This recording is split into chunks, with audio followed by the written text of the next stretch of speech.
All right, thank you so much.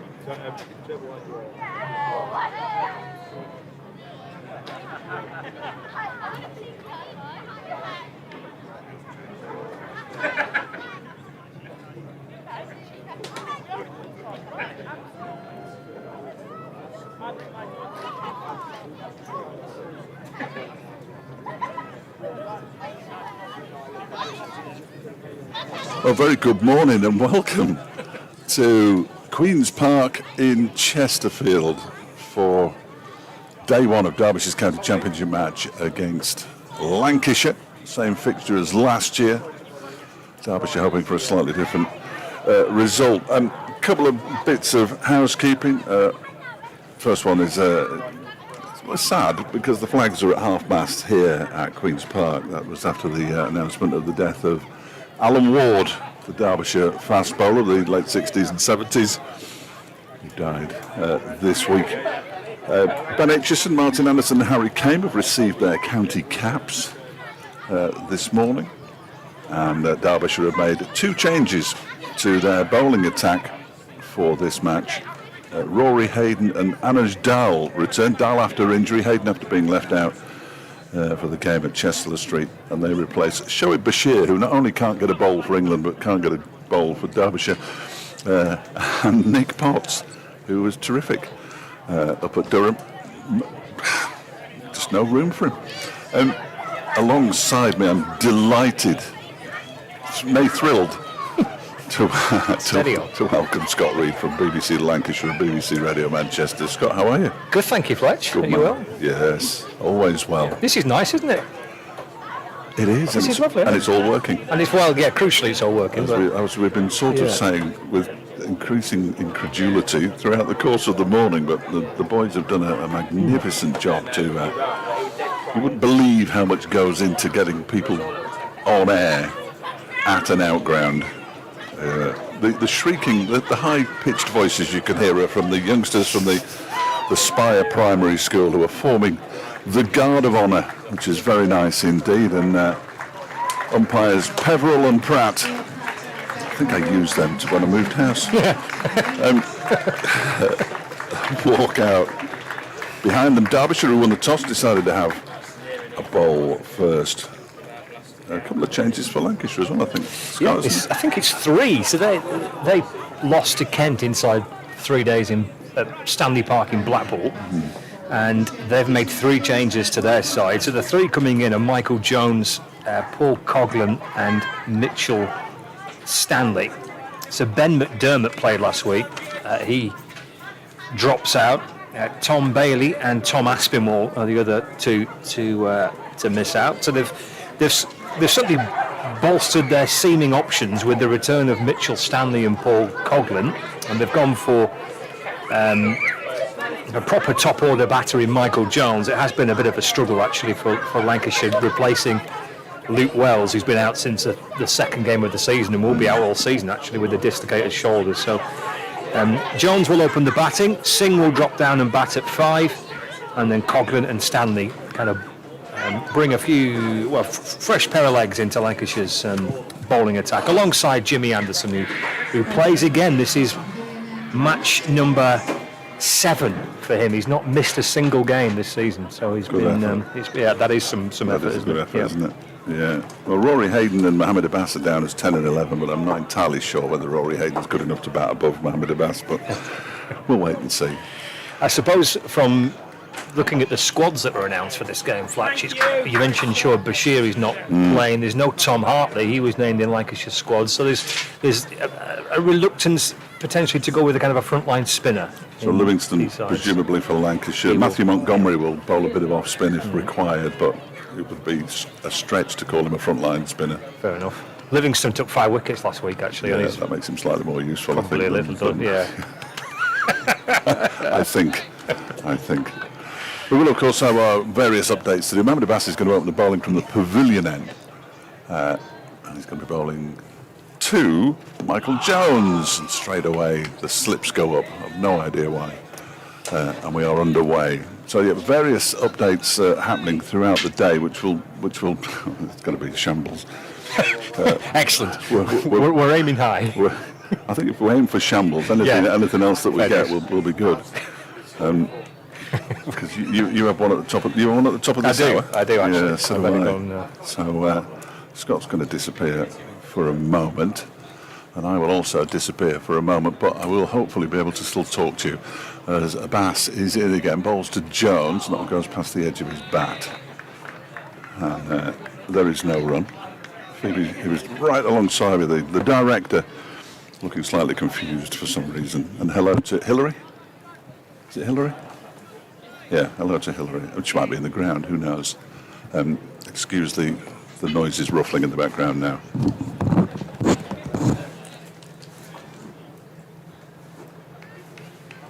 Excellent. I have no cue. Hopefully you can still hear me.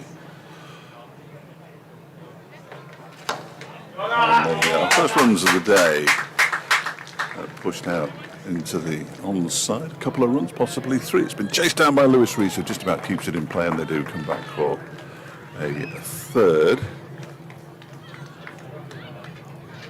Remarkably, they don't seem to have seized this particular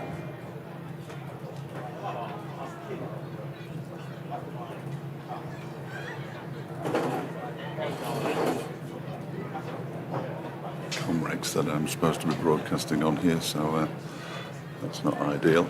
We had it before. 3 without loss.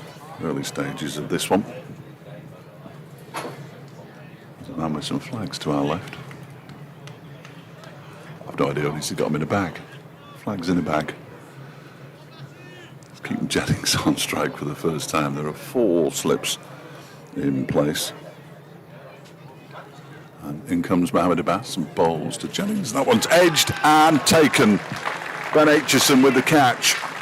And Keaton Jennings falls. Lancashire 3 for 1. Smart catch down to his left. And Mohammed Abbas strikes in the first over. Really nice catch. Low down. And he goes for a 2-ball duck, I believe. Keaton Jennings, it might have been the first ball. Lancashire lose a wicket early, and they are 3 for 1.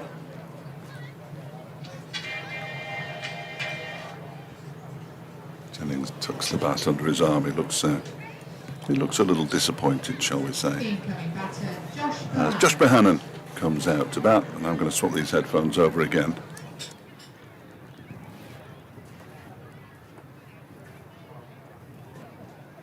And we're back in the room. What happened with the 11 o'clock update? It's the least important of all the updates, I always think. It was first ball, indeed. I'm fully concentrating again now. Be delighted to know, as if that's going to make any difference. So a good start here for Derbyshire.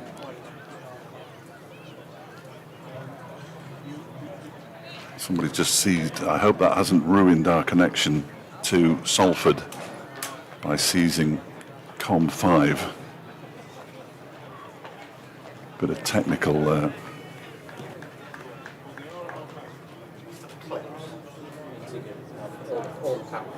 There's Mohammed Abbas then.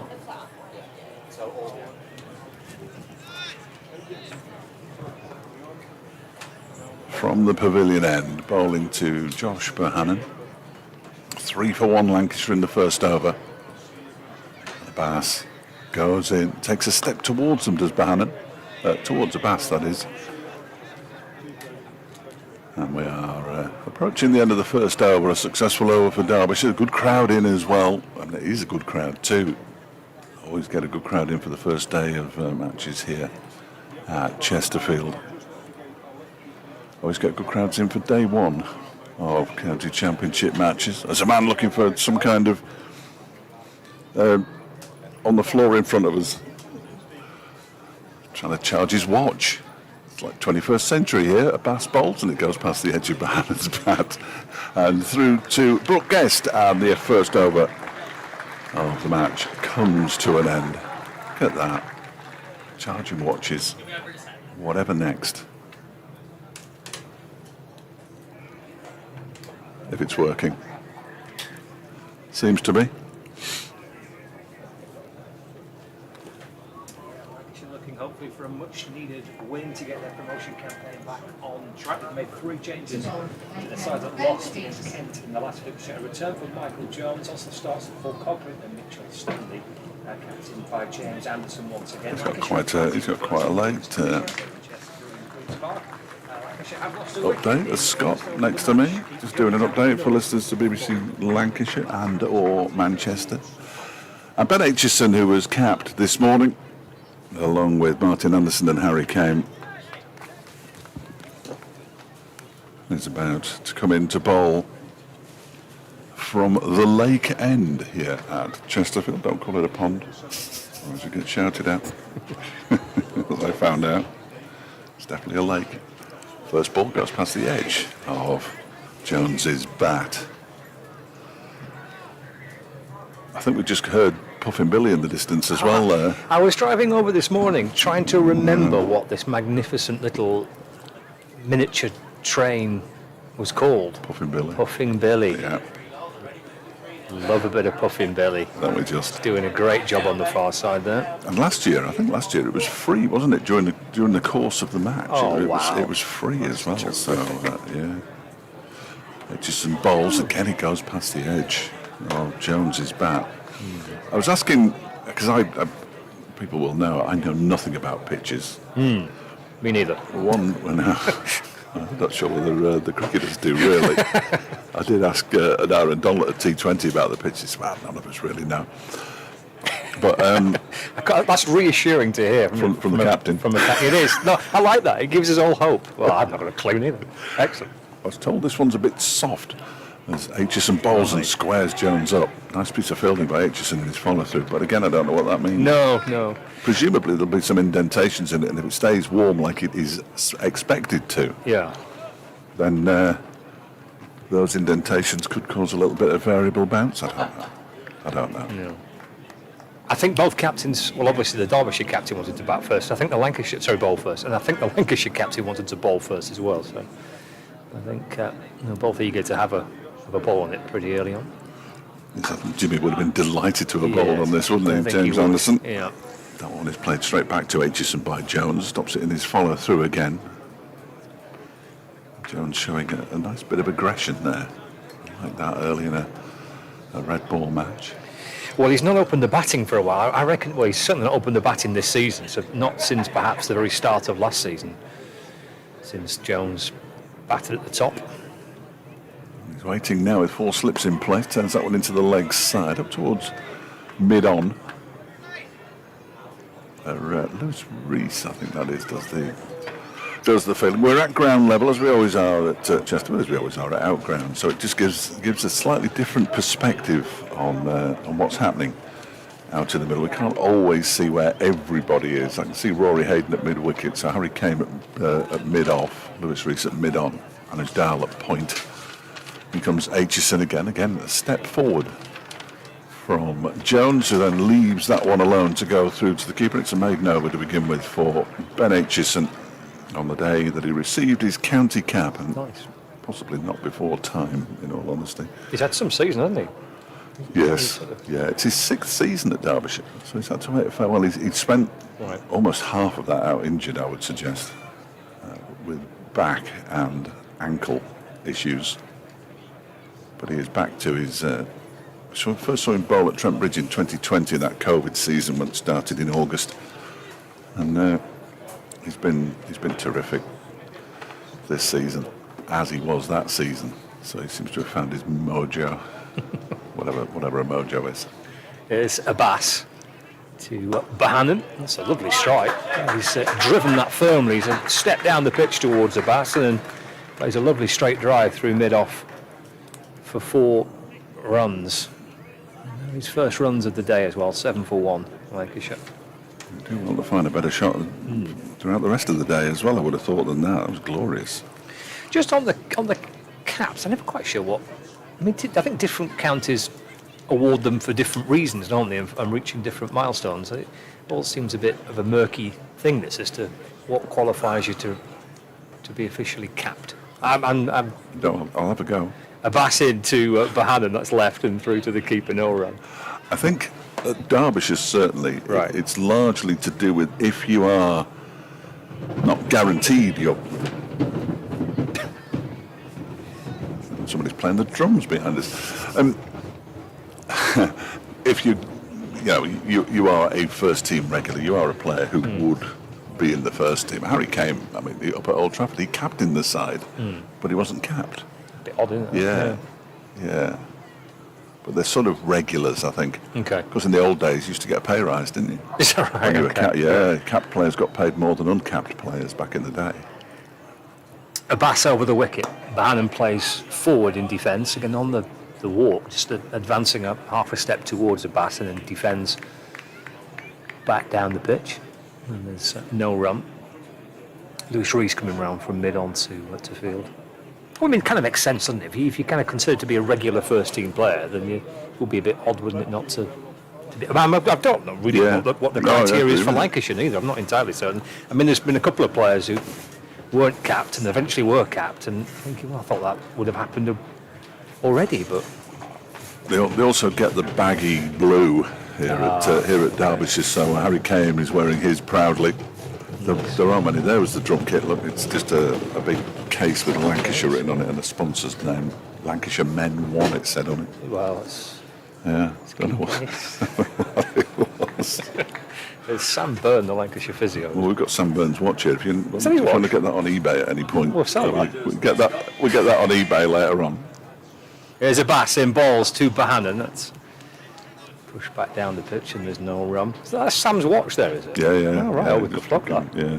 Any messages that come through, top secret Top secret messages, we'll messages, just see yeah. it before they disappear. Nothing's happened to it yet. It hasn't even lit up. I'm not sure he's plugged it in properly, if I'm honest. Is he charging that? It's having a bit of a meltdown. Oh, it's having a funny dear. taste. Can't cope with the heat. Perhaps need a new one. Yeah, there we go. Too warm for that, isn't it? You could leave it on the floor there if you thought it was being stretched. Nobody will kick it.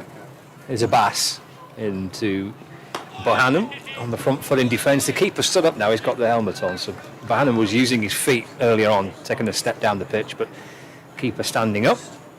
Sam's plugged it in. Hopefully that works. Twice he's plugged it in now. I'm still not sure it's working. I've already got the first message on Derbyshire cricket at bbc.co.uk. Oh, excellent. Well, this is a new... Well, we can't use the old ones, can we? Right. We're not allowed to anymore. I don't have one. Maybe we should get one. Do you not? No. Well, that's not true. We do have one. I just can't get access to it. Here's a bass in and balls to Bohannon. Nibbling around as he plays off the front foot in defence. David McCardle, a regular contributor up in the... it's not in the Highlands at all, it's in Stirling, which is nowhere near the Highlands. But, although it's closer to the Highlands than we are. Just as many happy memories of playing and watching at... what he calls it, Ches Vegas, but I'm not doing that. Ches Vegas. Yeah. He said the house spot was in the early 80s when Pakistan played here, and Zahir Abbas gave him 3 autographed team sheets in return for carrying his kit bag. So being a teenage lummox sometimes had its uses. So I hope you still got them. But yeah, Derbyshire played a huge number of games here back in the day. Just the one game a season now in the Championship, sadly. There are so few games in the Championship anymore. When you were playing 20-odd games, you could afford to bring 2 or 3 out here. Here's Ben Aitchison. Bowls to Michael Jones, who pushes this out into the offside. And there's no run. So yeah, Derbyshire cricket at bbc.co.uk. I can't give you all the other ways that you used to get in touch with me, but people still get in touch with me that way, and that's perfectly fine. Excellent. I'll direct Lancashire supporters as well to that website. Would you? That'd be great. That'd be great. Mainly because I don't have access to one that... I could get peppered here. This one is striking the pad. Aitchison half appeals. But Brooke Guest liked it slightly more, but Aitchison didn't really like it that much. Yeah, no, that's fine. All right. That's fine. For anything, cricket or otherwise, of course, we're more than happy. By the end of day 4, and this game's only has 14 wickets over 4 days, we'll be desperate for an email or 2, I would have thought. I can't imagine that'll be the case, mind you. Aitchison comes in again and bowls, and that one is played nicely into the point region by Jones and fielded by Anujdal, restored to the side for this match. Henry's loitering with some more wire, which, oh dear, the analysts behind us as well. This spells trouble.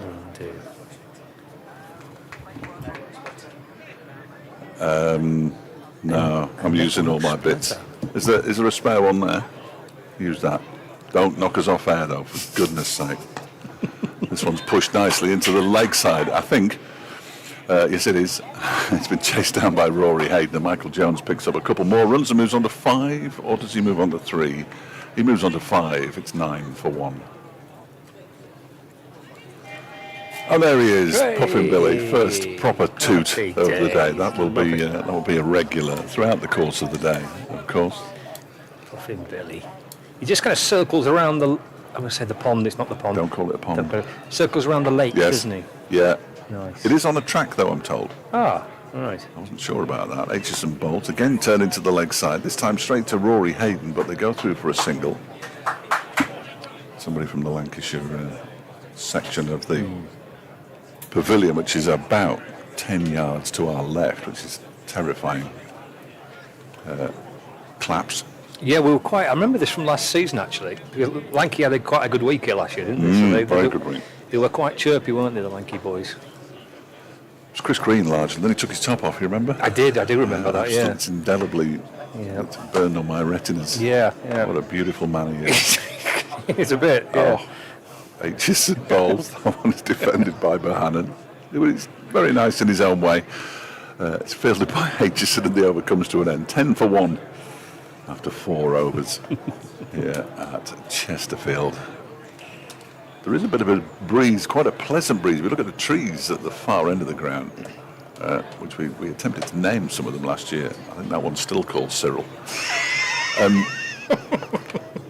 They are blowing a bit, which must be pleasant for the players. It's due to get up towards 30 degrees over the course of the weekend. Blimey.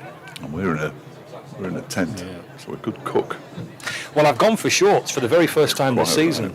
Well, Debut for the shorts. A bit early to ask if you're going out in those shorts this evening, but you won't. You'll go straight out in those shorts. Won't you? We can go out in shorts. Well, I haven't got any long trousers, but with me. Shorts. Yeah, we'll be shorts. Yeah. There's a bass. So it's 10 for 1. He's in and bowls to Michael Jones, who's beaten. The keeper stood right up behind the stumps. He just nips past into the gloves of the keeper, and there's no run. So that it is starting to fill up a little bit as well, isn't it? Well, it's a good crowd, isn't it? Yeah, good crowd. They always get good crowds. It's a bit difficult to guess because obviously there's a load of members to the left, sort of just to the left of the pavilion, looking out into the pitch, and then the grass bank up towards where all the food is, and the Chesterfield cricket lovers and their bookstore. A bass to Jones, that's angled into his pads and worked to mid-on. I've called them that. They're called the Friends of Queen's Park. I do beg your pardon. But got the programme. Paul Hand brought us the programme. Some very good pictures in there. Some lovely pictures. Who's that dashing young fellow? That's Naren Donald. Oh, right, okay. After last year's T20 against Yorkshire, when he hit his 13-ball half-century. 13-ball 50? Oh, it was terrifying. Equalled the record for the last year. Absolutely terrifying. A bass to Jones, again on the front foot, pushing forward. The ball slides past the edge. It's a good take again by Brooke Guest. It should have been a 12-ball one, but he tried to flick one ball away and hit him in the pad, and they went for a leg by. So it's almost a 12-ball half-century, essentially. I mean, how can you score 50 runs in 13 balls? That's ridiculous. But the biggest shot was Caleb Jewell. He hit a 6 to our right here. Yeah. It was still going up when it went past it, and it was just a phenomenal hit. They always tend to beat Yorkshire here. Oh, that's handy, isn't it? Yeah, it is, but it's a worry. A bass to Jones, forward in defence. Fielded at mid-off, no run. 6 years in a row, or 6 times in a row they've beaten Yorkshire here. Yorkshire don't like coming here. Have they got Yorkie again here? Yeah, week on Sunday. Right. But it's a good crowd, isn't it? Sell out.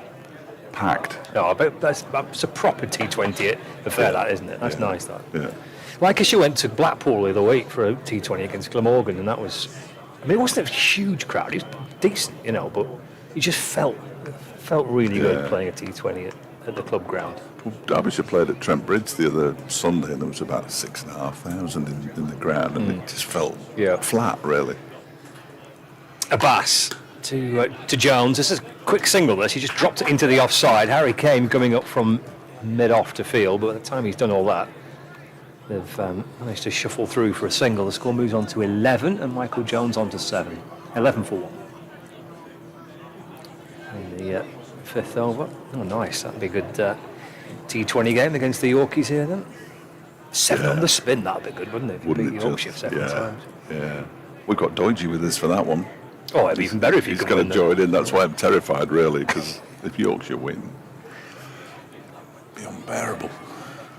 There's a Bass over the wicket to Bohannon. That just nips back in and wraps him on the thigh pad.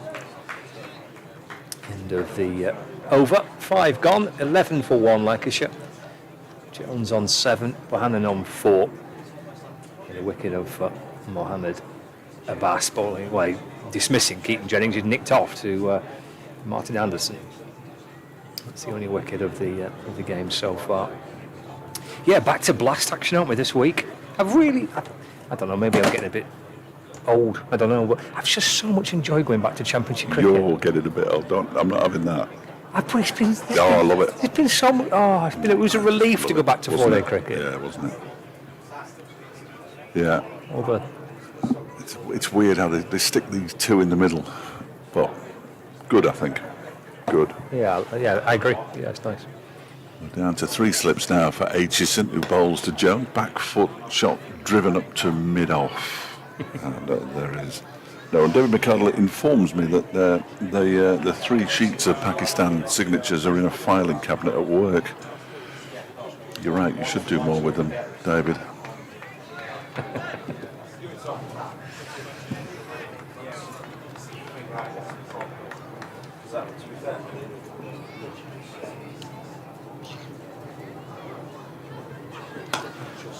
Is it me? That one's driven gloriously out towards the cover boundary. It'll hit the rope now and go out towards the trees where there's a dip. That's a very ordinary throw from the crowd. But 4 runs to Jones, who moves on to 11. That was a nice shot. I must pay attention. It's a lovely shot, yeah. Yeah, I've seen a couple of glorious drives so far this morning from Lancashire, having lost Keaton Jennings early-ish. First over, wasn't it? Yeah. First ball he faced. Oh, dear. In comes Aitchison again, balls to Jones, who whips this into the leg side. Now, that's bounced. It was quite a low skimmer, and it is signalled as 4. It went out towards the sheeting that is just in front of the crowd down there. It's not going to provide much protection, that sheeting, to the crowd, I don't think, so they're going to have to keep their wits about them. Back-to-back boundaries. And Aitchison, who's been pretty miserly over the course of the campaign so far, concedes 2 fours in 2 balls. It was the footmarks, you see. Of course. That's what it was. I knew it'd be something. I knew it wouldn't be the balls being overpitched and too short. His front foot was just slipping a bit on the crease, so that's been sorted. Rory Hayden's just gone out a little bit further at mid-wicket, although he's now creeping back in again. There's a man on the square leg boundary who is Mohammed Abbas, who is currently in conversation with Shoaib Bashir, who is here but not playing. I feel a bit sorry for Shoaib. All the time I seem to feel sorry for Shoaib. He's such a nice lad. Got a bit unlucky anyway with the situation with the test match. I mean, he lost his place because the captain got suspended, essentially. Yeah. And then comes back to Derbyshire on a pitch that traditionally turns and can't get his place in the Derbyshire team either. Aitchison in. That one is short and pops a bit on Jones as he plays it nicely in the end out into the onside. Then practices that really aggressive shot that he's played once already. He spun last year, the pitch here, didn't Yeah. he? And Chris Green got mentioned his he got a century, didn't he? And I think What got did wickets as Ashton well. turn? He bowled a bit, I think, last I think year. he did. He got a didn't century as well, didn't he? And he got a century, yeah. But looking at the bowling attacks, I'm not so sure that they think it might pan out that way. It's relatively green, isn't it? There's not much difference between that and the rest of the square. This next one is punched off the back foot up to mid-off. Fielded by Harry Kane. Now then, something's happening here. Oh, right. They're all waving across to Excellent. the VIPs, and somebody's calling that. Oh, Class of Pims or something? it's either the VIPs or the ground staff. Ah, it's probably more likely that. Who aren't VIPs, but they are. I think they want the tamper. Ah, this is this big kind of hammer thing. Yeah. From that gesture from Brooke Guest, I hope that's what he wants. I'm sure it is. I can always tell when a joke lands, not because you laugh, because Phoebe's just looking out to my left, just not even a flicker. Not even a She's flicker. professional. Well, Unlike you say that. you. H's and poles, and that one is pushed out.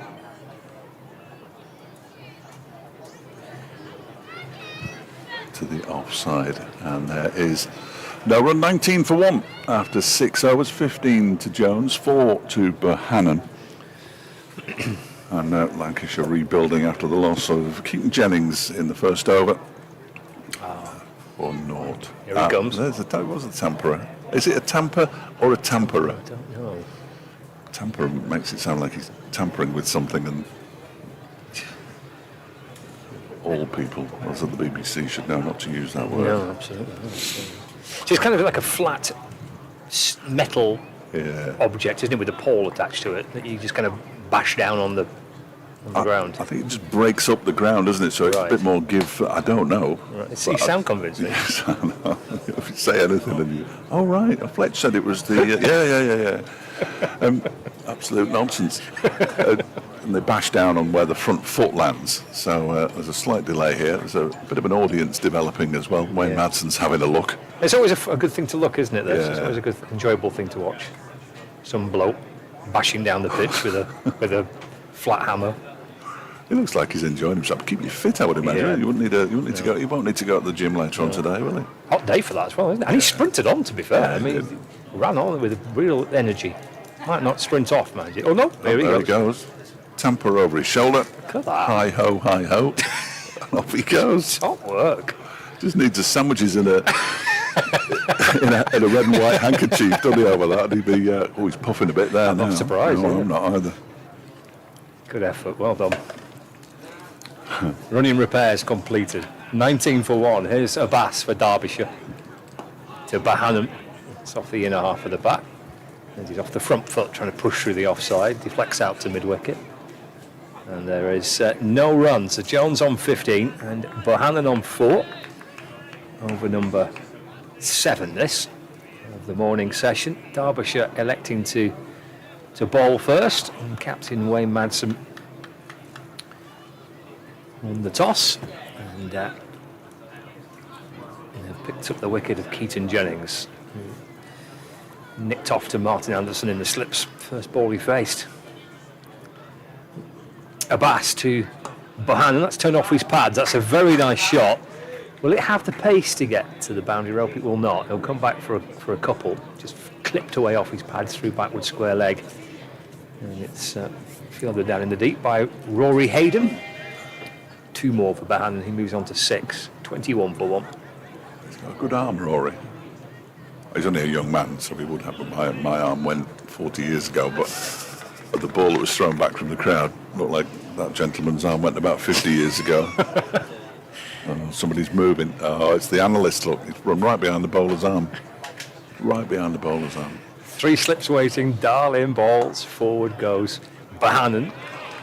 A tumbling stop by Harry Kane, who's rolled away to his right at wide mid-off. Bohannon met it sweetly on the drive. There's no run. 21 for 1. I don't know how you get away with it. What? The stick, the cheek that you give to the Derbyshire staff. But I gave it to the Lancashire staff Yeah, you when they did, were to be putting fair, the watch yeah, there. you did, yeah. They enjoy it. They enjoy it. Bit of banter. Bit of banter. That's all it is. Abbas balls. Oh, it's a really good delivery. Bohannon plays forward. And the ball just nibbles past the edge of the bat into the gloves of Brooke. Again, it's a really good take he and kind of clips off the bail as well, just to make sure. Super wicket keeping. Lovely ball from Abbas. He's not express pace, is he, Mohamed Abbas? I mean, he's sharp enough, and that was a terrific piece of wicket-keeping by Gaston. 3 slip catches and a gully. There's a backward point, mid-off, mid-on, mid-wicket, and then a fine leg. Abbas to Bohannon. Runs it off his pads down to Hayden on the fine leg boundary. And moves to 7 not out. Lancashire 22 for 1 in the 7th over. Abbas into his 4th over. And he's got Michael Jones on strike. And Jones has played in the first 6 games of the season. Batted in the middle order. Abbas to Jones. Again, that beats his forward press. And again, it's a good take by Brooke Guest, but Abbas here with the keeper stood up is just testing the batter's defence in and around off stump. Super line and length from Mo Abbas. Just on that occasion, nibbled away from Jones. And a good over from Abbas. So Lancashire 22 for 1. Jennings the man out. Harris, Singh, Livingston, Moores, Balderson, Coghlan, Stanley and Anderson. Make up the rest of the Lancashire side. Strong look inside. Strong look inside. Mohamed Abbas is Rory Hayden's on for the first time from the Lake End. That was his 9th wicket of the season. It's only his 5th match, but he's taken those wickets at 41. He only goes at less than 2 3/4 and over. Great economy rate, but hasn't quite got the mountain of wickets that Derbyshire supporters had been hoping for. I might have to leave you after this delivery. As Hayden is in and bowls, that's wide of the off stump, left alone by Bohannon. I shall just say what I always say. No, he's already on, Jane. He's already on. You can't announce it after he's bowled a delivery. A good Boltonian, Josh Bohannon. That's all I've got to say. I always say it. I get picked up when I go to Black Rod Cricket Club. You always call him. Well, yeah, but that's because he is. That's all I know about him. He's got 3 slip catches behind him. Hello. And he's on 7 not out. Oh, that nips back in. They like the appeal. I just wonder whether he may just get a little bit of bat on that. I can't say that with any degree of certainty, but it's just what I heard on the effects mic, whether it may just be a little inside edge. Giving it not out. Anyway. Definitely came a little back in. You could see how much Rory Hayden liked it. Arms outstretched. He's leaning back. He's pleading towards the umpire. Oh, I think he's just signalled there a bit high. That was the umpire's view, suggesting that was a little bit high. There's Hayden into Bohannon. Punched into the offside for no run. I think just watching that back on the replay, that's come back in. I think that's hit him on his back leg, hasn't it? But above the knee roll, maybe even onto towards the thigh pad. No, he's not a tall man, Josh Bohannon, but even with that, I think enough doubt in the umpire's mind. 22 for 1, but a good start by Hayden, who's enjoyed a good start to his career with Derbyshire. Balls again, a bit of width there, and Bohannon throws his hands at that and carves it out through the offside. A run away towards the boundary for 4 runs. Bohannon moves to 11, 26 for 1. Just enough width there, short and wide, and Bohannon made the most of it.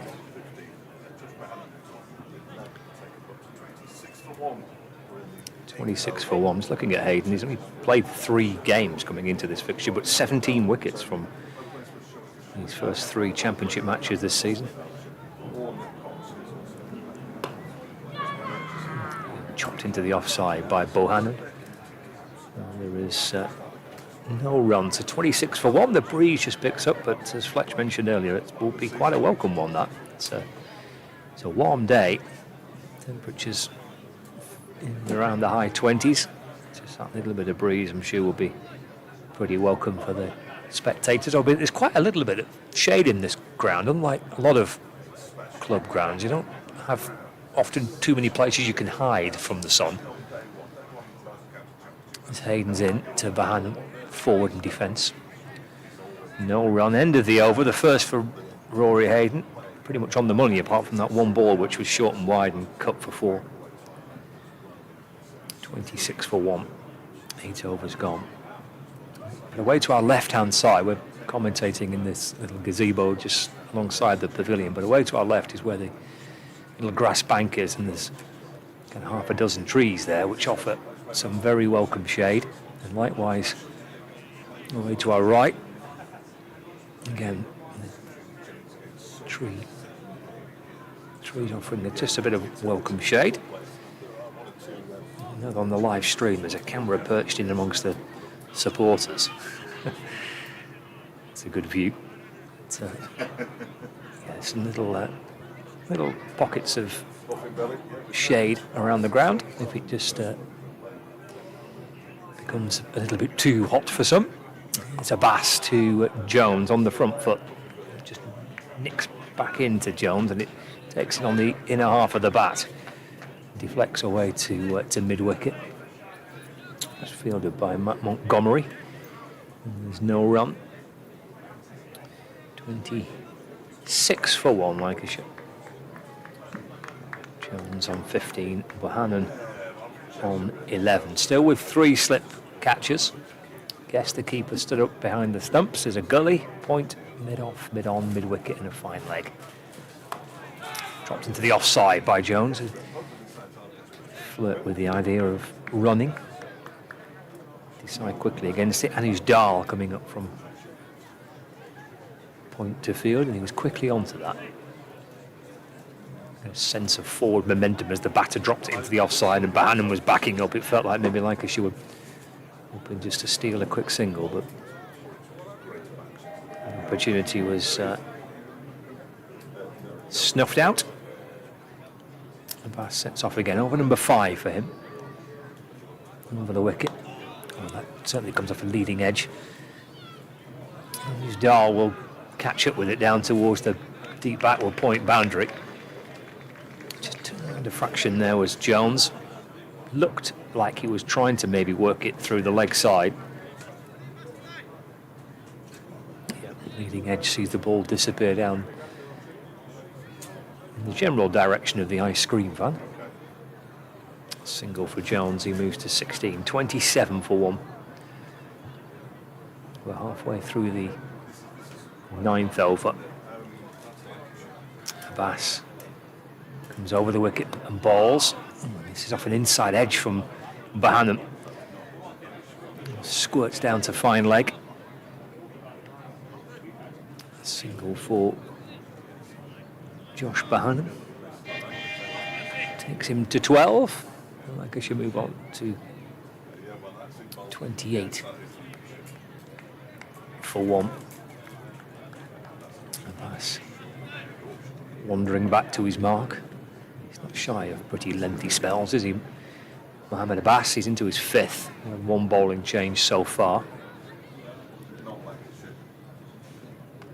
Into Jones, he's been bowled. Abbas strikes and gets his 2nd wicket of the morning. Michael Jones is out for 16. I think that's his middle stump. We'll watch back on the replay. Yeah, that comes back in. Clips his middle and off. Frustration for Jones, who departs for 16. And Lancashire lose their 2nd wicket. 28 for 2. Jones has gone for 16. And Abbas strikes with the penultimate ball of the over to bring Marcus Harris to the middle. So both openers have gone.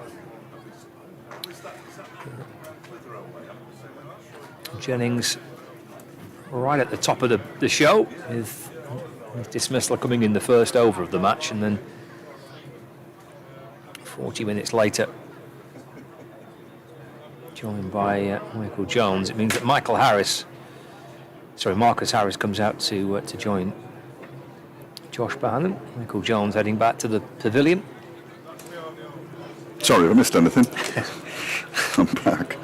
Ball jagging back in off beating Jones on the inside edge, and did go on to clip his middle stump. Didn't look happy, did he? He swung his bat in frustration. I think it was. Yeah, frustration. Look at that. Derbyshire's 2 spinners are carrying the drinks today. Jack Morley and Shoaib Bashir. Both got gilets on for some reason. It's as if it's not warm enough. I think it probably is. It certainly is, and Derbyshire enjoying the conditions and the feel of the morning so far as they strike yet again. 2 down. So Harris on. Final ball of the over. Abbas from the pavilion end. Nice. The front foot just gently pushing at it. The ball angled across him from Abbas. Again, it's a really good take from Brooke Guest. End of the over, just 2 coming off it, and crucially one of those deliveries producing a wicket as well. So Lancashire 28 for 2, 9 overs gone. 2 for 13, Mohammed Abbas. I was going to say what his best figures of the season were. I can't actually remember. His best bowling of the season is 3 for 32. He gets extra applause as he goes down to the grass bank away to our left-hand side. That was the longest quiz I've ever done. So what was the quiz? What are these Lancashire place names or are they not? Oh, I see. So I had a bit of Okay. an advantage. You did This with actually, yeah, clipped nicely off his toes by Josh Bohannon for 4. First ball of Rory Hayden's new over, running up the hill from the lake end. I added some extra, put a little bit of, there he is again. Put a little bit of sauce on as well, so explaining exactly where these places. Oh, you're showing off there, aren't you? Yeah. I mean, they know I'm from Lancashire. He actually asked me if I had split loyalties, which I thought was a bit harsh. I'm actually from Cheshire. I just happen to live in Bolton or Horwich, as people know. Here is Hayden in again, and that one is pushed into the offside by. Don't tell me, Josh Bohannon. That's who it is. So every county that Derbyshire face, you have to ask questions about whether these are real. Yeah. Oh, okay. Yeah, there is usually an opposition-related quiz, only during championship matches and only pretty much on day 1 as well. They tend not to plan anything for day 4. And of course, they're not there at weekends. Here's Hayden in and bowls. Oof! He's a real go at that one, Bohannon. He misses it. Again, the bails are taken off by Guest, who's having a pretty good day behind the stumps so far. And would I know these answers, you reckon? Would I know these answers to these? if I could remember any of them, yes. Okay. I would have thought You think so. I know them? Yeah. The last one, of course, was Knob End, which is in South Lancashire. I think it's around the Clitheroe area. I've never heard of it. Well, Blackrod play in the North West Cricket League, which includes Ribblesdale. As in comes Hayden again. That one's in the air, and he's going to be caught at mid-off. That is caught at mid-off, and Josh Bohannon goes. It was a fairly comfortable catch in the end. I think it's Harry Kame who took it at mid-off. He got a leading edge there, and all of a sudden it turned into a pretty good morning so far for Derbyshire. Lancashire are 32 for 3, and Josh Bohannon goes for 16. I say it's an unusual looking dismissal, isn't it? It's almost like the bat turned in his hands, but it was a sort of leading edge type affair, wasn't it? Really, and it was indeed. It's a good nick as well, Bohannon. That it's in the end 16. He struggled a little. Well, he struggled this season for runs. There's no doubt about it. That looked an encouraging start to the innings for Josh Bohannon. It departs, and Rory Hayden's fledgling career adds another wicket to it as well. Yeah, he's been terrific. 18th wicket of the season.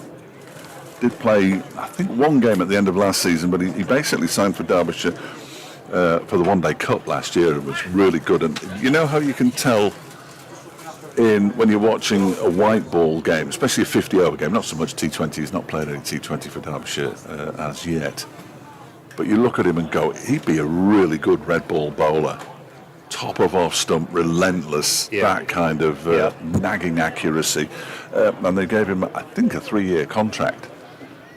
Saying nobody batted an eyelid when they did it. Everyone was calling for it. It was similar to Amrit Basra, who got a contract as well. He's played mainly white ball cricket for Derbyshire. It's the one good thing to come out of the one-day cup, really, and all the absences, is that it's given some players an opportunity to shine, as Hayden is on his way in to bowl to the new batter is Harry Singh, tallest man in the world. How tall is he? He's tall, isn't he? Harry Singh, yes, he is. Yeah, tall. he's 6 foot. Yeah. Well, I just suddenly looked there, and there's this huge man facing the first delivery. He's a big guy. Liam Livingstone next. I think everybody inside Queen's Park wants to see an hour or two of Liam Livingstone. As Hayden comes in, bowls to Singh, guides this to Dal at point. Martin Anderson, the fourth of the Derbyshire seamers. Or the fifth, possibly. Anuj Dal might be the fourth. He has opened the bowling this season, Anuj Dal. And then the only spin option really is Matthew Montgomery. Lewis Rees probably won't bowl, and it looks like he's having a tablet here. Yeah, he is. He's got a bone spur in his ankle. Right. Some days he says he can't feel it at all, and other days he can barely move his ankles. So, Doesn't sound ideal. but bowling-wise, he bowled 2 overs up at Chesterfield Street, and that was it. Said he'd give it a go, which I think was good of him. I do well to get the ball out of Mohammed Abbas's hand, I would have thought, at the moment. Yeah, he's on a bit of a roll here, isn't he? 5 overs, 2 for 13. We call him really bowling a bad ball. I mean, he's been absolutely right on the money, hasn't he? Keeper drops back. As that beats Harris, and he's bowling over the wicket to the left-hander Harris, and rolled across him and through to Brooke Guest. I think with the addition of Balderson, Coghlan, Stanley and Anderson all played in that game, didn't they, up at Old Trafford? The shocking capitulation in pursuit of 138 or whatever it was, 139, when Derbyshire just fell apart in the second innings and really should have won the game, but didn't have the wherewithal to do so. Abbas bowls, left by Harris. Through to the keeper, no run. Yeah, from that team that played in that game against Derbyshire at Old Trafford, that no Wells, no Hurst, no Hartley, no Bailey. Coghlan bowled quite nicely in that game, from memory. 4 for 79 in the first innings. 2 for 13 in the second innings. It was an over, I think Jimmy took a couple in 1 over, didn't he? And you could see the panic in the eyes of the Derbyshire batters as they went out to face. Not ideal. In comes Abbas. 4 steps waiting, left by Harris. Through to Brooke Guest. I asked Mickey Arthur ahead of this game whether they would talk about that game at Lancashire. Mickey wasn't there either. He was at his daughter's wedding, if you remember. I did. He said, "Oh yeah, we'll talk about that at the start of the week, because you can't just ignore it. It's something that's happened and something that we have to learn from." And it was a while ago now, but it was back in April. But I was surprised when he said yes. I thought he might say no point in looking back and all that kind of thing. But they've had a chat about it. Abbas to Harris, that's left, could carry through to Brooke Guest. And there's no run. Yeah, was it chasing 140 to win, were they? Yes, 138, 139. 138, yeah. It's one of those where I guess from a bowling point of view, you kind of win that, 2 or 3 times out of 10 at most? Maybe not even that? No, it was disappointing. And that was the first of 3 successive defeats as well. The Right. scars were there for a I while. can imagine. Then they won 2 in a row, and then they lost at Chesterfield Street, so very seldom draw. Abbas is around the wicket to Harris. It's, tickle down towards fine leg for a single, gets off the mark. Marcus Harris. Score moves on to 33 for 3. That was Lancashire's first win of the season. They won the following match against Gloucestershire, but then they haven't won since. Defeats against Durham, a defeat against Middlesex, a draw against Worcestershire, and then a loss at home to Kent last weekend. So they've lost 3 of the last 4, Lancashire, in the Championship. Stewart's on the pork pies. Why not? Abbas to sing, playing and missing. Jabbed at that outside the off stump, and through it goes to the keeper, Brooke Guest. Just a single coming off the over. 11 overs gone. Lancashire 33 for 3. Stewart last year, I'm fairly sure, told us that Chesterfield Council building is almost identical to Stormont in Northern Ireland. I assume he means the building rather than what goes on inside it, but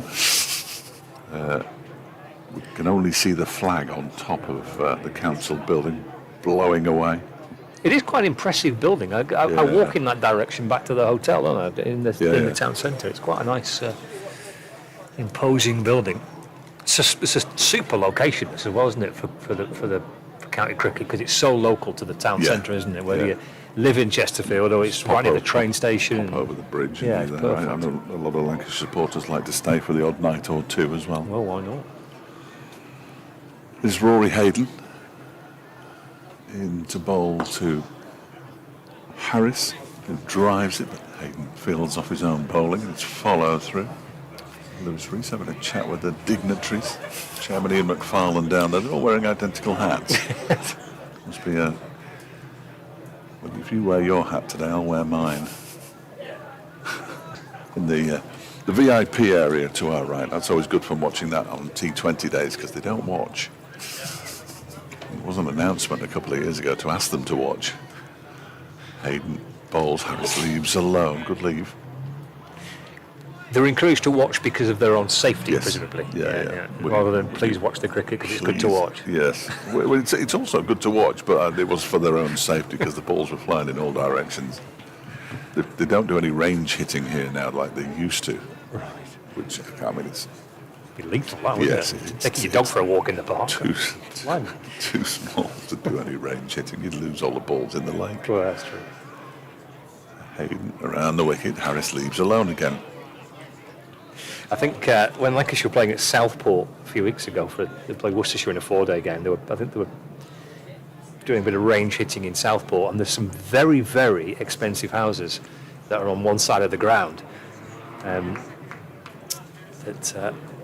I don't think the homeowners in these lovely Birkdale properties were massively pleased with the range hitting, with the balls that were flying into the garden. Hayden bowls. Harris clips this one into the leg side nicely out towards the square leg boundary. That'll go for 4. Harris moves on to 5. 37 for 3. Didn't James Anderson go look searching for a ball did. in some bushes in He that one did, that I yeah, saw? he was. I saw it on social media or I was watching the game and I can't remember which. I apologise, but yeah, I did see it. Yeah, went rooting around in the bushes for the ball. This chap here with his hands in his pockets is lost clearly because he's walked one way past us and now he's walking the other. You're not allowed to walk in this bit, by the way. In comes Hayden, holds to Harris, who just pushes that into the leg side. Around from behind the stumps comes Guest to do the fielding, and now he's gone back into the posh bits. Yeah, he's waved at somebody. He's found his friend. That's good. Hope he's got the beer in. Well, Jeff Miller's here today. Jeff, a regular visitor to Chesterfield, certainly. I was talking to Griff, and Griff said, "You know Fletch, don't you?" And he had no idea who I was. I think he did. I think he had heard me. He played with Alan Ward, who passed away this week. Hayden bowls, and that one is played by Harris straight back to him. Catches it on the follow-through, on the bounce. The over comes to an end. Breeze gets up. Very pleasant. Yes, it's nice. Very pleasant indeed. Don't mind that at all. Yeah, lovely. We played almost an hour, 55 minutes here at Chesterfield. 37 for 3. And Mohammed Abbas is just going to carry on, but he's going to bowl all day from the pavilion end. Little gentle slope to run down. Obviously had the choice of ends, I would have thought, as the very much the senior bowler. I think Anderson bowled uphill last year, such as it is. Here is Abbas to Singh off the front foot and defends. Ball comes off the inner half of the bat. Deflects away to the leg side. Plenty of food options for the spot. I noticed the Indian street food is open today, so that might be nice. The usual burgers and fries, the big bar there in the middle. There is a bookstall, Friends of Queen's Park, so if you've got any spare money and you fancy a book, they've got plenty, including some of David Griffin's The Jewel in the Crown. I'm afraid most of them are signed, but... Abbas to Singh, that's defended. And there's no run. Wasn't he in there last season doing a bit of a speech, David? Yeah, with his I book? think he had a Q&A, didn't he? Is it Q&A? Q&A last Right. year, yeah. He's got an article in one of the trade papers that's, I think it's in this week, it's about the 1936 championship winning side. He's got another book in the pipeline. He's writing one about Derby.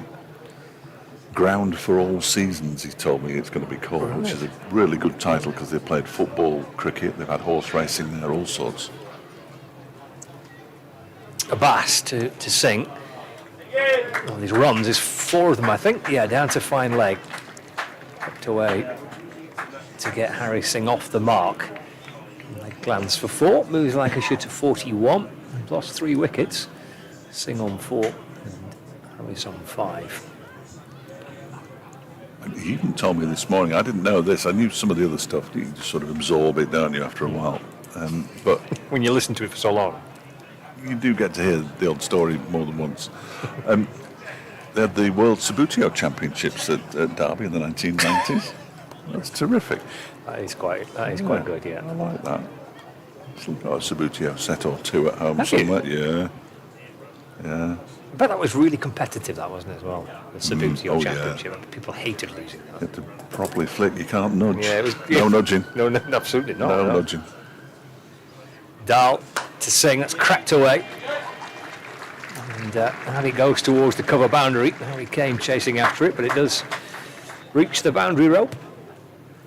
4 more to Singh, so he doubles his score. Lancashire move on to 45 for 3. I think the one thing that you can't really do on certain parts of the ground, and away to our left in front of the bank is one of them, is put the dive in, because you'd end up in the spectators, wouldn't you? They're reasonably close. I know that away to in front of the dip, which is sort of towards the church. There's a bit more space there. Abbas to Singh, that's a good leave. Shot his arms through to the keeper.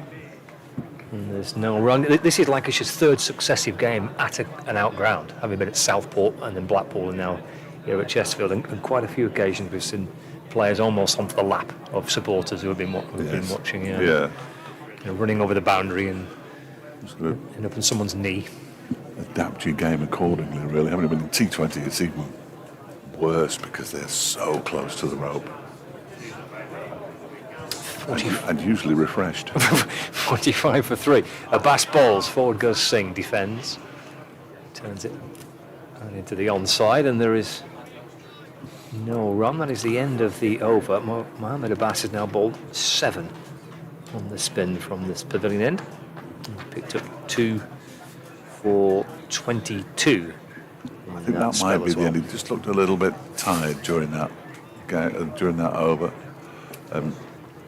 It's like Anas Dowell's coming on to bowl for the first time from the lake end. There might be a little swapping of headphones coming up, but just bear with us.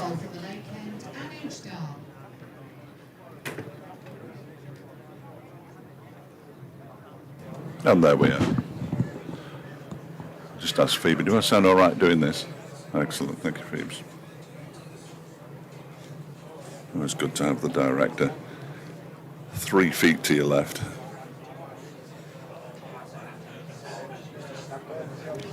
So, Hannah's Dal then. 3 slips in place. Ben Aitchison just doing some stretches.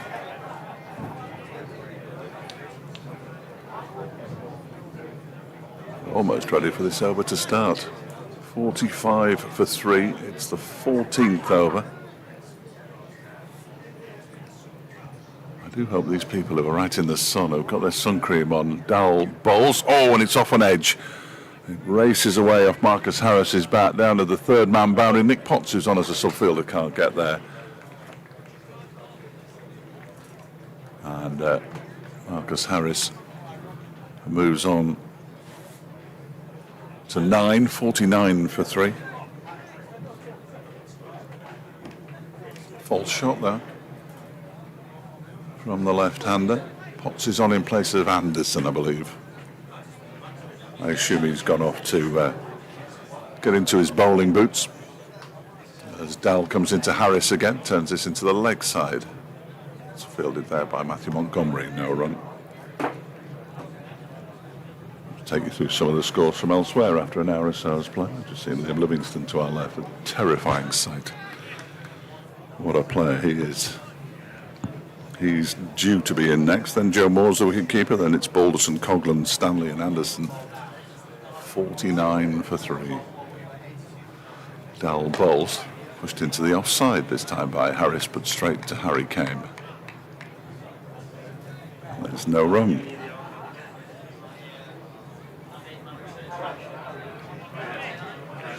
Beautiful here, Palman. Pretty good start for Derbyshire as well. 49 for 3. Lancashire. They lost Keaton Jennings in the first over, caught by Ben Aitchison off the bowling of Mohammed Abbas, who then bowled Michael Jones for 16.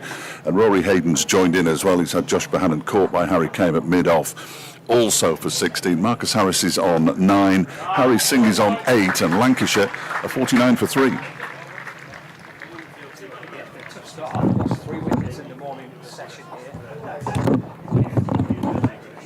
And we're back.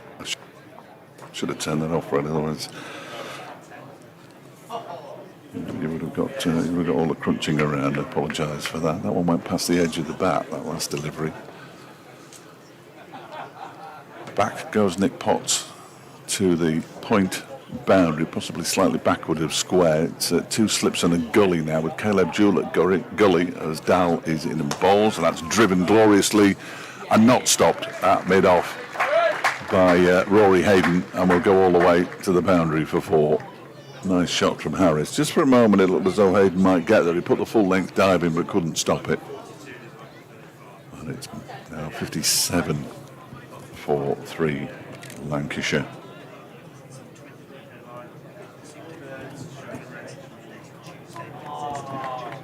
(17) to Harris. Bit of applause from the written media. Way to our right. As Dal bowls, and he's bowled him. Harris off stump, out of the ground. Alish Dal joins the party as well now. And Lancashire are 57 for 4.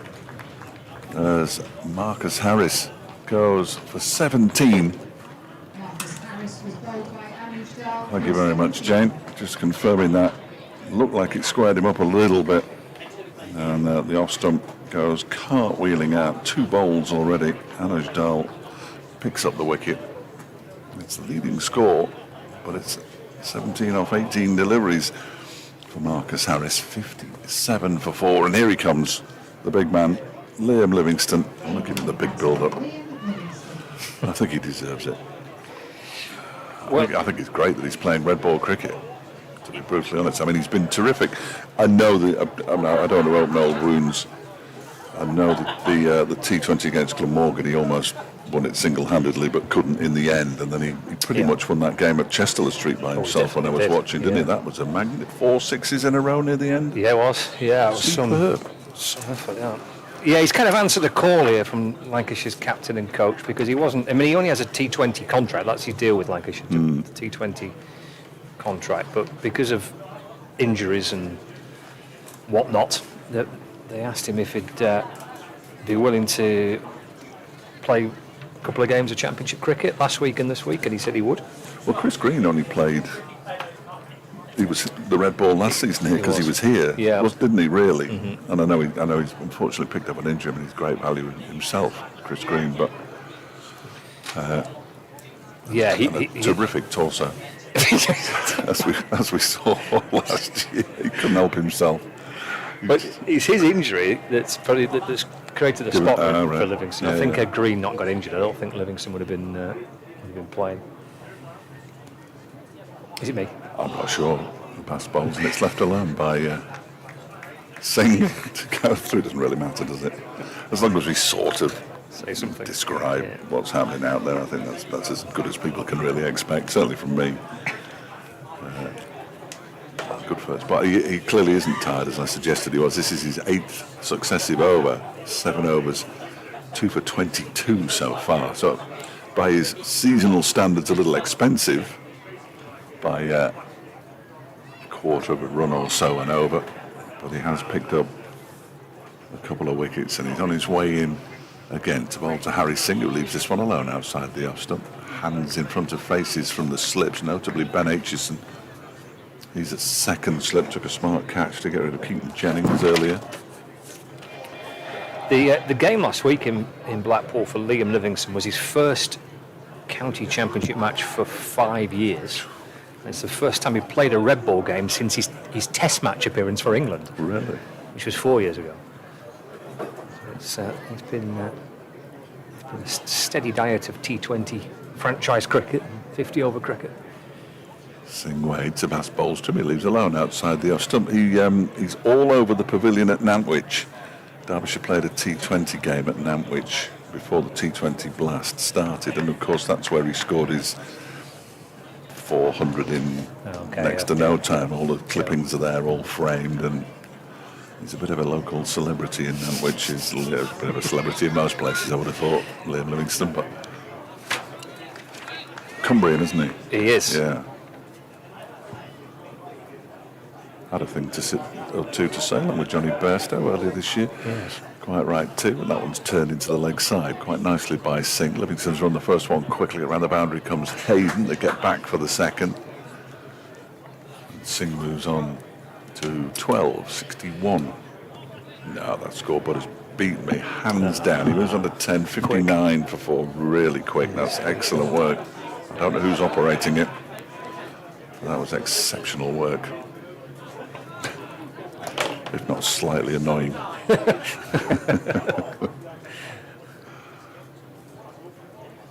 59 for 4 in the 15th over. And that one's left alone by Singh again. This time hands on head from Ben Aitchison at second slip. I'd be more than happy with this. It was three wickets. If you put the opposition into bat, you want 3 before lunch. They've got 4. We're still some way from lunch, 50 minutes or so. Not sure what we're having for lunch, actually. That could be quite exciting as well.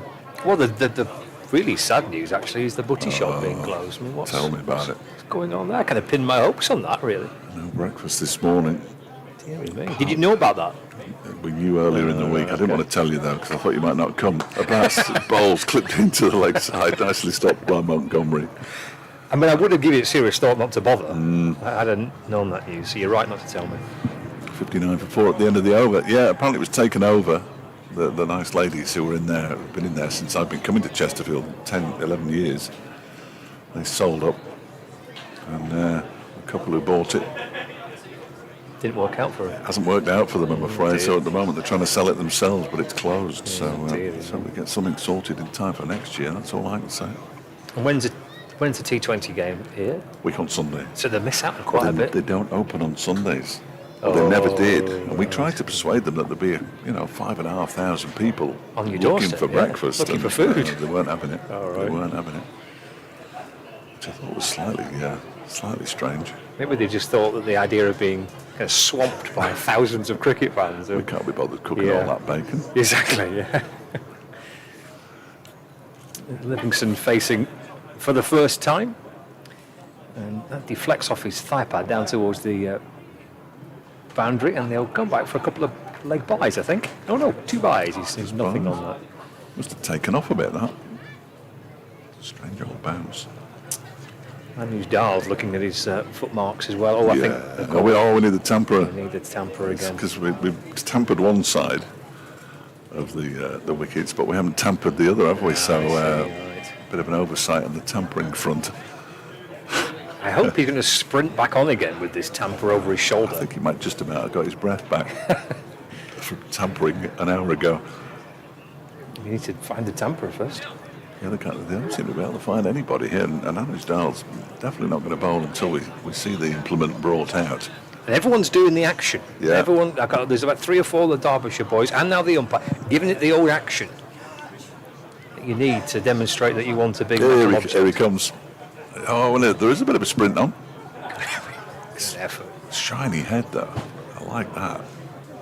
Very shiny head. He's the man for the job, though, isn't he? I think if he jumped up and down himself, he might just do the same job. But he's brought the tamper out anyway. That's good. Good effort. But we haven't required the tamper at the pavilion end. No, we have haven't. No, Mohamed it's been- Abbas is more than happy with the He's happy with footmarks so far. We can just hear it in the background. Listen. Not really. You can. Phoebe says you can hear it in the can hear background. it. That's good news. A bit of a clunk there, isn't he? Yep. Yeah. Phoebe's my eyes and ears. Well, we do need it. Yeah. Definitely do. Phoebe, you should have a go at the commentary. A little commentary lark. Be all right? No? Okay.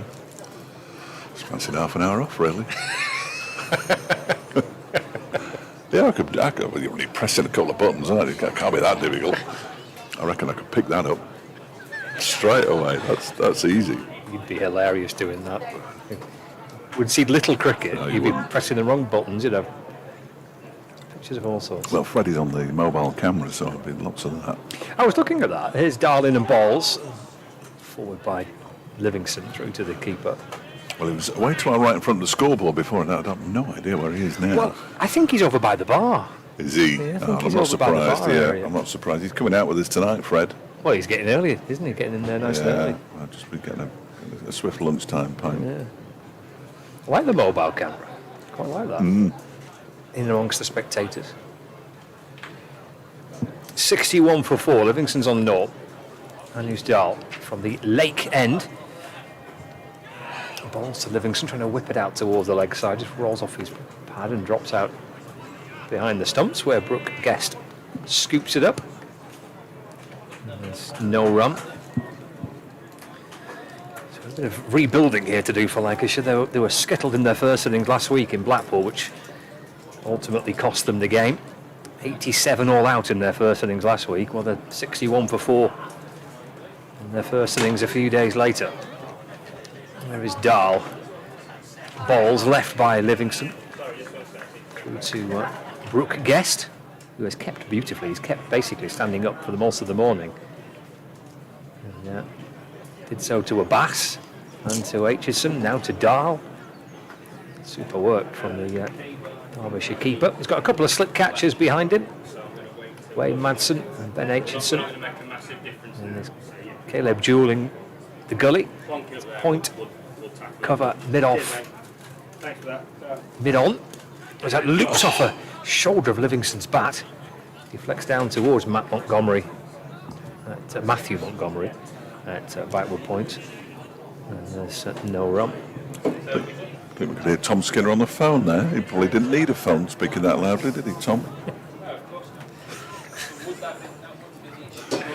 Still, we've got a big We Are England sort of board in between us and the riff-raff of the written media, but I'm not sure why it's there, really. It's new, that is. It wasn't there Yeah, last season. no, it's for the game. never been here before. Right. Never been here before. The segregation as Dahl's in and balls to Livingston. He's up on his toes and defends, drops it away into the offside. End of the over. We've had 16 overs of Lancashire's first innings, and they are 61 for 4. Livingston and Singh are batting. The top 4 all out: Jennings, Jones, Bohannon and Harris. Jennings for 0, Jones for 16, Bohannon for 16, and Harris for 17. We are now at last going to see a change of bowling from the pavilion. Then Mohamed Abbas's first spell of the match finishes 8 overs, 2 for 24. We're going to see Ben Aitchison swap ends, having opened the bowling from the lake end, so he'll have the nice gentle slope to run down now. We'll find out if this watch is has it charged? No signs of life. No sign. It didn't look promising before, and disappointing. You put it in a jar of rice? I don't know. That sometimes works. I don't know. That's a new one on me, a jar of rice. Well, if you drop your phone down the toilet, Right. not that I ever have, and it gets wet, if you put your phone in a jar of rice, the rice helps to suck all the moisture out of the phone. Is that right? Yeah, apparently. Top tip from you, isn't it? Yeah, more tips tomorrow. Aitchison in bowls, and it's the pad of Singh. It goes out into the leg side. That'll be a leg by 62 for 4. That's what I'm told anyway. It might be a load of old nonsense. Who knows? It sounds, it sounds convincing. But it also sounds like a load of old nonsense. And that's the trouble. England on the brink of being bowled out by New Zealand. 133 behind, 258 for 9. Oh, 262 for 9 now. The scoreboard just updated. 62 for 4 here, Lancashire. Aitchison in, bowls to Livingston. Took a step towards him, then played a defensive shot, and the ball came off the edge of the bat and went down into the gully. I'm not entirely sure that was what he was planning, but that's how that one worked out. Unsurprisingly, at the start of summer here, they're playing everywhere, which is great to see. Nice. Gloucestershire 60 for 2. They chose to bat at New Road in Worcester. Kent 31 without loss after 17 overs. What are they doing? That's at Canterbury against Middlesex. In comes Aitchison and bowls. Oh, and he's caught behind. He had a swing at that one. Did Liam Livingston. He took the edge and he's gone for naught. And they're 62 for 5 now, Lancashire.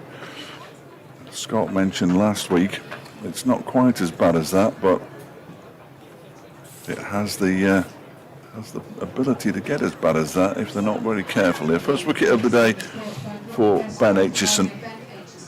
And as I say, Lancashire 62 for 5 now. Yes, there'll be Lancashire supporters. They're disappearing behind the sofa again.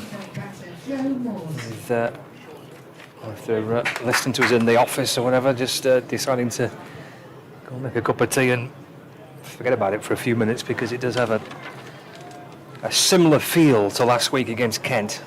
And still batting to come, of course, but 87 all out last week and 62 for 5. A few days later, I think it's a pretty grim story for Lancashire. You can't judge a pitch until both sides are batting. Indeed, quite right. Wise words, Thank you very much. Wise indeed. words. Thank you. I won't read my email out again, just in case there are any disgruntled Lancashire supporters out there. It has a filter, so you can only use proper words. Does it really? That's quite No, clever. I don't think it does.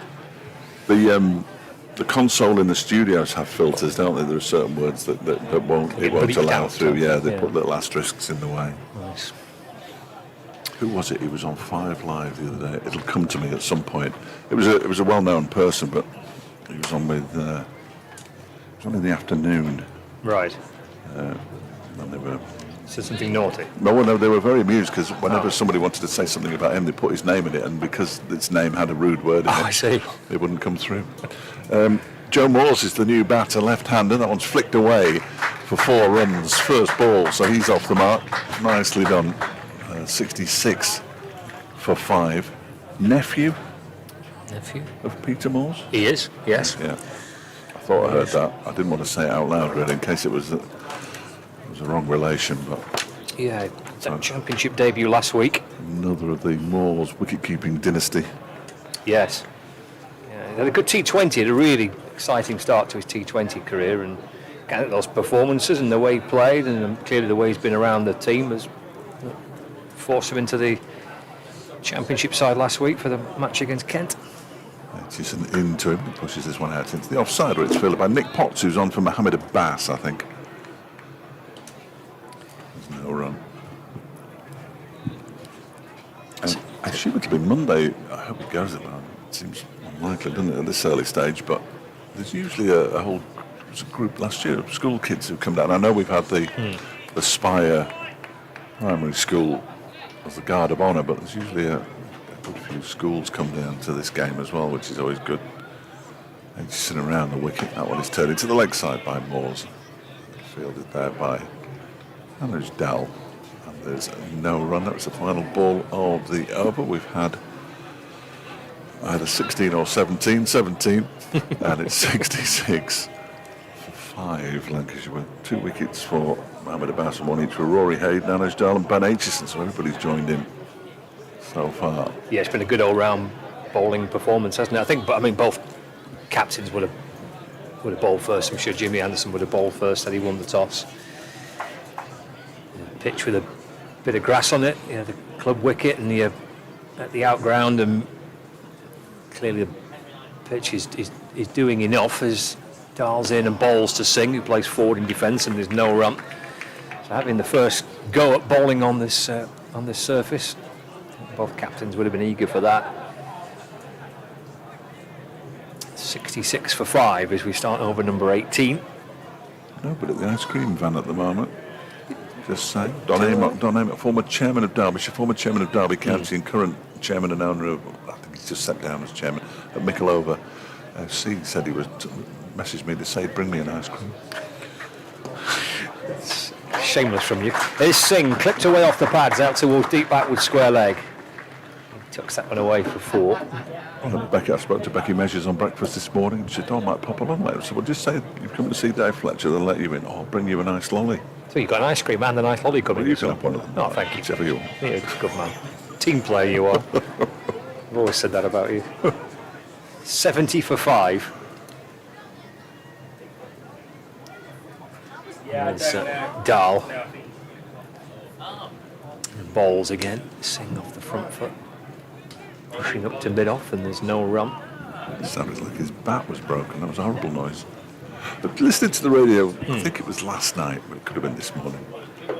The Scotland players who were out in Charlotte, I think, for their World Cup, the footballers, they've been eating frozen grapes.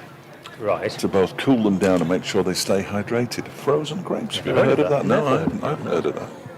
Have you? Yeah, no. Phoebe's heard of it. Dahl balls off the back foot, Singh. It's a young person's thing. Defends to mid-off, and there's no run. I mean, you could break your teeth, couldn't you? You'd have to swallow them whole, wouldn't you? I would have thought. You swallow them whole? No, you don't. Apparently, you don't swallow them whole. You crunch them. You crunch them, Phoebes. Oh yeah. I'm sure about that. No, I'm not. Make the most of Phoebe's knowledge. She's going at 4:30. Well, we've got Freddie then. Anything could happen. Absolute shambles. Dahl to Singh down the leg side. Good take again by Brooke Guest. It's a good lad, Freddie. Did a bit of Burton Albion instead of me when I was doing the cricket last season. Did a bit of cricket when I was doing Burton Albion, and we worked together on the One Day Cup as well. So, so he's your long-term replacement, is he? Yeah. Possibly short-term, if I'm not careful. He's a good lad, Fred. He's got a bright future, but just not at Radio Derby. At least not for a couple of years. No, I've got bills to pay. 70 for 5. Dahl to Singh, forward, defends, the ball just drops back down the pitch. Nicely played that front foot defensive shot from Singh, who's at least trying to give the air of a sense of confidence. He's played a couple of nice defensive shots, punched him mid-off in the over just a few deliveries ago. A good example of that. End of the over, 18 gone. Lancashire 70 for 5. John Moore's on 4 and Harry Singh on 14. Any idea where Freddie is now, Phoebes? To our left, apparently. Still by the bar, then? Yeah, I think we'll have to prize him away from there at some point. Maybe at the Easter ornament this afternoon. Aitchison into Moores, plays it straight back to him. Just gets his fingertips of his left hand to the ball there. Ben Aitchison takes all the pace out of it. It dribbles back beyond the stumps and is picked up by Lewis Rees, who gives it a bit of a polish.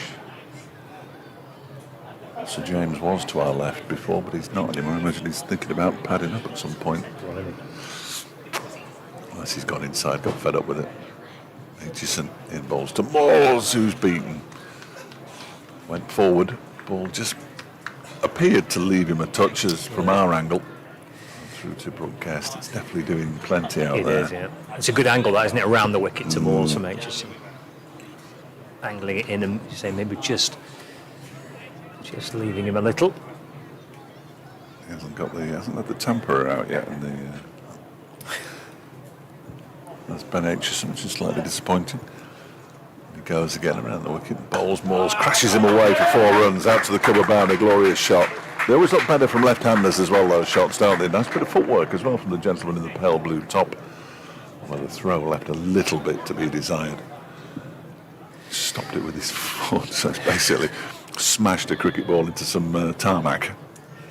The old cycleway that goes around the ground. Nice shot though, 74 for 5, Moores moves on to 8. Played that very, very nice, didn't he? Crunched away. So nice to watch.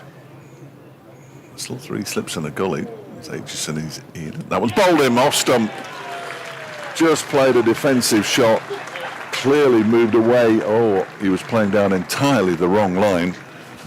And Joe Moores goes now, and Lancashire are 74 for 6. Good response from Ben Aitchison.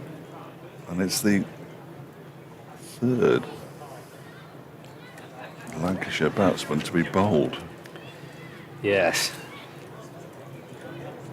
Second wicket for Ben Aitchison. 6 down, Lancashire 74 for 6. A pretty torrid hour and a half here for Lancashire, put into bat by Derbyshire. Moores having crunched one handsomely away through extra cover for 4. In the previous delivery, gets one that goes past his forward defence and rattles into the stumps. Somebody's thrown some teacups around in the changing rooms. Probably Jimmy.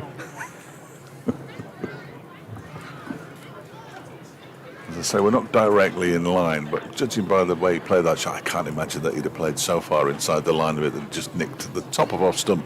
Only dislodged one of the bails.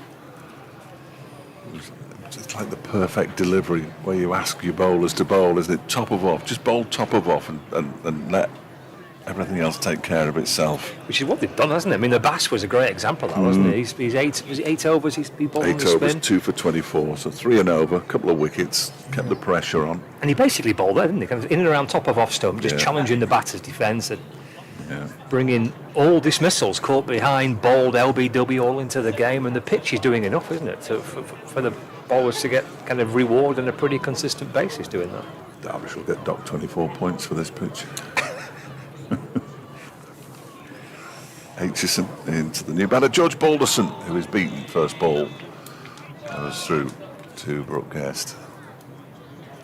This is sort of reminiscent of Derbyshire's first innings up at Durham as well, which didn't go particularly well, it has to be said. They were asked to follow on, and then Harry Kane carried his bat with an unbeaten century in the second innings. Couldn't prevent an innings defeat, but they just didn't bat very sensibly. I don't think Lancashire's batters have been particularly reckless. No, I don't think they have. Aitchison balls turned into the leg side by Balderson, gets off the mark. Harry Singh is still there, having come in at 5. He's on 14. Balderson off the mark with a single away, hasn't come up on the board. 75 for 6, I believe. I think you're right. Yeah, there's the score. They'll catch up in a minute. I'm already thinking about their lunch. Phoebes has brought some. That's never going to fill you up, surely. Just a tiny sliver of. No, you can't walk there, sir. Where's he going? What's happening? You can't stand there. Are there any stewards on the ground? We're not allowed that close to the pavilion. Here's Anuj Dal with Balderson on strike. He's in behind it and defends. Drops it back down the pitch and gathered by Dahl off his own bowling, and there's No idea. no run. Tom knows him though. He's probably very famous, and I failed to recognise him. But I quite enjoyed watching the bits of the Football World Cup I've watched when the cameras cut to someone who clearly is quite famous in America, and the British commentators trying to work out who it is. Dahl comes around the wicket, balls, and driven away by Balderson, flashed away by Balderson, very more truthfully, beyond the reach of Caleb Jewell at gully, down towards the boundary for 4. He's off the mark with that. 78 for 6. well, they still haven't. I think he got off the mark. The last ball, I think. Yeah, no, you're and right. it still hasn't caught it. Now there we go. He's got 1 now, so he'll he's have on 5 5, in a minute, yeah. won't he? Thank goodness for that. I just looked down to see if it had been given as a leg bye, but it hadn't been given as a single. The last ball of the previous over from Ben Aitchison. 2 for 20 for him. 79 for 6. That's left by Balderson. Through to Brooke Guest. And there's no run. Yeah, the TV cameras have been picking out kind of different famous athletes in American football or baseball or whatever, and the commentators saying with not a great deal of conviction who they think it is. No. Oh, that's Sonso, very famous, plays for the Dallas Cowboys. Could be right. Even the world champions, the New York Knicks have just won the NBA for the first time since the 70s, haven't they? They've been everywhere. Dahl into Balderson. The edge into the ground, good stop by Jewell at gully, low down to his right, no run. Of course, some of the games up in New York, New Jersey, that kind of area, and they've shown them a lot. No idea. I would never play No, them. just some tall people. There's another bloke, look, clueless. Absolutely clueless. He's looking for the Portaloos, I think he is, yeah. Well, by this time tomorrow we'll be able to smell them, but at the moment they're quite fragrant. 79 for 6. Only the gents, of course. In comes Dahl around the wicket, bowls, Balderson forward. Defends, is no run. We had a bit of this in Southport the other week. Spectators. We're on commentary, like, whereabouts is the bar? Oh, it's just round the corner there, mate. Help yourself. What surprises me, at T20 they put a bar to the right of the expensive seats here, the corporates. And you wouldn't want to pay premium price to watch a game of cricket and have all these people queuing up for 7 pints of Carling Black Label. Driven. Good stop by Dahl. He thumped that firmly back towards him, Balderson. And Dahl sticks out his right hand and stops it off his own bowling. That's a fabulous piece of reflex work from the bowler. End of the over. And it is 79 for 6. Balderson on 5 and Singh on 14. Indeed, you can still get Carling Singh, Black that's Label. a bit of a throwback. It was, that is. wasn't it? It was, yeah. It was. I don't think I've ever drunk it. It's made in brewed in Burton. Carling Black Label. Terrific. Ben Aitchison to continue from the pavilion end. He's going to be bowling to Harry Singh, who's on 14. Oh, when he fences at that one outside the off stump. Didn't move his feet at all. And he was fortunate that he didn't take the edge and go through to Brooke Guest. He just went through to Guest of its own volition. Good start to the over from Aitchison. He's got 2 for 20 from his 5 overs on 1 ball. I've just sent a message to somebody. It's auto-corrected. I'm going to try and change it quickly. He's in again. That one is turned into the leg side by Singh. He wants 2 here. He's not going to get them though. Nicely done out in the deep there by... Is it something that might cost you your employment? You want to pick up commentary and you can concentrate and read? No, I've done it. Okay, I've done it, yeah. Okay. Yeah. No, it's a pal of mine he's in... Where is he? He's in Bali. Because they pay top dollar at Bolton Wanderers. And that's just the media team. It's having a holiday in Bali. Lovely. I just said good start. And I put lovely pitch. I meant to put lively. Pie wagtail. Let's change the subject. Here comes Aitchison bowls. That's left alone by Balderson. It's always good to hear from Pete. Disappointed on many fronts that Bolton got promoted last season, largely because I could see the ground from my house and it was a terrific away day for Burton Albion. We've lost that now that they're in the Championship. played exceptionally well in the playoff final. As Aitchison is in, Balderson pushes this to point, where Lewis Rees finds himself remarkably. Seldom see Lewis Rees at point. That's largely because Harry Kame is at mid-off and Mohamed Abbas is at mid-on, which is their usual kind of habitat. Mohamed Abbas sometimes finds himself down on the boundary, out of the way, keeping himself supple there with some stretches as Aitchison bowls, and that one is pushed towards Harry Kame again by George Balderson. A few more youngsters seem to have arrived away to our right. The young lads are wearing blue T-shirts, the girls white T-shirts, but they may well have been the Guard of Honour as well. Didn't take much notice at the time. A big gaggle. They're in the sun now. I just hope that the teachers are looking after them. It's getting increasingly warm here at Chesterfield as Aitchison bowls, and he goes for an expansive cut shot this time, does Balderson. Fails to make any particular contact with it, and the over comes to an end at 84-6 with 25 minutes remaining until lunch. I said 3 wickets in a session if you put the opposition into bat. And if they would have been happy with that, they'd be delighted with 6, Derbyshire.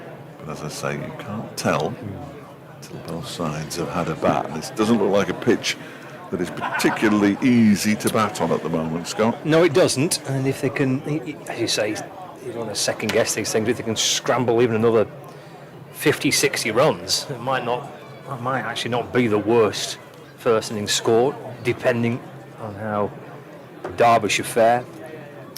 In most outgrounds, if you can get to 250, I'm not suggesting that will be in Lancashire's minds now. They just want to stay out there and bat. But if you can get to 250 at an outground, I think you've done pretty well. Well, Kent last week got to 180, and on reflection, that was probably a pretty solid first innings score. Batting first in Blackpool. Looked like a pretty decent first innings total. It looked even better when Lancashire were bowled out for 90. Well, they got a few in the second inning, 300. They did, yeah, 300 in the second innings. But I think Lancashire of the view last week is whose Dahl comes in and balls to Singh, that's clipped out through the leg side for a single, 81 for 6. I think they were of the view, even if they could have got to kind of 160, 170 themselves last week in the first innings, and it's absolutely game on, you know. So that's why probably even another 50-60 here could be quite handy runs here. Absolutely. When you look at the strength of Lancashire's bowling attack. They've already dismissed Derbyshire for 108 this season. Exactly, yeah. Well, let's see what these two can do. They desperately need some form of partnership here. He's Dahl around the wicket to the left-hander Balderson. That's past the edge of the bat and through to the keeper. It's no run. Talking to Chris Wright last week, they bowled out in their first innings in 24 overs, Derbyshire. And then, as he said, if you can get the ball to 30 overs old, then it becomes a lot easier, these balls at the moment. 30 overs, and then, you know, it's hard to get them to do a lot. 81 for 6. Was on the drive again. That's flashed away towards down towards the third man boundary. Caleb Jewell again. He's cartwheeling away to his left, trying to get something on it. Picked up down on the boundary rope by Rory Hayden. A couple more for Balderson. Score moves on to 83 for 6 with 20 minutes remaining of a pretty eventful morning session. Batting has not been easy. Derbyshire have bowled very nicely, and the pitch has done the rest, really. Trying to scramble together something in this first innings of Lancashire. Here's Dahl to Balderson, through to the keeper. Balderson drops his hands and lets that one go through.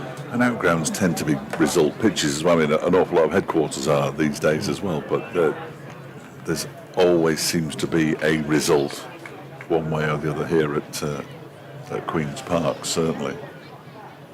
which is what you would expect. You put these bowlers onto a club pitch, which is essentially what it is. Yeah. They should be able to do plenty. Down to Balderson, that's down the leg side and taken by Brooke Guest. Yeah, Liam Livingston described the pitch last week in Blackpool on the first day as being more like a day 4 pitch. Yeah. So just like a classic club wicket. Which probably lends it lends itself to a short game, which isn't necessarily what the chief executives want, but it can be quite exciting, can't it? A low-scoring game. There's nothing wrong with low-scoring games. It's nothing worse than 500 plays 400. Yeah. Dahl to Balderson, just tapped away into the offside. And there's no addition to the score, so 83-4-6 at the end of the over. Just 3 coming off it. It's a flash from Balderson down to third man for a couple. And a single off the first ball of the over for Harry Singh. 22 overs of Lancashire's first innings. Well, thanks going well at Chester Street, where I assume Ben Stokes is playing. I haven't looked. 76 without loss. Northants having been put into bat by Durham. Is Ben Aitchison. In and bowls to Singh, who pushes it out into the offside. There's no run. Ben Stokes is playing. In fact, he's bowling as well. Oh, is he? He's bowling right now. 6 overs for 16. So it's steady, isn't it? 22 overs up in the north. He's 22 and a half overs gone at Canterbury and Kent. It's a thriller. This isn't pack him in. 47 without loss. Just batting carefully. Aitchison in and pole. Singh pushes that one up to a pass. He's fielding at mid-on and then drops it. And in the other game in the second division, Gloucestershire 71 for 2 against Worcestershire down at New Road. A couple of Continental Cup matches taking place later on today. Look at that. Romania against Belgium. Hungary against Switzerland. It's like the World Cup. Remarkable. Aitchison. Singh pushes this inside edge. He's trying to get it out into the offside. Goes down to Rory Hayden in the far distance. Picks up a single. Moves to 17. 84 for 6. Yorkshire are struggling at Grace Road. 67 for 4. I felt it was Leicestershire's bowling that might let them down a bit in the first division, but they're battling gamely this season. Sussex, top of the table at one point towards the end of last week, are playing a team who are really struggling in Hampshire at home. 65 for 2, the visitors, as Aitchison bowls. That's gone past the edge. The whole of Moore's bat. That's not Moore's, he's gone. What are you talking about? Balderson's bat. Glamorgan 51 for 4 against Surrey and Cardiff. 684 for 2 against Nottinghamshire at Chelmsford. And Somerset are 85 for 3 against Warwickshire at Taunton. All the games you can hear on the BBC Sport website. It's a remarkable service. You want to give it a go. Aitchison in bowls, pushed up to Harry Kane this time by Balderson. Stephen's going to have to ask Griff a question. Might be asking him what kind of jacket potato he wants. Could be jackets today. Jacket potato. Could be. Okay. Could be anything really. It all comes in a box. I don't know where it comes from, but it comes in a box. Because before COVID, we used to eat in the pavilion. Not allowed anywhere near them now in case we're diseased. It just bowls the ball. Sort of edges this one into the ground. Now, did that carry? He did, yeah, he did. So it's been dropped at third slip. It's a tap on the bum there for, I think it might be Caleb Jewell. It doesn't really look like Caleb Jewell. That's the only thing. It looks more like Matthew Montgomery. Have to wait till he turns around. So Balderson gets a life on 7. It's the first blemish of the day from a Derbyshire perspective. Was it Martin Anderson? I can't tell. Oh, no, it's Matthew Montgomery. Oh, I was right. How about that? It's never happened before. I'm not sure if it actually carried on. He did. Yeah. About stomach high. Yeah, it wasn't tricky, was it, in the end? I thought it was a comfortable stop. I suppose when you've got 6 wickets, 1 drop, it's not too bad. Well, as you say, first blemish, they've fielded nicely, they've bowled beautifully. It's been a perfect morning, hasn't it, really, for Derbyshire. Probably should have been 7 down, though. Henry looking busy. And the Bash returns, left by Singh, so it's his first over from the Lake End. He bowled his opening 8 overs of the day from the Pavilion end. He's still got a couple of slip catchers, so Wayne Madsen at first and Ben Aitchison at second. We're sorting lunch out, peeps. We've been sorting lunch out, haven't we? We haven't been asked, have we? We have not. Caleb Jewell at Gully. In fact, they're going to go for a 3rd slip now, so Martin Anderson, who was at cover, comes across and fields at Gully, and Jewell goes from cover to 3rd slip. So Madsen, Aitchison and Jewell, the 3 slip catchers, then Anderson at Gully, backward point, mid-off, mid-on, mid-wicket. Fine leg. Here is Abbas for Derbyshire. Balls and drilled, I think, on the bounce into the ground and up and over Harry Kane, who's at mid-off. Jumping up, Harry Kane stuck his right arm up, trying to stop the ball. Has run away for 4. Singh moves to 21. Lancashire moved to 88 for 6. Actually, looking back on the replay, I think that was actually hit on the full to. It's difficult at talent ground level, isn't it? That was my excuse for the slip catch. Yes, that's my excuse for that as well. To reiterate how tricky it is. Abbas comes over the wicket, balls to Singh. That's turned away off the pads out to square leg. Rory Hayden fields no run. Phoebe's just shown me one of the baked potatoes that it's got beans on it. They're going to be cold by the time we get to them. The good news is I've got a couple of pork pies here. One with your name. Oh, you're a gent. One with your name on. You're a gent. Is it the same size of pork pie that you were chomping on this morning? Because that was a sizable pork pie. The two smaller ones. Yeah, 2 smaller ones. Goose came up with the goods this morning.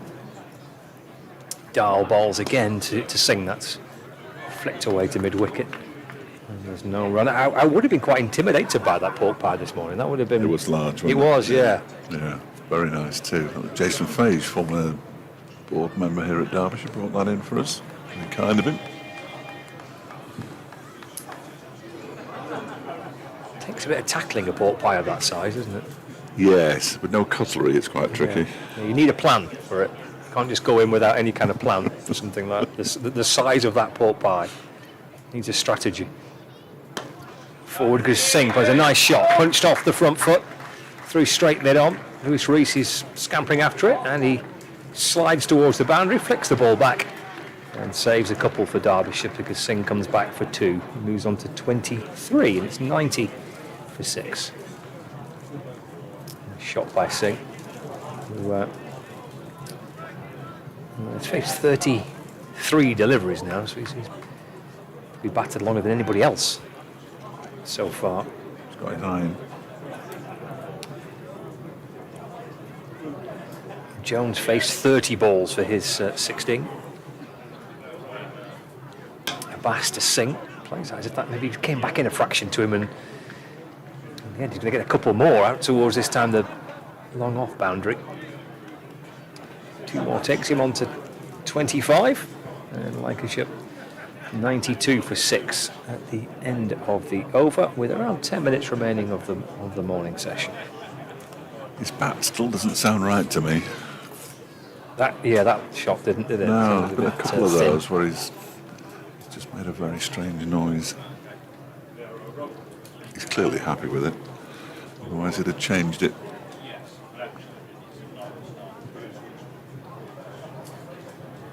Oh, who's that? Yeah, no idea.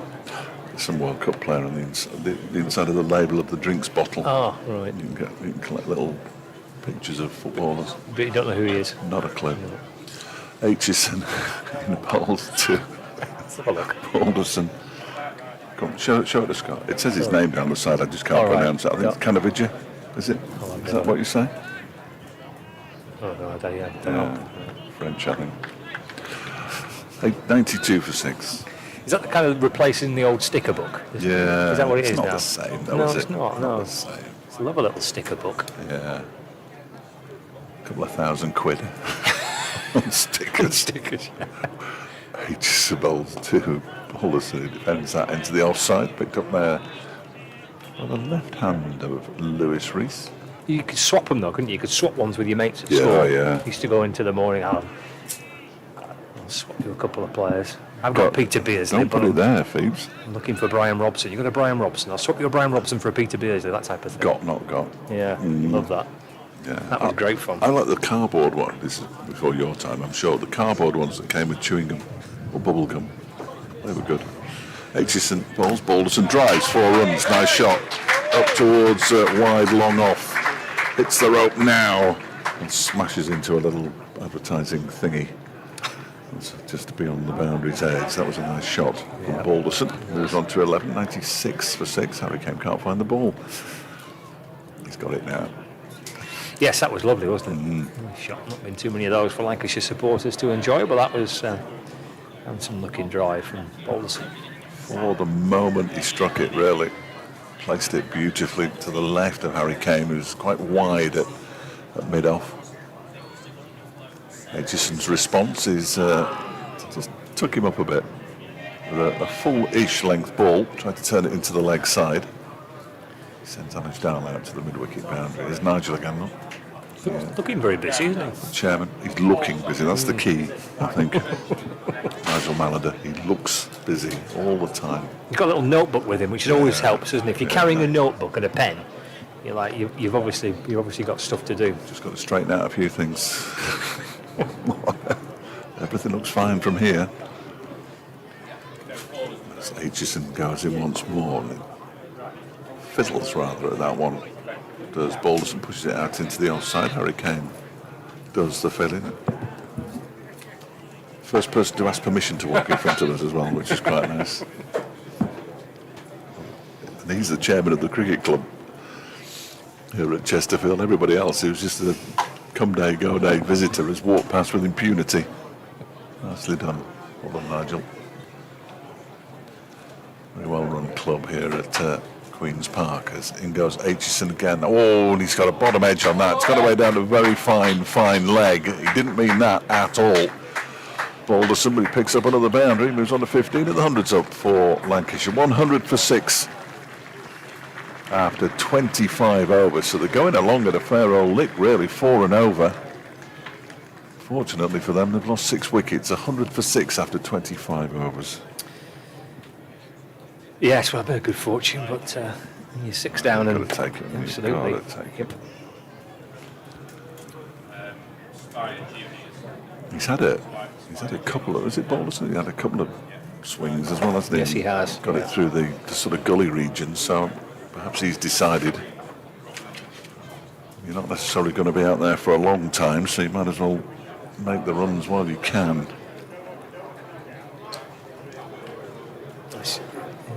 Why not? There is Abbas to Singh. Finds a gap through the offside. Picks out Montgomery on the cover boundary. Single for Singh. Takes him to 26, so 101 for 6. And brings Balderson back on strike. So time for this over and probably one more. Yeah, a lively morning session. That didn't miss any of the start of play. If you're wandering about 11:30, 11:45, then you've already missed quite a bit of action.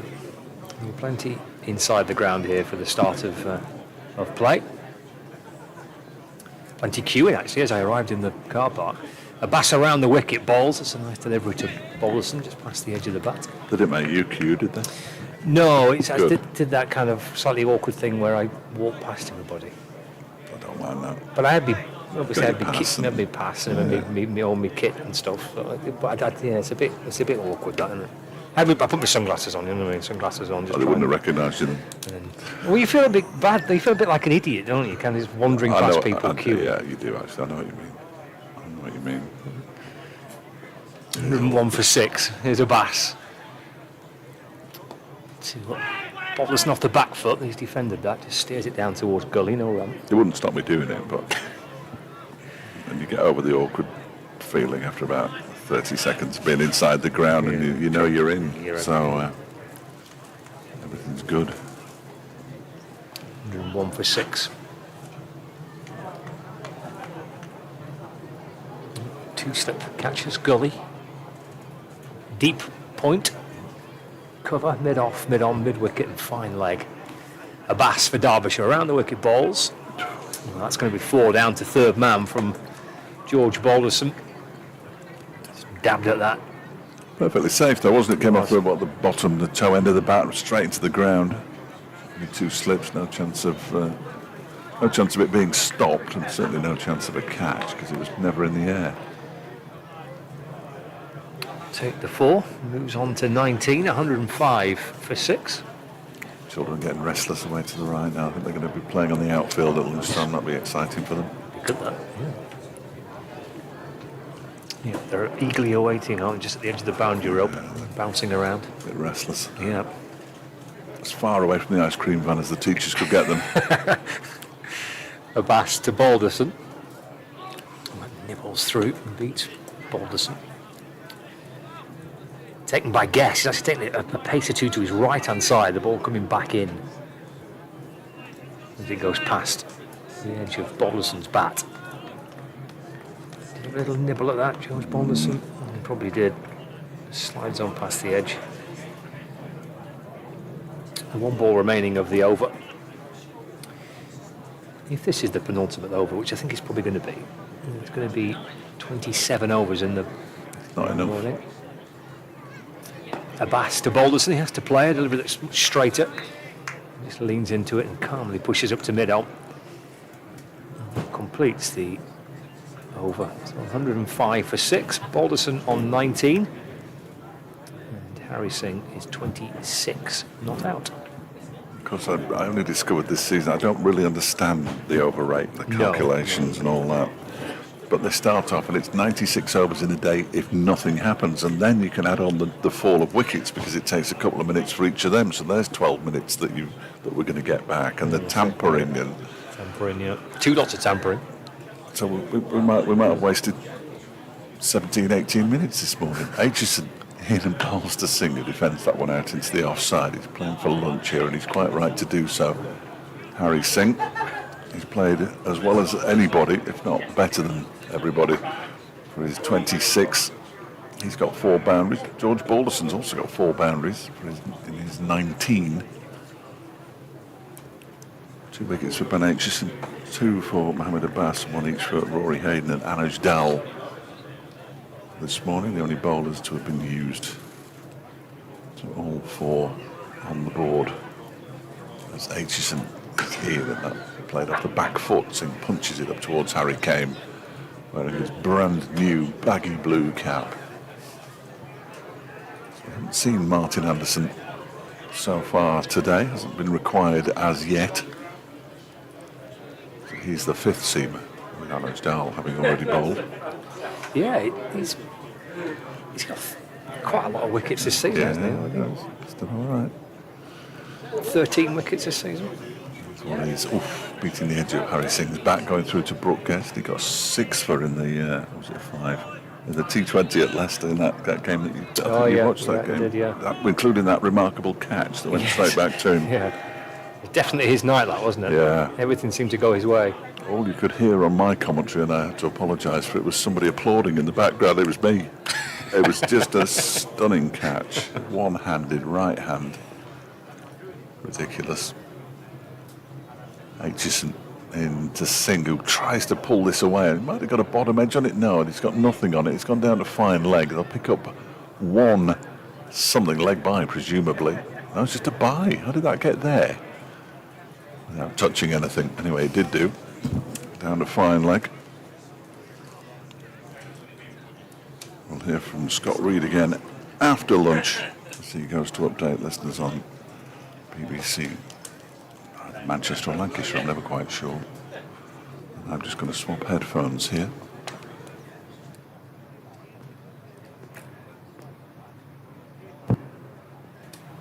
Then we're back in the room. H's and Bolts, that one is down the leg side. I think we've got one more ball until lunch, probably.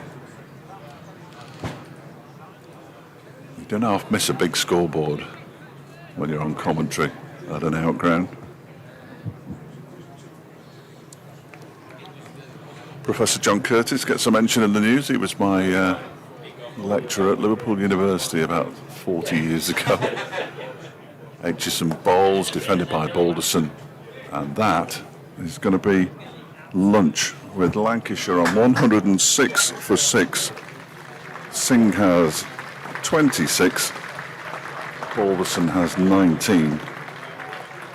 2 wickets each for Ben Aitchison and Mohamed Abbas, 1 each for Rory Hayden and Anuj Dowell as the players leave the field for lunch. And we will be back with you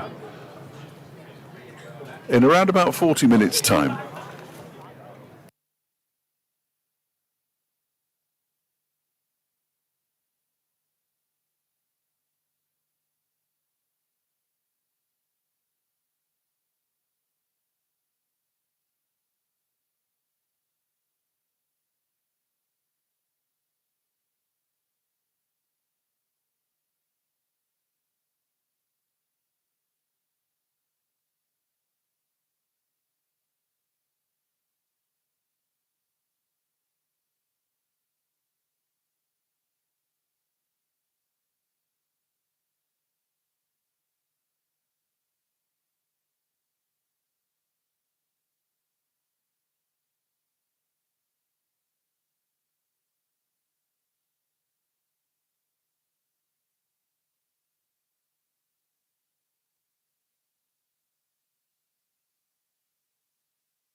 Welcome back to Queen's Park in Chesterfield for the afternoon session of the County Championship match, first day between Derbyshire and Lancashire. Lancashire put into bat and 106 for 6 at lunch. Derbyshire's morning just edged it. They're in a huddle, the Derbyshire players. Two Lancashire batters, Harry Singh on 26, George Balderson on 19. And a jacket potato with cheese for lunch. I don't know how hot the jacket potato was in the first place, but the cheese hadn't melted. No. And it was a little bit, it was all right. Okay. I mean, it's free food. What wants to complain about? Speaking of which, thank you for the pork pie. No, That you're was absolutely absolutely welcome. delicious. I've still got one. Where was that from? Goose, I don't know. Goose gets them from somewhere in Chesterfield. Oh, wow, that was delicious. Yeah. I mean, that was the highlight of the morning, really. I'm looking forward to tucking into mine at some point, probably at tea. Oh, I've lost me thingy off your microphone. Oh, have you done that? Your muff. You have. Where's that gone? Scott is currently muffless, but it'll be all right. He'll get it. I missed Mark Beecroft at Stratton's. I've just seen him actually wandering around the boundary. Welcome to the wonky capital of the North Midlands, which is unusually bathed in sunshine with the Derbyshire bowling attack being bathed in divine inspiration, he says. Thank you, Mark. Good to see you earlier. If you're listening, give me a little wave. Because that's the kind of bloke I am, a man of the people. You absolutely are. You absolutely Man are. of the people. The VIP area is thinned out a bit. They must be still eating. Well, I looked behind us. Well, I didn't. There's where the tea and coffees is, and there's a little van which is providing the catering, and they were just bringing out the desserts just before play was about to start, about 2 minutes ago. So they're obviously just tucking into dessert. There will be. Cheesecake, I think it was. I do like a cheesecake. I know Dal balls to Harry Singh, whose bat still sounds broken. He tucks it into the leg side, picks up a single off the first ball of the afternoon session, moves on to 27, 107 for 6. Yeah, I like a cheesecake. They're all kind of individually plated, and they were just ferrying them out. I think it was either kind of raspberry or strawberry cheesecake, by the looks of it. I think we're on pizza tomorrow for lunch. That's controversial. Is it? I think that's controversial. Okay. You're not a pizza man? No, I like a pizza, but it normally comes in the evening with a beer. Well, I'll be having double pizza tomorrow. Excellent. We're always grateful for whatever is provided. Yeah, absolutely. Now I'm full and feel relatively healthier after a jacket potato or a baked potato, depending on what you call them. Dal 2. Balderson with 2 slips in place. Balderson's trapped in front. No, says the umpire. Our umpires today are Ben Peverell and Neil Pratt. And I'm not sure which one's which, if I'm entirely honest with you. They're both of a similar build. Yeah, it's quite tricky from here. Isn't it? I could get the binoculars out, but they're broken. That's not ideal. Have you managed to break your I binoculars? think somebody else did it and didn't tell me. But Oh dear. yeah, they weren't particularly expensive. Tax deductible. Dal is in. That's driven, but straight to the man at extra cover. It was Lewis Rees. For your jacket potato slash baked potato, did you? It was your choice for cheese, was it? Because there were other options. Yeah, there. there was tuna there. There was baked beans. Baked beans. Yeah, there was a choice. So you were happy with the cheese? You just wanted the plain Yeah, I like cheese? I do like cheese. Yeah. I'm not a big fan of tuna, Okay, that rules that out then. but baked beans is okay as well. But in mixed company, that's not ideal, is it? Down around the wicket, Paulus, and that one just takes off a little bit, taken behind the stumps by Brooke Guest. Derbyshire made 2 changes to the side that was soundly beaten up at Chesterfield Street. Shorey Bashir and Nick Potts making way for Rory Hayden and Anuj Dal. They'll take some catching, won't they, Durham, I think? Okay. They're a good side. Yeah, they're a good side. I think Derbyshire made them look slightly better than they are, but they are a good side. Dal bowls driven down the ground, and will the fielder get to it? He does. And it's Mohamed Abbas. It's a terrific piece of fielding from the Pakistani Test player, tumbling away to his right-hand side. It's thinned out everywhere because the youngsters have gone. They've gone back to school. They had a right old time on the outfield just in front of us at lunch. They were enjoying that. They've gone home, or back to school at least. That one is clipped nicely into the leg side by Balderson, but straight to Caleb Jewell, who is wearing a sun hat. I think it's Caleb. It is. Wearing a sun hat, for goodness sake. Oh, here's some more people, look.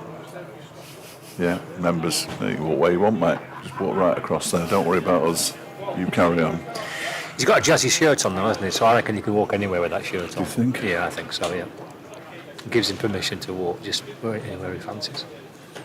And a palm trees on the beach. But now they can't get through because you're not allowed through, so they've got to walk in front. They're walking right behind the bowler's arm at the moment. And one of them is definitely a member because he had his membership round his neck. Rory Hayden for the first time, I think, from the pavilion end. 107 for 6. He's got Harry Singh on strike. Keeper standing up and a couple of slips in the gully as well. Singh defends. Solid defensive shot by Singh. Bouncing back down towards the bowler. Gathered by Harry Kane, who's at mid-off, polishing the ball for Derbyshire. Well, Bass is at mid-on. There's also a fine leg and a deep backward point. And the cover, the square leg, 2 slip catches, gully. There's Hayden to Singh. One in behind and defends. Again, there's no run. Gathered by a Bass. Again, Derbyshire won't mind too much if it flattens out a bit this afternoon, really, because they'll probably pick up wickets. It tends to happen. And perhaps a bit easier when they go into bat. You can never tell. New ball. It's now 29th over of this one. It's certainly tricky this morning, wasn't it? The ball was moving about quite a bit. Right forward, solid defensive shot from Singh. Deflects it to mid-off, and again there's no run. So quite a few batters bowled this morning, didn't we? Yes, Yeah, 3 I think, was it? Yeah, Jones, Harris and Moores were all bowled. And then 2 catches behind, obviously Guest and Aitchison, and then the leading edge that saw off Josh Bohannon. He came at mid-off, I think. Hayden to Singh. He wants a single here. Comes off the inner half of the bat, just takes his bottom hand off it and it's deflected out towards mid-wicket for 1. If somebody had asked me what his nickname was, I think I'd have gone for Singy. I think that would have been high on the list. Yeah, Singh is a good shout, isn't it? For, There's only one, and I keep meaning to ask him, but I haven't plugged up the courage yet. Martin Anderson is called Pasty, which is usually for people from Cornwall, I find, but he's from Reading. Not known for the pasties you've Not read. really. And around the wicket, balls driven away by Balderson. Harry Kane goes after it from mid-off to field. 1 run. I think you can get against us from Reading Services. I don't know if that's something to do with it, but not necessarily known for it. not really. No. Pasty. No. It's known as Pasty. Maybe just a fan of pasties. Yeah. See, I'd have thought fans of pasties would look more like me than Martin Anderson, I have to say. I'm sure you're allowed a treat every now and again. Maybe that's his special treat, just to have a cheese and onion pasty or something. Hayden balls. It's wrapping Singh on the thigh pad and deflects down to gully. End of the over. The first from the pavilion end after the lunch break. And just a couple coming off it. 109 for 6. Balderson on 20 and Singh on 28. Always a slightly dangerous route, isn't it, nicknames, as to when you go down that path of asking players why. Yes. I certainly wouldn't do it on air. Well, there was a game at Sebba School a few years ago, Lancashire were playing, and they actually managed to mic one of the players up while they were fielding, so I could talk to them on the which was quite good. Yeah. It was George Bell who was the player mic'd up. Belly. Yeah. We got onto the subject of nicknames because as he was fielding and his mic was live and I was chatting to him, the wicketkeeper was George Lavelle and he called him by his nickname. and I asked him what the nickname meant, and as soon as I asked the question, I regretted it. Oh dear. Yeah. Dowell Bowles left alone by Anyway, Bohannon. in the end, it was a reason. Bohannon, Balderson. It was a reasonably harmless nickname that he had. But I was a little bit regretting asking the Really? question. George, why is George Lavell's nickname Spizzer? Oh dear. Doesn't sound good. Well, it doesn't, but thankfully it's got quite an innocent story behind it, or at least that's the version he gave me. Dallin, Balderson drives down the ground, 4 runs. From the moment it left George Balderson's bat, that was straight down the ground for 4, down the slope. And Lancashire move on to 113 for 6, 24 now to George Balderson, 28 to Harry Singh.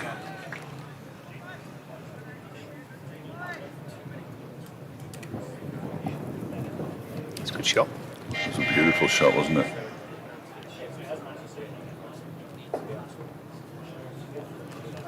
Here comes Dal again. Balderson this time cuts, but he doesn't really time it, although he's going to get 4 runs for it. I didn't think he timed it at all, but he's played it a long way in front of square, and there's no chance for Rory Hayden to get round, so it's back-to-back boundaries for Balderson, who moves to 28, joins Singh on that number, 117 for 6. He didn't really get hold of that at all, George Balderson, but nicely done, I suppose. Any boundary. Here is Dow in again. That was left alone by Balderson. Goes through to Brooke Guest. Somebody back at BBC Radio Derby looking for a freebie. Can we use photographs from the Derbyshire website? I'm not sure you can, really. David Griffin supplies those. He gets paid for them. He's a freelance. I've answered. So I'll just phone somebody.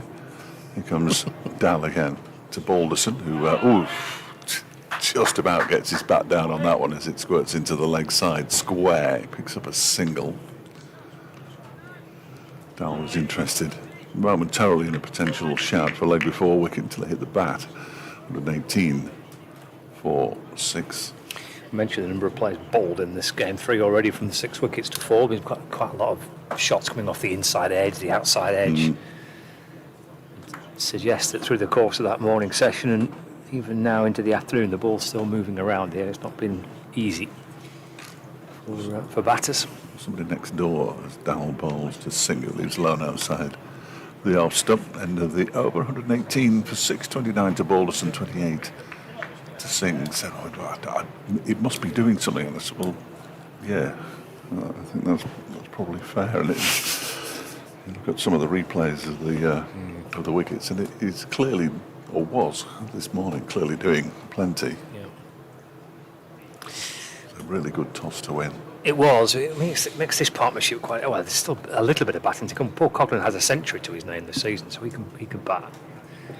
They can mention this morning. If they can try and get to kind of even 170, 180 might not be the worst score.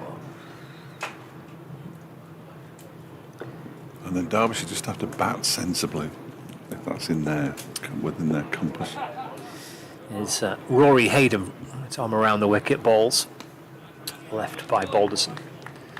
Well, that's the thing, isn't it? That 170, 180, if Lancashire can finish it, that only becomes a good score, I guess, if Lancashire can replicate something similar to what Derbyshire have done. Pretty decent looking attack of Lancashire, led obviously by Anderson, but Balderson, Coughlin and Stanley. And that's an attack that Lancashire have got. 118 for 6. 2 slips and a gully. Hayden to the left-hander. Balderson, who drives. Lovely looking drive, and that'll be 4 more. Well, he's played a couple of very confident shots here. Very handsome looking shots as well.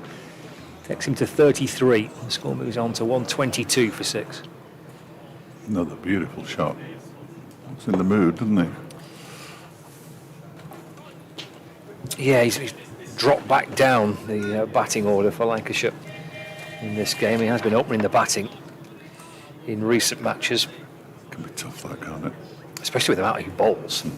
probably bowls more than anybody else. He certainly last season bowled more overs than any other Lancashire player. Like Lewis Rees. Used to open the batting, open the bowling. To Balderson, that's left. Taken by Brooke Guest. But they went with Michael Jones and Keaton Jennings in this game. That's their 5th different opening partnership this season. We've only had 7 games, haven't we? Or was it 8? 7 or 8 games? This is the 8th, I think, isn't it? Right. I think. I'm not sure. Yes, it is, yeah. Just started the second half of the season. And it's so tightly bunched as well, the second division. A couple of wins here and there, and you can soon show up the table. Hayden to Balderson, that's driven to mid-on where Abbas fields and there's no run. Yes, it is, isn't it? Durham have got themselves a little bit of a gap, haven't they? At the top, Northamptonshire, who are playing Durham this week, as second. But not a lot in it. Kent a third, 96 points. Worcestershire a second, 75 points. Sorry, Worcestershire a 7th with 75 points. So between 3rd and 7th, it's not a huge difference. No, there isn't. Is there? You could probably do with Durham winning that game. Let them go and let everybody else scrap it out for the second promotion spot. Hayden to Balderson. That's going to be 4 down to 3rd man. A slightly anxious look over his shoulder as that came off the thickish outer half of the bat. Down to 3rd man for 4. Takes Balderson to 37. Score moves to 126 for 6. It was always along the floor, I think, wasn't it? But It was. only 2 slips now, and that gap to the 4th slip or gully. Call him what you want, Martin Anderson. Well, we can call him Pasty or Martin Anderson, really, but I think it's probably a 4th slip. They've got that gap there. I don't like that gap. 26 for 6. To Balderson off the back foot, just drops it into the offside and pretty emphatically tells Harry Singh to stay where he is. That was the 50 partnership as well, that 4 down to 3rd man. So they've brought up 50 partnership. These two, end of the over, 126 for 6. It's also George Balderson's highest score of the season as well. He's on 37, Singh's on 28. Derbyshire often help the opposition lower order batters to the highest score of the season. They lost a T20 at Yorkshire. AJ Ty, I think it is, and Hassan, is it Hassan Ali? And comes Anuj Dal and bowls. Singh just gets a little squared up by that one. Leading edge back to the bowler. Both got their career best batting scores, and between them they played something like 350 T20s, and Yorkshire won the game by 2 wickets, rather irritatingly up at Headingley. These two sides have yet to meet in the T20. I mean, twice within a week when it resumes. Dal is in. Oh, and he's edged and caught by Wayne Madsen. He went for an expansive looking drive. It might even have touched Brooke Guest on the way through, and Madsen just takes a catch above his head. Singh goes. It's 126 for 7 now. Yes, just building up nicely, that partnership too. They just brought up the half-century partnership between Singh and Balderson. Did it hit the keeper on the way through? Just looking back to see if we can see. It just seemed to loop, didn't it, to Madsen in a very strange way. Yeah, it's got a full-length delivery, wasn't it? He's going to drive it. Yeah. Yeah, maybe it did just deflect off the keyboard. See if we can see back on the replay. End of Harry Singh. Lancashire 7 down, 126 for 7. Paul Coughlin, the new batter, marches in. Got something to tell everybody at the 2 o'clock news? Absolutely. The little ooh is always a bit of a giveaway. I'm just going to swap headphones.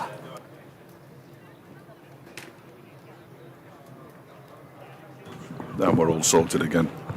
I feel slightly silly holding a set of headphones and talking into a microphone, but it's not the first time I felt silly, and I felt sillier for more silly things, to be brutally honest.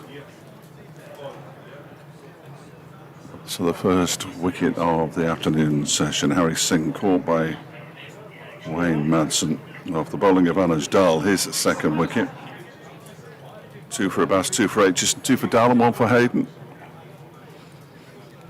He did go at that hard, which may well be a clue as to how Derbyshire should get on with the batting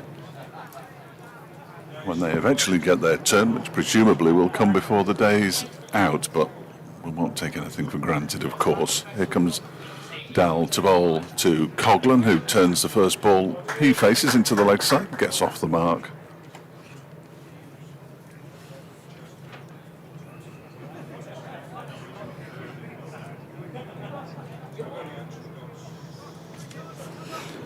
$127 for 7 now.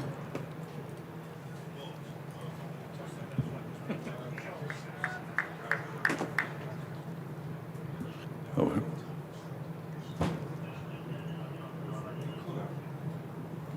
And we're going to have an update now.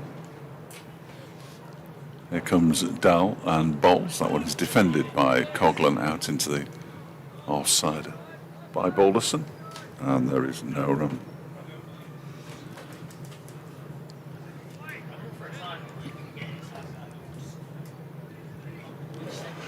Well, they had a great morning, Vicky. They took 6 wickets this morning, and they've taken one already since their resumption after lunch. Harry Singer's gone, caught by Wayne Madsen at slip off the bowling of Anuj Dal. His second wicket. 2 wickets this morning for Mohammed Abbas and Ben Aitchison. 1 for Rory Hayden. Lancashire in a spot of bother here. They've lost another one. 127 for 8.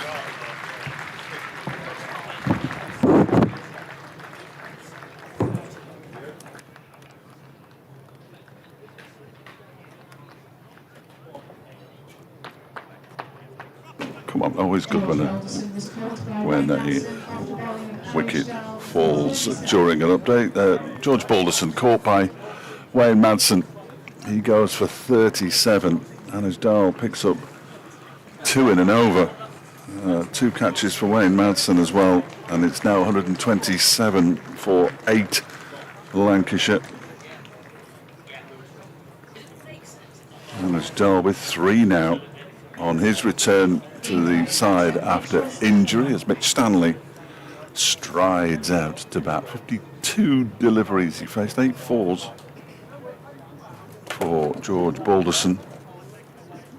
Yeah, we're back underway after the lunch break as well. 127 for 8. Derbyshire will be cock a hoop here. A game that they really have to win. They haven't batted yet, obviously. And they need to bat sensibly when they get their opportunity. I'll just wait to see when the replay pops up for that one. There's Harry Singh's dismissal. Hopefully we'll get to see the dismissal of George Balderson as well, caught at slip. And Anuj Dal now has 3 for 34, 2 wickets in the over. Last ball about to be bowled.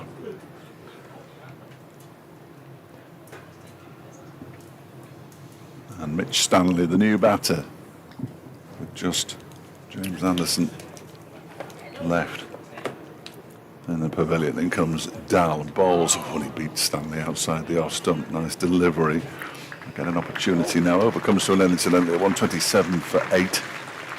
And he just sort of jabbed at it, really. Balderson, indeterminate sort of shot, really, on the replay. They'd be disappointed with that, as they say in sporting circles. Indeterminate jab round about, probably thigh high, the catch taken by Wayne Madsen for the second wicket in the over. As I say, 127 for 8 with 2 relatively new batters out there, Paul Coghlan and Mitch Stanley. And Lancashire have got an awful lot of work to do here to get to that 150, you'd have thought. Yes, it does feel some way off, doesn't it, for Lancashire. Terrific over from Dal. A couple of wickets in that, some smart catches from Wayne Madsen. It's a lovely ball that got Balderson, wasn't it? He played he barely did anything though, did he? He was sort of, he didn't commit to the shot for me. Felt very much like watching Blackrod. As Coghlan tries to... He's decided. He doesn't try to launch the ball out towards the VIP tent away to our right-hand side. That might have gone towards the spire. done. Now, one person in particular at Blackrod, you know who you are, and never commits to shots, and it really irritates me because he's a big lad, about my size, Reckon he should hit it a bit then, dear. similar genes. I see. Yeah, can hit the ball hard, but never commits to shots. We told him this a few times. I'd stop telling him. 127 for 8. And he launches this out towards the leg side. That's going to be 4. But Coghlan kind of heaved out towards square leg. Gets himself 4 runs. I don't think it's the worst approach this, is it? With Stanley at the other end and with Anderson to come. No, I think this is the way forward, really, if I'm honest. 131 for 8. It's instantly created a change in the field. The second slip catch has come out. Ben Aitchison being relocated to a deepish mid-wicket. There's a deep square leg and a fine leg, and long ons drop back and mid-offs drop back and covers a bit deeper as well. Coghlan swings again. Has he hit that and it's been dropped by Madsen, who's hurt? Let's have a look, see if he's got... No, he's no bat on it, so he's gone for the swing. It's deflected off some part of Coghlan's body, and it's an awkward one for Madsen to try and stop. He limped, but it looks like his arm or his hand that he's hurt there, to me. I think he'll be all right. He's not coming off or anything like that. I did hear in the news, we haven't had any kind of press release yet, but Chesterfield Council and Derbyshire have signed an agreement for the continuation of the Chesterfield Cricket Festival, so I'll try and find out more details if I can. Hayden over the wicket balls. Which Stanley works it to the leg side. That's nice. Well, it was one of those, it was like before I went on, and I only sort of half heard the start of it, and then they said... Well, more of them the better for me. As I mentioned before, this is the 3rd successive championship match that Lancashire have played at an outground. Southport, Blackpool, now Chesterfield. They're excellent. We now have the tech that is far more reliable than it used to be as well, to broadcast from places like this, don't we? I think. Hayden balls to Stanley, a little tentatively. Gets himself some runs. Wants to come back for 2, in fact. Throw comes in towards the keeper's end, and Stanley has used those long legs of his to stride back for a second. Gets his first runs. He's off the mark. 134 for 8. Yeah, Lewis Rees down there just hasn't got the strongest arm. I think it's fair to say. He might not agree with me. He doesn't agree with many things that I say, Lou. He's probably right not to agree. 2 slips in the gully with Stanley being on strike. Hayden comes over the wicket. Stanley defends. Towards Harry Kane, who's quite deep at mid-on. It's the end of the over. We had that 4, which was kind of clubbed out to the leg side, and the leg by, then a couple for Stanley during the course of that. Rory Hayden over his 6th of the day. 33 gone of Lancashire's first innings. 134 for 8. Partnerships, well, had a premium really for Lancashire. Singh and Balderson's 52. Harrison Singh's 25. Perhaps the standout ones for Lancashire. And a score of 134 for 8. Matt and Osdal, why not, to continue from the Lake End. 3 for 34 from his 8 overs, 2 for 11 from the 3 overs he's bowled since lunch. Brooke Guest standing up, Martin Anderson down at 3rd man blocking our view. But a very fine view of all the S's on the back of his shirt, which is always good to see. Here comes Dal and bowls. That one swung by Coghlan. He was aiming for the bars, and it's ended up, it went off a top edge, one bounce down to Martin Anderson on the 3rd man boundary. He really, I'm surprised he didn't put his back out. He's decided that if he can get a quick 30 or 40, it could make all the difference, and who knows, absolutely it could.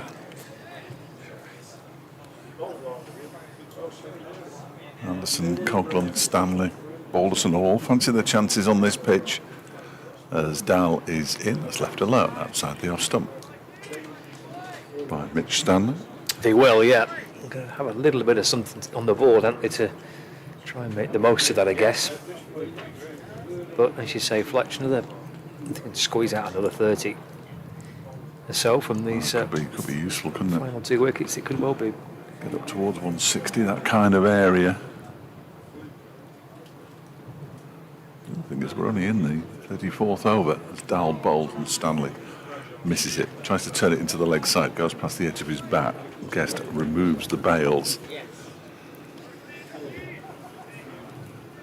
But because of the lack of foot movement, he never left his crease. Useful if you don't move your feet on occasion. Didn't get a particularly big stride in. Haven't seen Don Amott yet with the ice cream. This is your freebie ice cream. Potentially.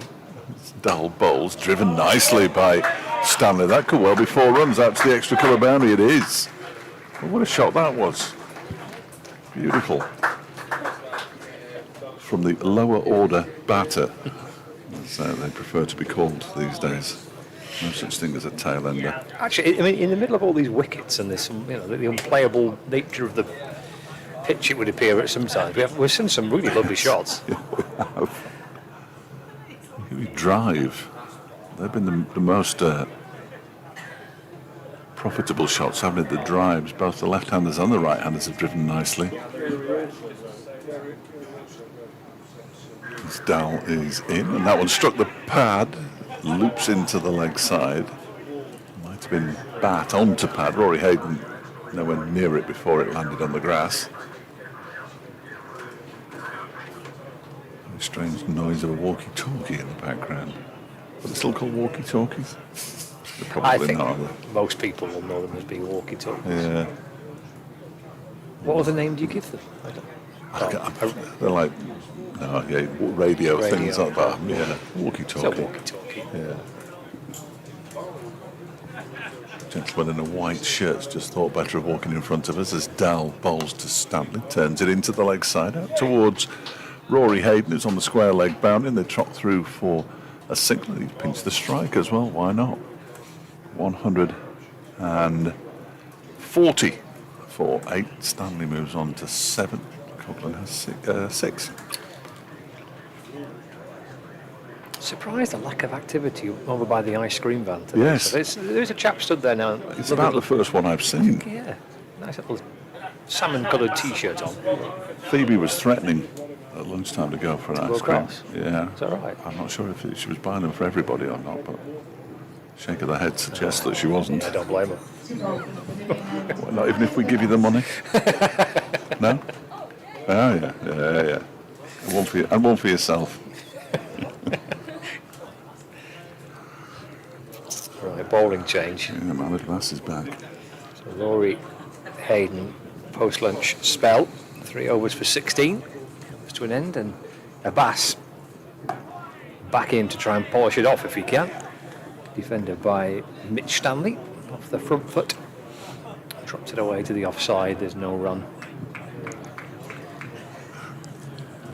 They've swapped the bowlers' ends quite a lot, haven't they? We've seen Aitchison and Abbas bowl from both ends, and Hayden bowl from both ends.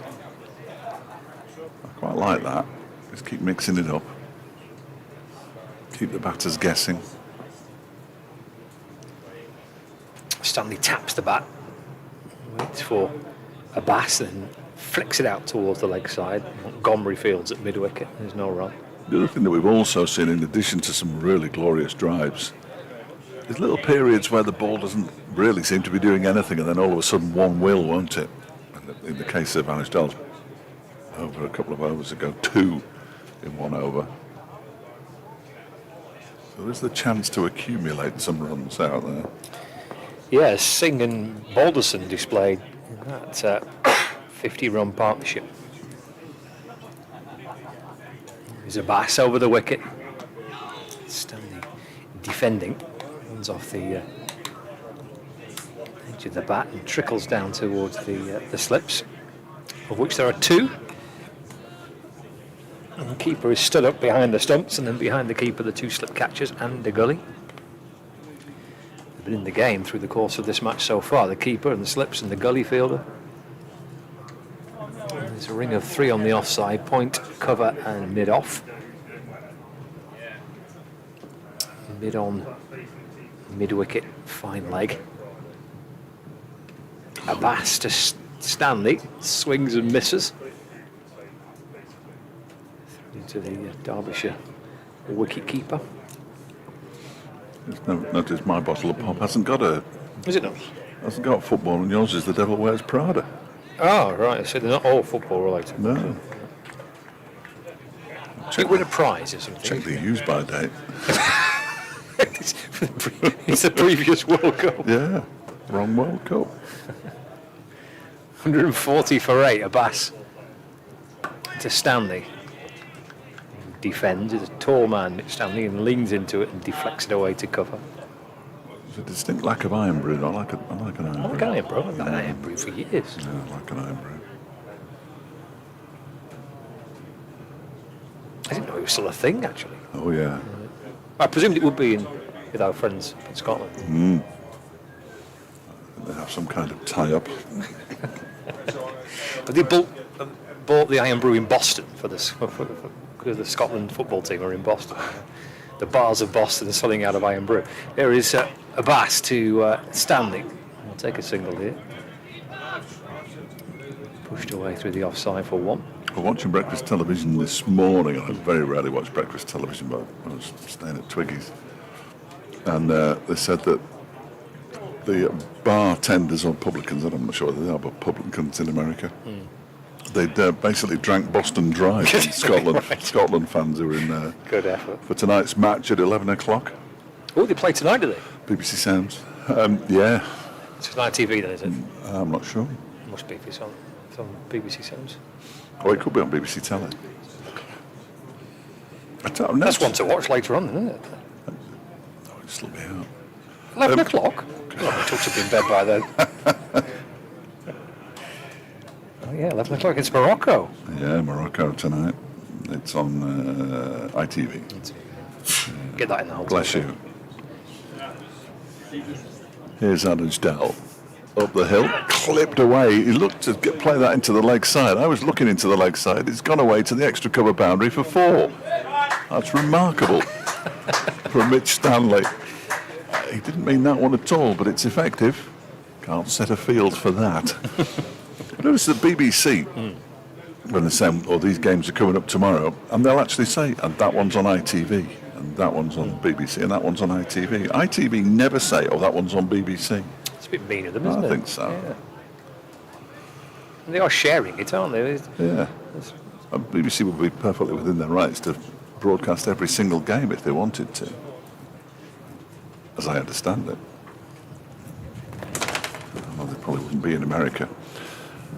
Here is Dal to Stanley, drives very pleasantly towards Caleb Jewell with his floppy sun hat. No run. 145 for 8 now, 12 to Stanley. Couple of boundaries. When he sees the one that went out to extra cover, he'll be telling everybody about the beautiful drive that he played as he tried to mow it into the ice cream van. This is Dal. That one is just pushed into the onside this time. Fielded there by Rory Hayden. Not quite got into the Football World Cup yet. I mean, I've watched bits of it, but there's so many group games. It's better when you get to the knockout stages, and it becomes more interesting. Well, even then, the last 32 instead of last 16. Oh, they're only losing 12 teams.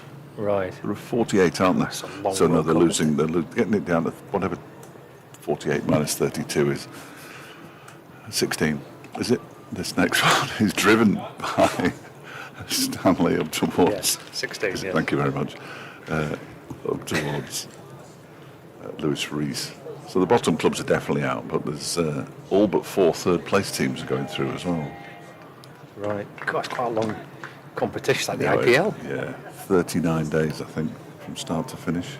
Goodness. I've got a little Excel file on my phone. It's really good. It's good radio as well. So I'll be back in a minute. Here's Dal. In the bowls to Stanley. Oh, that one leaps on him a little bit. And it's taken nicely behind the stumps by Brooke Guest. When I say I've got a good little XL, it won't open at the moment. I have no idea why. I'll come back to you. What's on your Excel sheet? Well, Something exciting, I can tell. I think it's quite exciting, except I can't open it at the moment. No, that's disappointing. I'll say. I opened it this morning. Here comes Dal again, balls to Stanley, that's left alone outside the off stump. Here we go, I'll tell you what we'll do. Sometimes does this. There we are.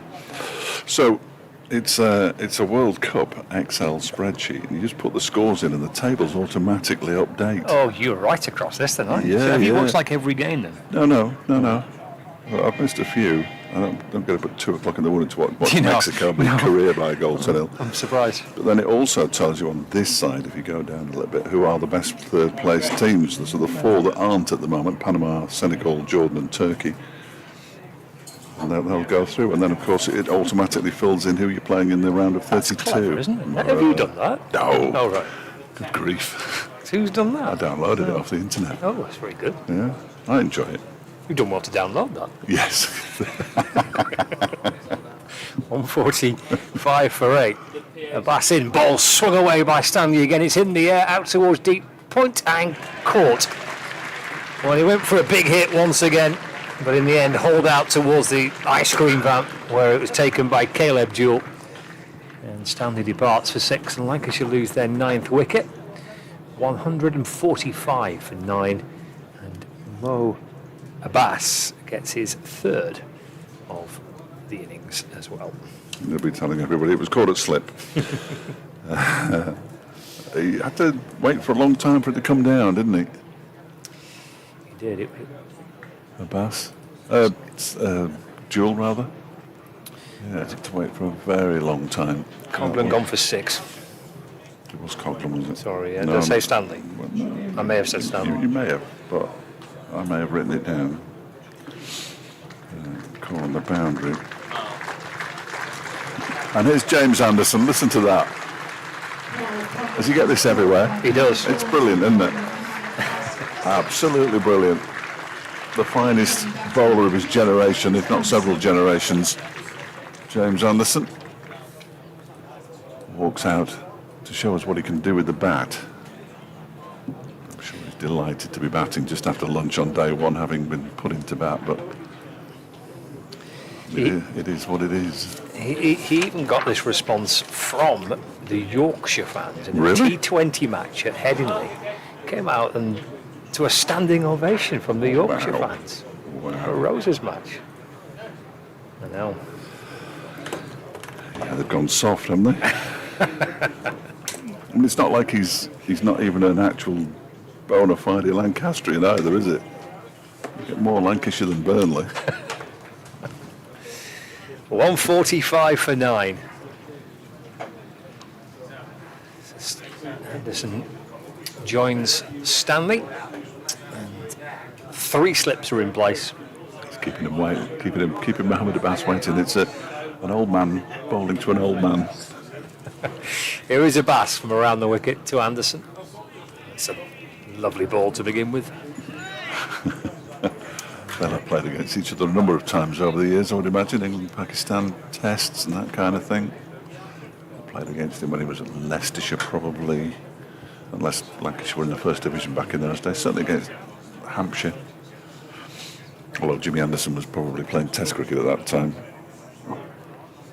Yeah. He certainly wouldn't have played against him when Mohammed Abbas was with Nottinghamshire last season, winning the title. There's Abbas. Anderson looking to punch it down the ground. He picks out mid-on. There's no run. 145 for 9. Lunchtime score was 106 for 6. Let you do the maths. Yeah, something. It's Lancashire hoping for more return, I'm sure. 39 for 3, I think. Okay. There is a Bass to Anderson playing and missing. We're only in the 37th over of the I know, that is a worry, of the isn't match. it? That is a worry. They've already lasted 8 overs longer than Derbyshire lasted in their first innings at Chesterfield Street. There were 3, if not 4 batters who were out twice in the same day. And they were forced to follow on. Well, that's not ideal, is it? Top 4 were out twice. It's a bit grim, that, isn't it? Oh. Yeah. It is when you're next to Martin. A Bass to Anderson. Oh, it's spilt by Harry Kane at mid-off. And Anderson comes back for 2. I don't think that was hit into the ground from Anderson. No, I think it was a drop. It's kind of spooned up to mid-off. That's 2 drops off Mohammed Abbas's bowling. 147 for 9. Can they try and get themselves to 150? You're an overly ambitious man. Well, kind of clutching at straws a bit, aren't you? But you don't know. Both sides haven't batted. Absolutely, yeah, absolutely. 150 plays 150. Well, that'd be decent. 17 for 3 at the close. You know, something along those Could lines. You be. can see it You and can. a Saturday finish. Nobody wants that. Nobody wants that. There's a Bass to Anderson. Slides on past the edge of the bat.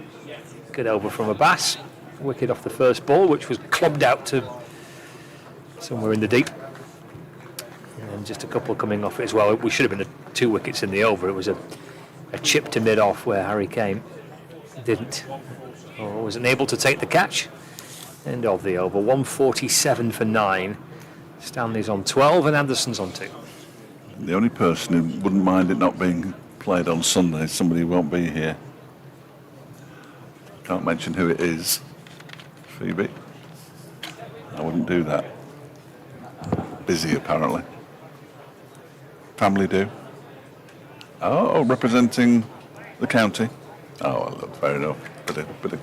Bit of bowling for the county. I think that's fair enough to miss a game for that. Probably. She's virtually professional. Here's Anuj Dell bowling to Mitch Stanley, who's struck on the pad as he tries to heave it into the leg side. That one made Martin Anderson chuckle. Just in front of us, down at third man. 2 slips in place. There is a man out. In fact, there are 2 men out on the leg side. Long on and mid-wicket are both out. And then there's a third one at deep backward square leg. So they've decided that Mitch Stanley's just going to heave at everything. He comes down and bowls, and they're not wrong. As he tries to cut that one, but he misses it, and it goes through to Brooke Guest. It was a really lovely presentation, wasn't it, before the start of play, presenting, was it 3 caps? Yes. For Derbyshire players. It was just very nicely done. All the players and staff gathering on the outfield, and everything was read out to the supporters. They waited, presumably they waited till quite a few were in the ground as well, and I just thought it was just a very nicely done presentation. 1 or 2 different people presented caps and made a little speech as well. I noticed Alex Hughes made one speech. So Dowell bowls. This one is clipped into the leg side for 4. Nicely done, Mitch Stanley. It says Jimmy Anderson on the scoreboard, but it was definitely Mitch Stanley. Even I know Jimmy Anderson, perhaps left-handed. In fact, I was there at, it was on 16, 150 up 151 for 9. I was there at Headingley when he tried to defy Sri Lanka in a test match. As Dowell comes in and bowls to Stanley again. That one's clipped down the ground. Harry Kane comes around at long on. Keeps them down to a single. 152 for 9. And Jimmy and whoever he was batting with, I was working for sort of updating the Yorkshire stations, you know, in the grand manner of Cali. So whoever wanted me, I'd just dial in and do a bit. And back when the BBC local radio bothered with that kind of thing. And he defied Sri Lanka for what felt like forever until about 6-7 balls before the end, and of course everybody had gone off air by then. So I didn't get the glory. is Dal bowling to Anderson, who's beaten outside the off stump. But he looked crestfallen. Slumped to his knees. I remember that. Anderson, you remember that? I do, Yeah. I can't remember what year it was. 15, 14. I was going to go kind of, that area. 12, 20, 14, 15 years. So look, see if we can find it. It was brilliant to watch. You better tell me, if you do find it, you better tell me who he was batting with, and the pair of them seemed to defy Sri Lanka for a long, long time. I just wonder if Saranga Lakmal might have been playing, might have been too young. Dal bowls, Anderson gets bat on ball, pushes it out into the off side, and the over comes to an end. So Mitch Stanley's got 17, Anderson's got 2. Lancashire are 152 for 9, having lost 3 wickets since lunch. Harry Singh for 28, Balderson for 37, and Coghlan for 6. It was 2014. 14 was it? Blimey. Anderson faced 55 deliveries for his naught. It was brilliant. He was the man out, wasn't he? He was. Moeen not out It was mowing with him. on 108 at the other end. Yeah, they almost saw them home. To a draw, obviously. Yes, Rather than anything else. Now, we ought to just keep an eye on this, because Harry Kane's come out to long on, Lewis Rees is out at long off, and Mitch Stanley's going to swipe at everything here. So keep watching, everybody, because the ball could be heading your way at any minute. Yeah, we're in the firing line a bit, aren't we? There's a few are actually around the ground. There is a bass to Stanley. That is clubbed down the ground. It will be cut off in front of us by Harry Kane. Single for Stanley, moves to 18, 153 for 9. He looks disappointed not to have smashed that to somewhere. For the toe end of his bat. There is only one England player that played in that Test match that is still playing for England That's good. today. That is good.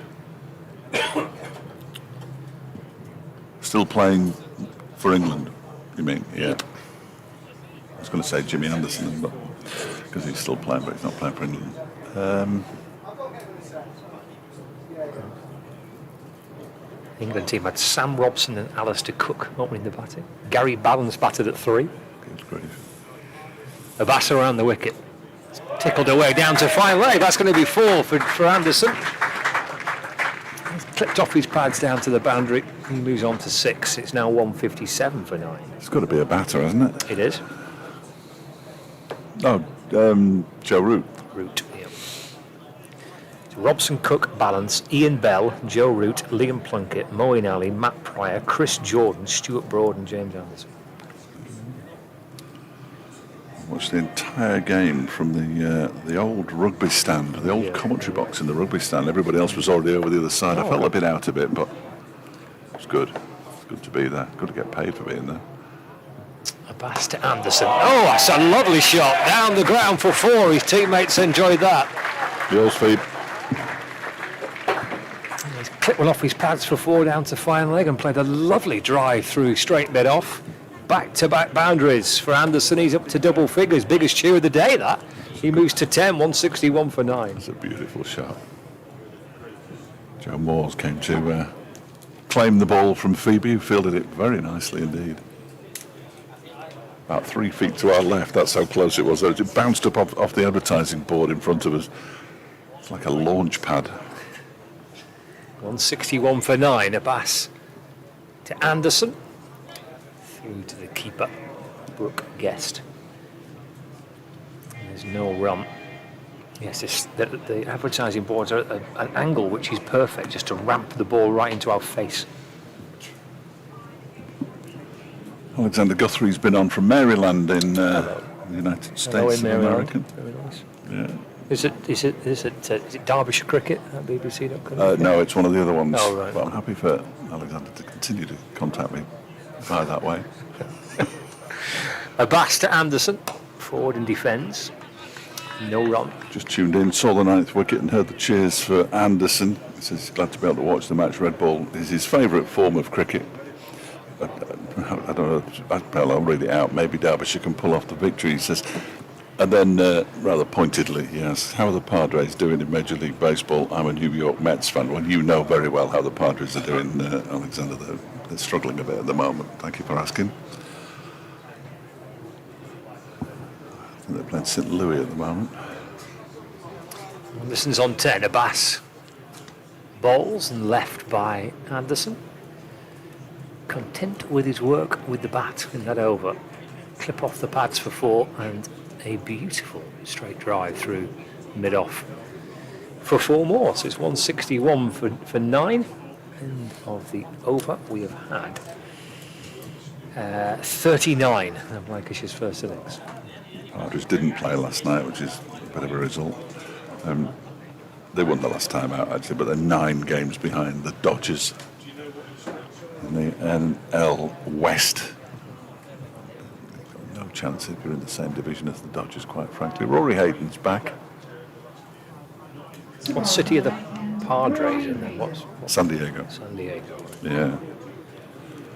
I saw them play San Francisco when I was 18, so it's a while ago now. So you've adopted them In since San then? Francisco, and they were hopeless. And I thought, that's the team That's for me. perfect for you. That's the Tranmere fan. That's the team for me. Rory Hayden's back from the lake end, bowling to Mitch Stanley, pushed it out into the offside. They declined the run. So Anderson clearly thinks that Mitch Stanley's just going to whack it to all parts. Martin Anderson just in front of us. I thought I'd make him look. One of the quietest human beings I've ever met. Does he know that he's Kate Cross's favourite player? Is he really? Is he aware of this? I don't think so. Oh, okay. There's Hayden, that one's wide, and he reaches for it rather, does Stanley, but doesn't make contact with it. As in, a commentary game, a T20 match a few weeks ago with Kate Cross and with Phoebe Graham, and they've both said that Martin Anderson is their favourite player. I think it stems back to them being together on a charity golf event Okay. or something, and then they've just completely adopted him since then. He's a thoroughly decent human being. They're massive fans. That's that I'm going to tell him. That's this one. Oh, he's bowled him. He might have got an inside edge. He went for the big Yahoo, did Mitch Stanley. He has been bowled by Rory Hayden, who picks up his second wicket, and Lancashire are all out for 161. They declined a run earlier in the over, and he may regret having done that now, although I think he was there basically to swing. He goes for 18. James Anderson finishes with 10, and Lancashire, as I say, all out for 161, remarkably, in how many overs? Under 40, certainly. 39.3. Which is not the way you want to be out, but Derbyshire will be batting fairly soon. I'll just whisk you through the bowling figures, then we'll take a short break. Mohammed, there aren't many either. Mohammed Abbas, 13 overs, 2 for 49. Ben Aitchison, 9 overs, 2 for 30. Rory Hayden, 6.3 overs, 2 for 28. And Anuj Dal, 11 overs, 1 made, 3 for 49. And that's the applause as Wayne Madsen leads the Derbyshire team from the field. Martin Anderson deep in conversation with Ben Aitchison. And the 2 opening bats, Lewis Rees and Harry Kamer, dashed off pretty quickly. Out comes the heavy roller, unfortunately. That should be banned, but it still hasn't been. And in under 10 minutes, Derbyshire will be replying to Lancashire's 161 all out.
And we're back in the room.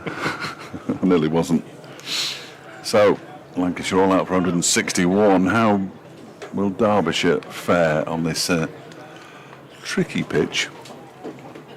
We will find out very shortly. James Anderson from the pavilion end, which goes against everything that I remember from last year. I'm sure he came up the hill last year. And he's going to be bowling initially to Harry Kame. And Kame pushes this out into the offside, and there is no run. So 161, you're talking about 150, so they've exceeded expectations. No. Yeah, I was kind It of could be useful. being as optimistic as I can be. It must be the sun getting to me or something. But yeah, I mean, it could be, couldn't it? And it did, as we said through the course of the day so far, it was, looking back on the replay and watching it live, it was pretty tricky to bat on. So if conditions are similar and Lancashire bowl well, then 160 could be okay. He slips in the gully. Kane gets a short ball that he just eases out towards the cover boundary, and it reaches the rope before the fielder can get there. Michael Jones tried his hardest, but he just couldn't quite make it in the end. And Derbyshire are up and running for without loss. Harry came off the back of an unbeaten century in the second innings at Durham, batted sensibly. Which wasn't the case necessarily for all of them. Oh, he's trapped on the pad there. An appeal. He just nipped back at him. Might have been height. Anderson quite liked it. They all liked it behind the stumps. They've got to. The captain's appealing. You've got to appeal, boys. But, I can only think that height might have been the issue there. We're not directly behind, as I'll mention at every available opportunity. And goes Anderson once again, bowls, and this one's pushed into the onside, where it's fielded by Marcus Harris. It's a no ball from James Anderson. First no ball of the day. He'll be disappointed with that, I would imagine. Has he been prone to them? I'm sure I asked you this at Old Trafford, I think. No, I don't think so. It's not really somebody who's... I'm sure I've seen a stat somewhere that in his 7 million deliveries over the course of his career, he's only been no-balled about a handful of times. He's in again now. That was left alone outside the off-stump. He actually moves away off the pitch through to the wicket-keeper Moores. Oh, but I think I was told or read somewhere that Lancashire have bowled more no balls this season than any other side. Mm-hmm. But again, if I've got that wrong, I apologise, but I'm just certain that's what I was and in the reading. Championship, they're still worth 2 for some reason. Back in the T20, they've gone down to 1 again, haven't they? I believe. Well, you don't get a free hit in the Championship, of course. There's Anderson bowls, and that one is played rather hurriedly by Kame into the leg side. He had to get his bat down quickly there, Balderson Fields. He played that well, didn't he? Because that did almost sneak through, didn't it? Just nip back in towards him, and he's just got enough bat on that to keep it out. Slightly close face of the bat as he deflects it out towards the leg side. There's one mighty appeal if that sneaks through and hits the pad. I think he'd have been gone. Good twiddler of the bat as well, Harry Kame. Waiting now for Anderson to bowl, and he's been beaten as he edged it. No, says the umpire. Well, Lancashire are absolutely convinced there was something on that. The umpire, less so. And it's the end of the over, 6 without loss. It was one of those that just leapt a little bit off a decent-ish length. Harry Kame definitely moved the bat towards it. The only thing I would say is that Jimmy didn't go up straight away. Okay. So the keeper went up, the slips have gone up, but straight away, I don't think Jimmy went up. He kind of, a second or two later, joined in. I'll see if we can watch it back on the replay, but watching it live, I don't think he went up straight away. He would. I'm sure Phoebe's done a replay of that, have you? Yeah, a replay coming up of that one. You might be able to spot for our viewers on TV. They might already have seen it. Actually, yeah, true. I forgot about that. Sorry, I'm watching back on my laptop. I don't think... No, he didn't go up at all. No, he didn't, did he? And then all of a sudden he saw everybody else, and he sort of... Any chance? And no, there wasn't any chance. Fortunately for Harry Kame, he survives. Good ball, though. Well, yeah, Lancashire with his new ball, trying to make this as difficult as they can. It's Stanley to begin with from the lake end. Spearing one down the leg side. Taken by Joe Moores. So Mitchell Stanley has got 3 slip catches and 2 gullies. Actually, Jones, by the time he's finished having a conversation with Keaton Jennings, is now going back to backward point. So it's 3 slip catches and a gully, and then a backward point, and a mid off, and a mid on, and a mid wicket, and a fine leg. Stanley in to Rees. Clipped off his pad down towards fine leg, but no bat on it. So just clipped the pad. And leg by called by the umpire. So Rees is still on no, but the score moves on to 7 without loss. As we get this second over of the Derbyshire first innings underway, halfway through the afternoon session. 20 overs until the tea break, so there's a bit to go. 7 without loss. Harry Kames on strike. Mitchell Stanley strides in with a new ball. Left by Kame, through to Moores. And there's no run. The 3 slip catches. Liam Livingston's at first slip. Harry Singh is at second slip. Paul Coghlan at third slip. And then Keaton Jennings kind of like a wide 4th slip. Balderson's at backward point, almost a deep gully position. There's a mid off, there's a mid on, mid wicket. Stanley for Lancashire balls. Has that been nicked off? It has. Kane departs and Stanley celebrates. Caught by Moores. And Lancashire strike early. They thought they had Harry Kane in the previous over, but they have him in this one. 7 for 1. Kane departs. Stanley strikes. He's out for 4, caught behind by Joe Moores. The 11th wicket of the day, with plenty more to come, I fancy, over the course of the remainder of the day. Oh dear, we are in danger of a very short game of cricket here at Queen's Park. Received his cap first thing this morning. Now he's walking back to the pavilion with Matthew Montgomery coming out to replace him at 7 for 1. Just 10 deliveries he faced for his 4. Harry Kane. I'm sure I'm going to cram this into a 20-second update. This is a slightly alarming pitch at the moment. Yes. Nobody's booked any tickets for Sunday. I know you could get a good deal for all 4 days. Yeah, kind of a decent price. Might not be. I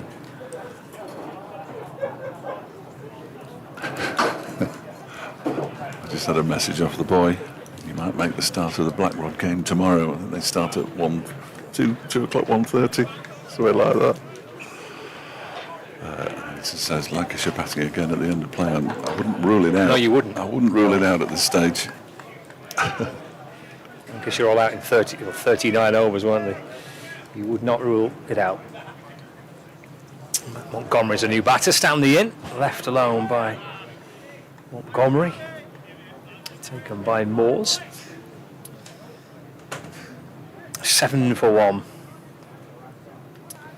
So the trend of the day continues. Bowlers getting plenty out of the surface and batting. Not the easiest of occupations, and who knows, 160 will be the worst score batting first. 7 for 1 Derbyshire. Here's Stanley. And the balls, Montgomery plays inside the line of that. And through to the keeper. End of a good over that from Mitchell Stanley to begin with. 2 overs gone in the Derbyshire first innings. Both batters are on naught. And Derbyshire 7 for 1. Yes, it's a testing time to be a batter here at Queen's Park in Chesterfield, especially when you've got Mitch Stanley steaming in at one end And the wily old James Anderson operating from the other. And he is about to continue. Anderson from the pavilion end. Bowling to Lewis Rees at 7 for 1 in reply to 161 all out. Bowls now, and Rees turns that into the leg side. They go through for a single and race up to 8. 3 o'clock. Look at the time. It's old headset swapping time again.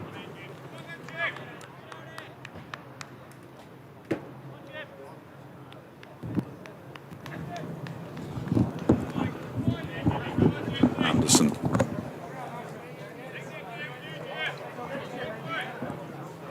To the right-handed Montgomery.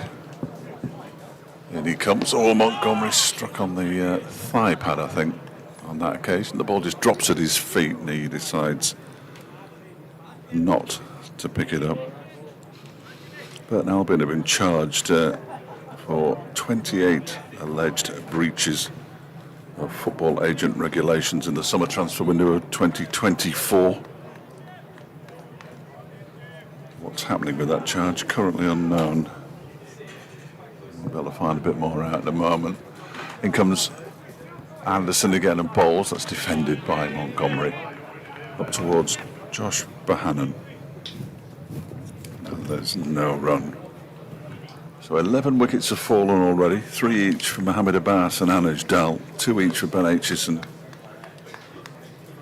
and Rory Hayden. Bit of snail racing news before they come to me. Well, Lescargo did well in the Grand National a few years ago, I remember. Anderson bowls defended by Montgomery into the onside.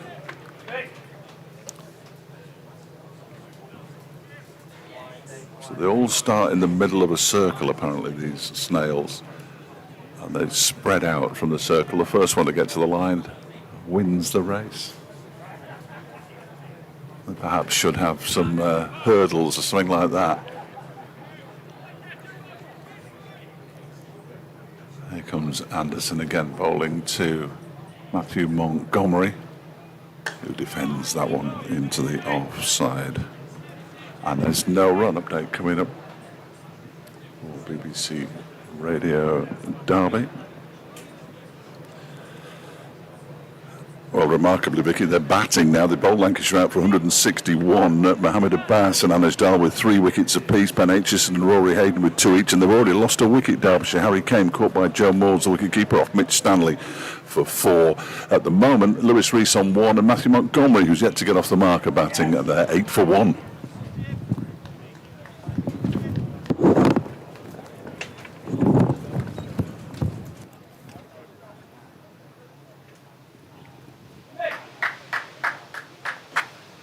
And we're back. That button is a bit sticky. Sometimes it comes on, sometimes it doesn't. Either way, end of the over, 8 for 1. 3 overs gone. 1 to Rees and Montgomery yet to get off the mark. It'll be Lewis Rees on strike for the next over from Mitch Stanley. We'll look at those Burton Albion charges in a moment for those interested. I'm not sure what the punishment is for that kind of thing. Whatever it is, Burton Albion could be in a spot of bother. Here's Mitch Stanley then, bowling to Lewis Rees with 4 slips in place. That's way down the leg side. What a good take that is from Moores. Tumbling away to his right-hand side, takes it one-handed with his right hand. Mitch Stanley just losing his radar a touch there.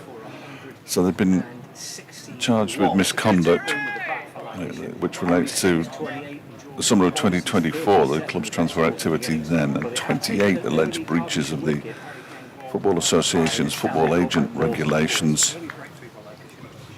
That's a lot of charges. In comes Stanley again. That's a better delivery, but left alone by Rees to go through to the wicket-keeper. Administrative oversights, I read in the 3rd paragraph. when providing the FA with information related to the involvement of Conor Hayden on the club's behalf in 25 transactions, as well as failing to provide documentation to the Football Association within the prescribed timeframes in respect of Conor Hayden's appointment and the payments made to his agency. It's all a bit technical for me, I'm afraid. Stanley is in from the lake end, down the leg side. He tries to swing it away there. Lewis Rees doesn't make any connection with it. He's just lost his radar in this over. Stanley, 2 down the leg side, but 1 delivery that was left alone outside the off. It does sound a bit technical, doesn't it? Yes, I don't really understand it. I know it's to do with the 25 signings they made in the summer of 2024. Well, that's a lot. Well, they've just been taken over. They did this ridiculous thing where they signed 25 players and then appointed a head coach. Surely the logic is to do it the other way around, isn't it? I don't know, maybe I'm wrong. Stanley balls to Rees, left alone outside the off stump. Well, they did it that way around and then discovered that was the wrong way around to do it, because that particular coach, Mark Robinson, didn't win a single match before he was sacked. Right. His assistant took over for two victories, and then Gary Bowyer came in the December of 2024. Okay. And rescued them from relegation in remarkable fashion. How's he doing, OGB? Is he good? He's good. Nice. He's good. Been to Greece. Oh, lovely. Stanley bowls. That one kept a bit low. It's a foolish ball. Lewis Rees slams his bat down on it, pushes it out into the offside. Yeah, no, he's in good form. He normally comes to OT, doesn't he, when Derbyshire are playing? He's normally seen there. He has told me, he has assured me that he is coming to the T20 match on the Monday night. Nice. So I will remind him fairly shortly. I would have thought he takes a keen interest in. He loves his cricket. Loves his cricket. He's a bit of a fanboy last year with David Lloyd, wasn't he? As I remember, that one's turned into the left side by Lewis Rees. There'll be a single here. Might be 2. Harris is had to go fair old chase to pick the ball up, and they do indeed get back for a set. And Derbyshire into double figures. Lewis Rees moves on to 3. 10 for 1. That was the final ball of the over as well. Matthew Montgomery yet to get off the mark. When he was manager of Blackpool, Gary Bowyer, more so than when he was manager of Blackburn. I didn't really know him that well when he was manager of Blackburn, but I did by the time he was Blackpool manager. And he always used to like a conversation about the cricket, especially if it was just at the end of the cricket season or a bit of an overlap. And he obviously knew I'd covered Lancashire. And you just spend more time talking about cricket than you would about football. It is strange that I've got a cricket coach in Mickey Arthur who's a big Arsenal fan who wants to talk about football, and a football coach who wants to talk about cricket. Here comes Anderson. Balls. Is that edged? I think so. Short. Yeah. It dropped short, didn't it? Oh no, it went through. Oh, it's gone for 4, so it's the edge of the bat. Definite edge. I thought it dropped short of the slip fielder, possibly. Yeah, I think it did. Yeah, it's gone to his left, low down to his left, but bouncing just in front. And those two talk to each other now. About the opposite sport. Just about sport in general, I think, yeah. They swap messages and all that kind of thing. In fact, Mickey Arthur came up, I remember at Old Trafford last season, Mickey Arthur and Gary Bowyer had quite a long chat out the back of the commentary box. Anderson to Montgomery. Steered out towards the leg side. Good stop by Marcus Harris at mid-on. Low down to his right. So 14 for 1. So Lancashire continue to probe away here. Batting continues to be a challenge. Anderson's found the edge of Montgomery's bat. It bounced in front of Harry Singh at second slip and actually went for 4. And he's on the prowl for more, is Anderson. Forward goes Montgomery. This will be a sharp single and, well, rightly sent back. It would have been a very, very tight single if Montgomery had his way. Lewis Rees a calm ahead at the non-striker's end, sending Montgomery back. He just wants to just calm down a touch. Lewis Rees wasn't going anywhere, was he? He was leaning on his bat. He would have been, any half-decent throw would have probably have seen the end of... Lovely day for a barbecue. Quite. It's in the end of Rees. 14 for 1, Anderson. Ball left by Montgomery through to Joe Moores. And there's no run. Just over halfway through the 5th over of the Derbyshire reply. Montgomery Montgomery on 4, Rees on 3. Anderson from one end and Stanley from the other. Coughlin and Balderson waiting in the wings for their turn. Did Stanley play in his own park? He didn't. Oh, that's a shame. It was a shame, yeah. Anderson to Montgomery. That, beats him and through to the keeper. He was there, but he wasn't. He did a bit of subfielding at one point, but he didn't play in Stanley Park. Didn't Mitch Stanley. 14 for 1. They still Northern League. Is it the Northern League? It's all changed a bit, I think, hasn't it? Chorley used to be in the same league as them and one or two other. It's all changed with these ECB Premier Divisions and all that kind of thing. I'll have a look. The ball of the 5th over, Anderson to Montgomery. It's on the front foot and just deflects it away to the offside. Picked up by Keaton Jennings. He's come round from gully to field that. End of the over, just the 4, which was that edge which bounced just in front of the second slip catcher, Harry Singh. And he runs coming off the over. 14 for 1. 5 gone. We're into the afternoon session on the opening day here at Queen's Park in Chesterfield for Derbyshire against Lancashire. On the live stream provided by Derbyshire and across the BBC Sport website and app as well. We play in the Northern Premier Cricket League Premier Division 1. No idea. That makes no sense at all. Tell you what, they do some travelling now. Carlisle at top of that division. Mitch Stanley from the Lake End, bowling to Rees, who goes back and forces that into the offside. That's a very, very impressive piece of fielding. Is it Balderson? It's Bohannon. Bohannon. I should have spotted him, shouldn't I, really? That's pathetic of me, because Balderson's in front of me. He's good in that spot. He's in this kind of position between mid-off and cover. And he's excellent in the field there for Lancashire. Saving some runs there. You have to go as far north as Carlisle and Netherfield, which is Penrith, I think. Here comes Stanley again, played off the back foot once more. There's Balderson fielding it, look. And there's no run. Settle playing that division, and Kendall, as well as Chorley and Longridge, Leyland, Garstang, some more traditional Lancashire venues, I would suggest. So I've no idea what the division's really called, though. I had a message, a very kind message from Steve Doggett, and you're very kind.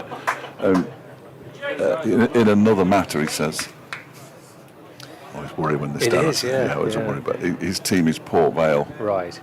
Obviously, a lot of Staffordshire, Derbyshire supporters as Stanley bowls, and he's slashed at that one as Lewis Rees. He's missed it, and it's gone through to Moores behind the stumps. Port Vale has signed Jasper Moon. Should we be over the moon or being eclipsed, he says right now. You have got a very fine central defender, certainly in League 2. Jasper is one of my, Jasper was my favourite Burton Albion player. Sadly, they released him. Under Gary Bowyer? Well, we had stern words with Gary Bowyer that he's released your favourite player.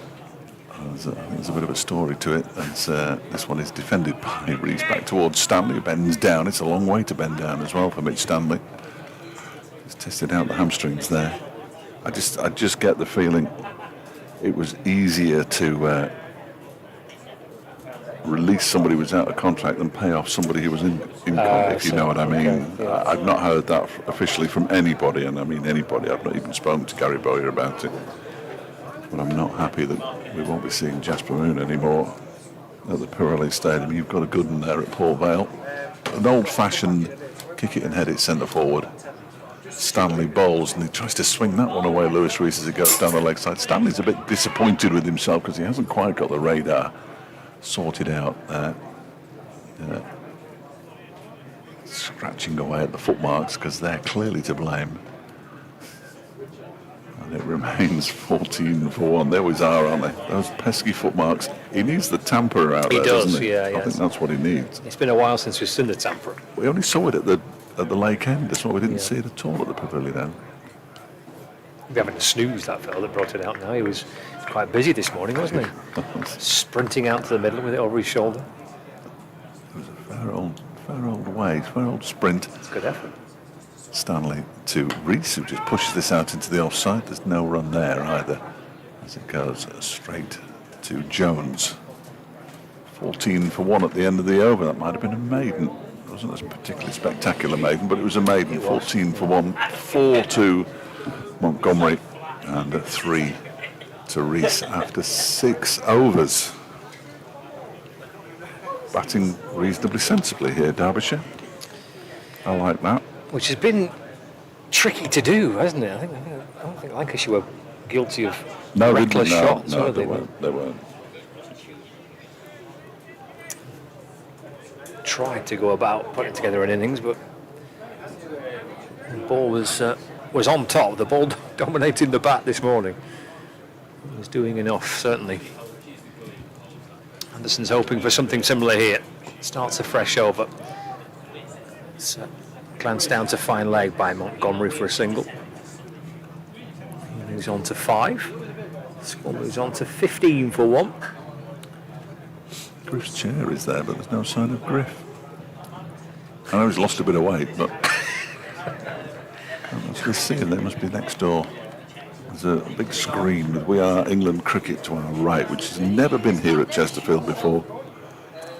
And they've decided that they want to separate us from the riffraff. Well, I was going to say written media, but you might be right. They're quite chirpy, aren't they, in that half of the 10? Never stop. Anderson around the wicket this time, left alone by Rees. And through to Morse. 15 for 1. Nigel's getting a name check there. I think that was Tom. Tom's the loudest. I'm surprised at that. He's usually quite quiet, Tom, but it's usually Griff that's the loudest in any situation. It's quite busy, isn't it? Are they all written media, are they? Some of them are pretending. I see. Well, aren't we all, really? Well, Anderson to Rees. Full. And he brings Rees forward. Defends it back to the bowler. No run. Michael Henderson's here. Is he Times, Telegraph? One of those.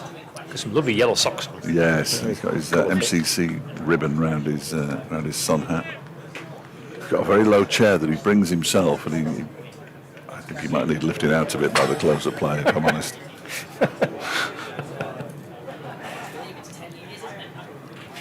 For 1. Might as well be sitting on the grass. 3 slips waiting. Anderson around the wicket to Lewis Rees. How's that one to go through? Taken by Joe Moores. The problem that Derbyshire have got is if and when Mitch Stanley and James Anderson need a rest, it's George Balderson and Paul Coghlan, isn't it? And there's no real respite. Much like the Derbyshire bowling attack, they only use the 4 bowlers. No spinners, no specialist spinners certainly in either team. Anderson to Rees. Shuffling across and not offering a shot, allowing that one to go through to the keeper. Yes. Well, Lancashire have the option of, well, Livingston's effectively 2 bowlers, isn't he? He'll bowl leg spin and off spin. Yeah. Did he bowl in the last match? Yeah, he got 5 wickets. Oh, you did tell me that before. I can't have been listening very well. He got 5 for 55 in the first innings, and 1 in the second one. As Anderson's into Rees, he drops it into the offside. Fielded by Bohannon. End of the over. 15 for 1. Oh my word! At this. Absolutely sensational. Marvellous. Thank you very much. Thank you, James. Wow, that is delicious. Is it a raspberry cheesecake? I think so. Beautiful. Thank you, James. Phoebe didn't get one. Oh, you see, now I feel terrible. Don't. She's not a cheesecake fan. Oh, excellent. Turns out. That's good news. That's really worked out pretty well. You might have a chance to eat it during this over. Yeah. When's tea? We're a bit off tea yet, aren't we? I think we are. All right. We've got 47 overs left, so 15 overs away from tea. That's a good hour. Mitch Stanley from the lake end, bowling to Montgomery, pushes it straight back to the bowler. These are the cheesecakes that Scott saw earlier, of course. Being so they've been in the ground for a while. Obviously had a couple of spare ones. I know that David Griffin won't eat cheesecake. I think largely because the word cheese is involved, but he's not a big fan of cheese. I know what we'll do with the pizzas tomorrow. Montgomery waits. Stanley bowls to him. He goes up on his toes, pushes it down into the ground. Keaton Jennings, in the most faded cap you've ever seen, other than Wayne Madson's, jogs around to his right to do the fielding. Having said that, I think it's fair to say that Liam Livingston's cap at first slip is a little bit faded as well. They've been around for a while, these boys. Singh at second slip. Coughlin at third. Next delivery is pushed into the offside nicely by Montgomery. He's going to get 2. He'll probably get 3 as the ball is eventually caught up by George Balderson. They do get back for a comfortable 3. Montgomery moves on to 8. 18 for 1. Nearly demolished that. That's a good effort. Taking a little bit of a bite. I'm surprised you need a rest. Tackle the rest in a few minutes. It's very welcome nonetheless. It is. Thanks to Jim for bringing it. I was chatting to Liam Livingston last week, and after they picked up, I mentioned the 5 for 55. He got 5 of those wickets in the evening session. I think it was 5 for 22, the spell he bowled. So I spoke to him after the game and got his kind of view on what it was like to play red ball cricket, having had such a long time away from it. Stanley bowls to Rees, who tries to cut that one away and misses. Wide-ish delivery taken by Moores. And I thought he's really interesting to listen to him. You'll be able to see it somewhere on, I think Lancashire Cricket put it out on their various platforms, and we put it out on the BBC Lancashire Cricket one as well. He's someone who's not played a red ball game in 5 years. What is it like now to come back and play red ball cricket, having played just T20 cricket? Must be tiring for a start. Well, he did say that. Yes, he said it was pretty goose after the first day. Stanley bowls to Rees. That one's down the leg side. He pulls the bat out of the way of it, tumbling to his right. Moores takes the ball. He said he fielded it slip, and he said the biggest thing he found tiring was just the concentration on the first day. Just having to, he's at slip. He's like, I don't want to drop a catch off Jimmy, and he said it was pretty exhausting the first day playing a red ball game again. But he described it as being effectively a different sport, this format compared to T20.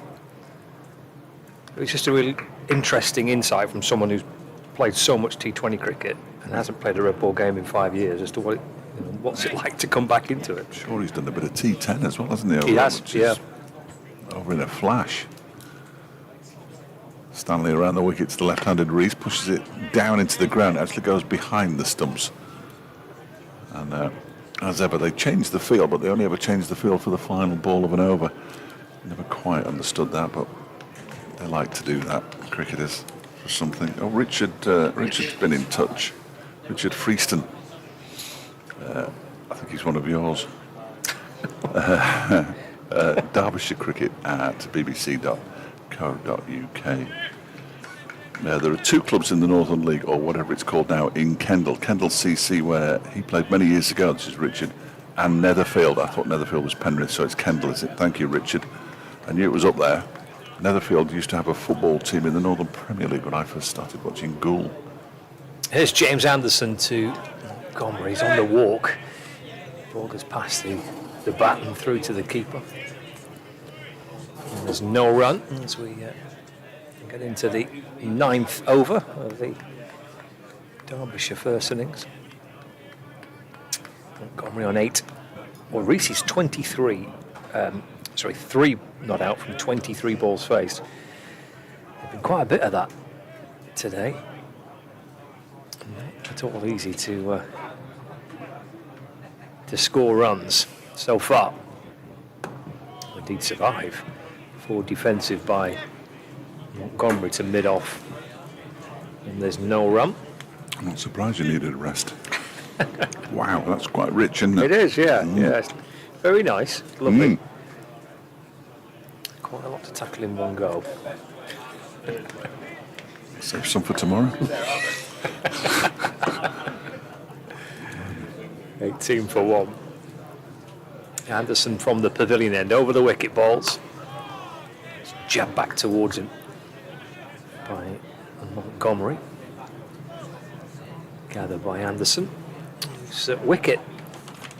The dismissal of Harry Kane was his 37th of the season. That's a good effort, that, isn't it? When you don't play every game. I think he's played every game. Anderson. Oh, sorry. You've completely fooled me. I've fooled myself. Sorry. Yeah. Here is Anderson and balls. That's driven away through the offside by Montgomery. Out through extra cover for 4 runs. And he gets one away. There's Montgomery finding a gap through the offside. Moves on to 12. 22 for 1. I confused myself completely now with that dismissal of the wicket of Harry Kane coming off Mitchell Stanley. So Anderson's still on 36 for the season. When he is top of the list, he's a Division 2. It's still a good effort. Leading wicket taker. I thought if Stanley's got 37 and Jimmy's got, I mean, how come you're not winning more games than Anderson to Montgomery. That's dropped into the onside and there's no run. Yeah, Jimmy 36 wickets this season. He was the leading wicket taker in Division 2 prior to this round of fixtures. So whether anyone's gone past him, I'm not sure. Acheson's up to 35 now. To 35. He's played every game. 19 for Hayden at 22, 35 at 22 for Acheson, and 8 at 22 for Dal. And there's some balls, goes for the Yorker. Turned up towards Harris at mid-on. No run end of the over. So it's 22 for 1. 9 overs gone. And Montgomery's on 12 and Reese is on 3. Last season's leading wicket taker in the second division, and I know this for a fact, was Lewis Reese with 50. Okay. Well, that'll be eclipsed this year, I think, by a number of bowlers. Yeah. We're only just into the second half of the season. There's quite a few in the 30s, aren't there? Yeah. Some good economy rates as well. Acheson less than 3, Hayden 3.08, Dal 3.05. Again, Derbyshire should probably be better than they are. Sort of suggests that there's not much wrong with the bowling. Whereas in the T20, there's not much wrong with the batting. Rather maddeningly. We've got a change of bowling here. Is that still it's George Stanley? Balderson. That is George Balderson. I thought it was a change of bowling. First delivery 2. Thank you. First delivery 2. Lewis Reese. Reese wants something. Moores wants something. They all want something. Lewis Reese's bat has broken. I suspect Moore's the one at helmets. He'll probably stand up. Yeah. Reese wants a new bat. Who's going to bring this out? They've got a selection of substitute fielders / 12th men. The helmet was raced on there by Lancashire. That's good work. Yeah. 22 for 1. It comes Balderson bowls to Reese, who defends it with his broken bat. Appears to be a discrepancy. We can only apologise for it with the scoreboard, I think, on the stream. I don't think they added that 4 off the back of Montgomery. 4 off Jimmy Anderson. 22 for 1, the score.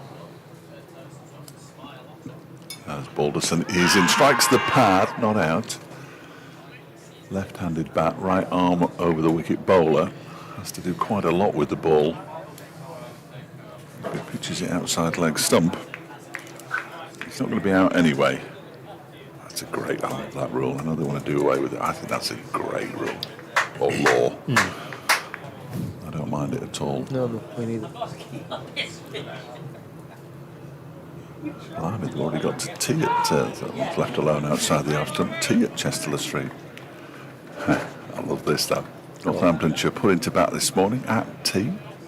Must have rained. 163 without loss. Yeah. They were put in last week by Gloucestershire. made about 500. So they clearly don't mind losing the toss and being put into bat, Northamptonshire. Gloucestershire themselves, 152 for 4 against Worcestershire. Reese, that one's down the leg side from Balderson. No, I won't ask that question. No, I can ask that question in a minute, don't worry. I like the look of Moores. Nothing has got past him yet, and it hasn't been straightforward. There's been a number of deliveries down the leg side. He's tumbled away to stop them. Standing up now to Balderson. Kent won 58 for 2 after 51 overs against Middlesex. That game being played at Canterbury. Balderson is in, and that one has beaten the edge of Reese's bat and was taken by Moores again. Really nicely. Standing up. End of the over. 22 for 1 maiden over, I think. From George Balderson to start with. Yorkshire 183 for 8 against Leicestershire at Grace Road, having decided they'd have a bat first. 183 for 8, Yorkshire. So it always bears repetition. Essex have been bowled out for 184 at Chelmsford by Nottinghamshire. Glamorgan 159 for 6 against Surrey in Cardiff. Hampshire 175 for 8 against Sussex at Hove. We're going to get a change of bowling as we're going to see Paul Coghlan for the first time from the pavilion end here. And Somerset 186 for 8 against Warwickshire at Taunton. See the Seattle Orcas are playing the Washington Freedom today, which is of no interest to anybody. New Zealand 86 for 2 in their second innings in the Test match and now lead England by 186. Yeah, it's Coghlan replacing Anderson.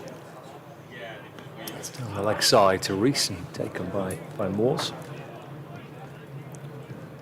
Missed the last match to Paul Coghlan.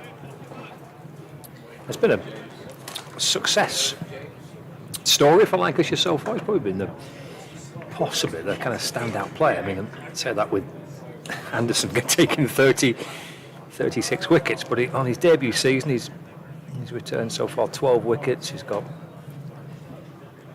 250 runs. As it catches, he's played a little uppishly, but bouncing well in front of Anderson at mid-on. Some catch that. It's one of my pet peeves. Fielder shouting catch. If it goes to you, you're obviously going to try to catch it. If it doesn't go anywhere near you, nobody needs to shout catch it because it's not going anywhere near somebody who can catch it. Just stop it. Coghlan to Montgomery, left and through to Moores. Greg Watts is enjoying the reports on pork pies and cheesecakes. I'm glad somebody is. Asking if we're going to be meeting up with Goose at one of Chesterfield's gymnasiums this evening. We will be in the gym soon after the close of play, of course. And we'll keep as hydrated as we possibly can, of course. That's crucial when you're in a gym. Definitely, especially on a warm day like this. Yeah. Coghlan comes over the wicket. Oh, and he's looking to drive it. It's an inside edge, which from here looked like it may well rattle back onto his stumps. In the end, it just drops out towards the leg side. The batter struggling to time the ball. Quite a bit today. Yes, we have, haven't we? It's not easy out there. The pitch is starting to get a bit lighter in colour. It's Coghlan. That's wide and left by Montgomery. I don't know if this is clearly an impression that I'm getting with my own eyes rather than based on any kind of fact, but there have been more wider deliveries from the Lancashire bowlers than there were from the Derbyshire bowlers. They're not making them play as many deliveries at the moment. Mitch Stanley just struggled a little bit and Coghlan sent a couple quite wide. The opening spell from Abbas from this end was exceptional, wasn't it, this morning? It's wide again.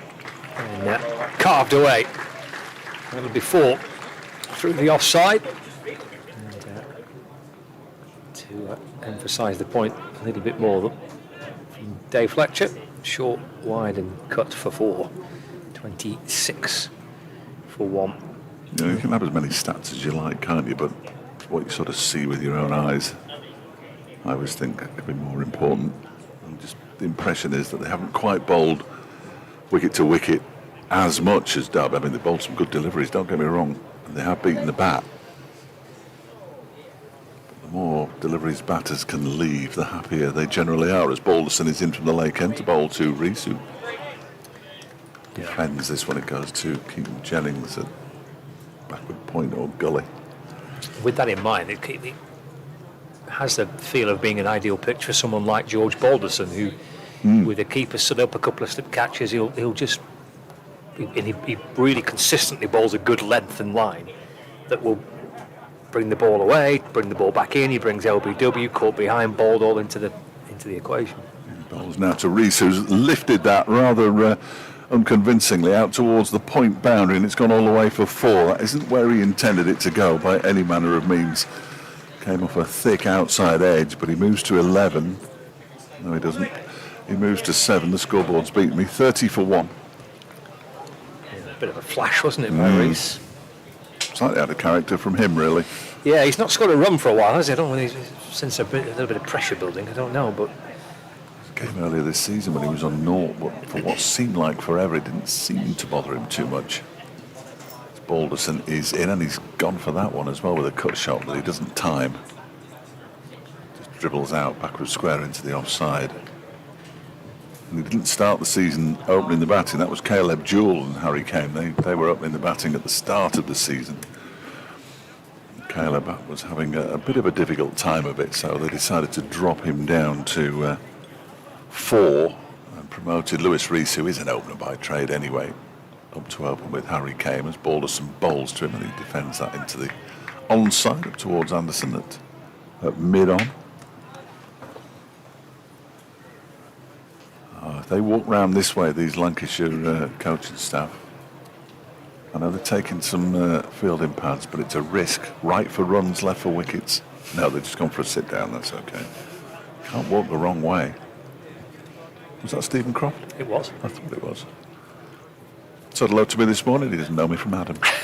Next delivery always goes for the swinging ball out towards deep backward square leg. Picks up a single. Grifts back with his little camera. Oh, he's complaining about having gone all the way around the ground now. 31 for 1 now at Derbyshire. It's not like Griff to complain.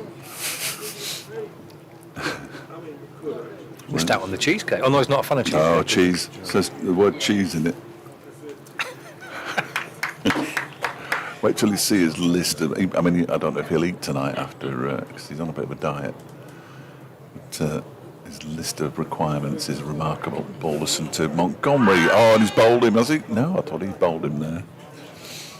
I got a bit overexcited. I couldn't see the bails for a minute. I can't see them now, actually. It thudded into the pad. Went out into the leg side. Apologies to Derbyshire supporters and Lancashire supporters for getting them either disappointed or excited. As I say, I'm not going to say it again.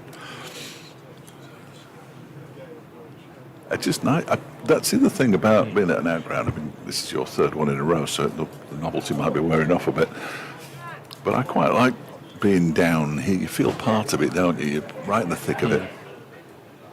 Instead of being stuck in a air-conditioned media box. Although that has a certain appeal. Coughlin comes around the wicket and balls to Lewis Rees, and that's clipped off his toes. Down to fine leg for a single. 32 for 1. I think it works really well for county cricket to play games in grounds like this. No, I do. Maybe not in April, but in the when it gets a bit warmer and you get more into the middle of the summer, when we do get the odd chance to play 4-day games.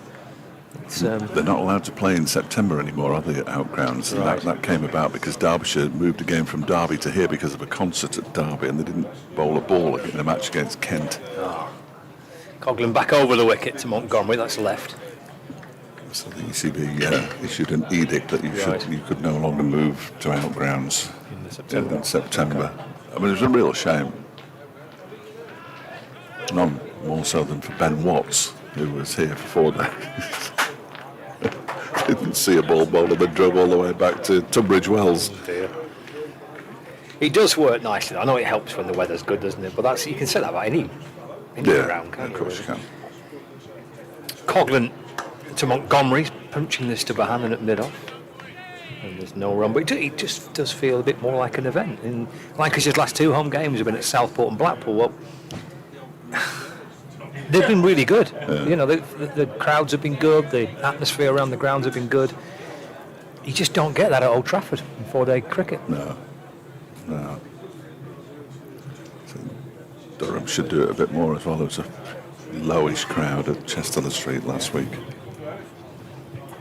Coghlan to Montgomery, that's left through to the keeper. But obviously you can't play them all at outgrounds. I get that. And you certainly can't play kind of like April time in outgrounds, can you? It's just not really doable. But in these periods of the season, Lancashire have played at least 2 4-day games away from home for many years now. As long as I can remember, they've played at least a couple away from Old Trafford. So it's...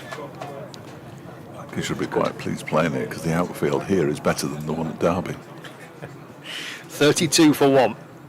Forward goes Montgomery and defends off the bowling of Paul Coghlan. There's no run. You'll see it firsthand when you come for the T20, but it's ropey. Is it? Okay. Ropey. They're replacing it in the winter. The whole outfield is going to be dug up and chucked in a bin. I hope. In the giant skid. Yeah. Coghlan to Montgomery, it's full. He's squirted it away through the offside for 4, all along the ground through point. Full and wide, and Montgomery able to pierce it away through that offside for 4 runs to end the over. The score moves to 36 for 1. 13 overs gone. Montgomery to 20 with Rees on 9. They're coming for the plates here. I haven't finished with mine. Oh, I've polished off mine. I Did it in stages. It was a 3-parter. Now to eat the raspberry bit. I've got a box of raspberries in my bag. It's supposed to be good for you, aren't they? They are good for you, though. Yeah. Blueberries are good for you, I've heard. Just a bit tasteless. Balderson bowls to Rees, who drives him down the ground for 4. Quite straight, just to the offside of the stumps at the non-strikers end. And Rees moves on to... Oh dear, they've given those to Matthew Montgomery, I'm afraid. Rees moves on to 13. It's 40 for 1. They'll sort that out, I'm sure, in a minute. I hope they do, because otherwise I'll be in all sorts of trouble come the next update. Yep, there we go. It's gone down to 36 again. It'll go up to 40 in a minute. Rees waits as Balderson bowls to him, and he plays that one-handed as perhaps just a surprising bounce on it. It's gone back to 36, which is what it was before, so we need to add those 4 runs on.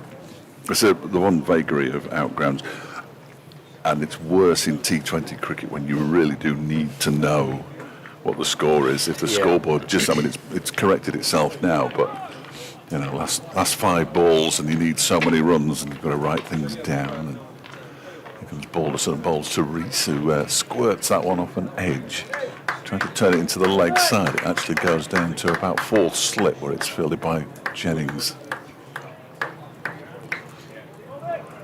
But it's only a minor irritant, isn't it, really, for the joy of sitting in a tent. I do. I love coming here. I really do. And they've really got their act together, Derbyshire and Chesterfield Council, with the gazebo that we're in, if it is a gazebo. Might be a marquee. I don't know where a gazebo becomes a marquee. No, me neither. Balderson into Rees, who's tried to drive that one. He's got it absolutely nowhere, and Montgomery's absolutely right to send him back, as he thought about going for a quick single that was never there.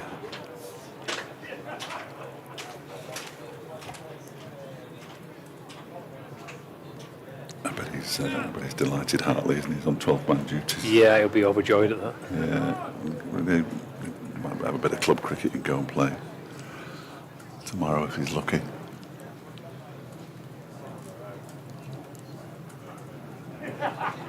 Around the wicket comes Balderson, bowl to Rees, who just pushes this defensively out into the offside. Moores races from behind the stumps to pick it up, and there is no run. So So I would imagine that Nick Potts will play some club cricket tomorrow. I couldn't tell you who he plays for, but he plays in the Derbyshire League. As Dal will have to have cancelled his appointment with whichever of the Nottingham Premier League teams he plays for. Jack Morley still plays a bit on a Saturday as his next delivery. It's off an edge and caught. And a really good catch, low down by Liam Livingston. And Lewis Rees goes, and the second wicket falls with Derbyshire on 40 for 2. That was a good catch. He juggled it as well a little bit. Unfortunately, he was on his back and he could clutch it to his chest. Yeah, well, that's a kind of classic Balderson wicket, really. Around the wicket, bowling around the wicket, angled in, just does enough to find the edge of the bat, taken by the slip fielder. You see that so many times from Balderson. Keeper stood up, a couple of slip catches, and just kind of nibbling it around in and around off stump. The other one comes back, the other one goes away. He's just consistently very good at doing that. Watching how Derbyshire bowled this morning, feels like potentially it could be a wicket that might suit Balderson's style of bowling. He gets his first wicket. Good catch, as you say, from Livingston. It went low down, ankle height to him. Just sort of juggled it a little bit, but he was on his back, and he was like an otter with an egg. If you've ever seen those wildlife programs, I can't say I've seen that. It's a good one. Okay. Yeah.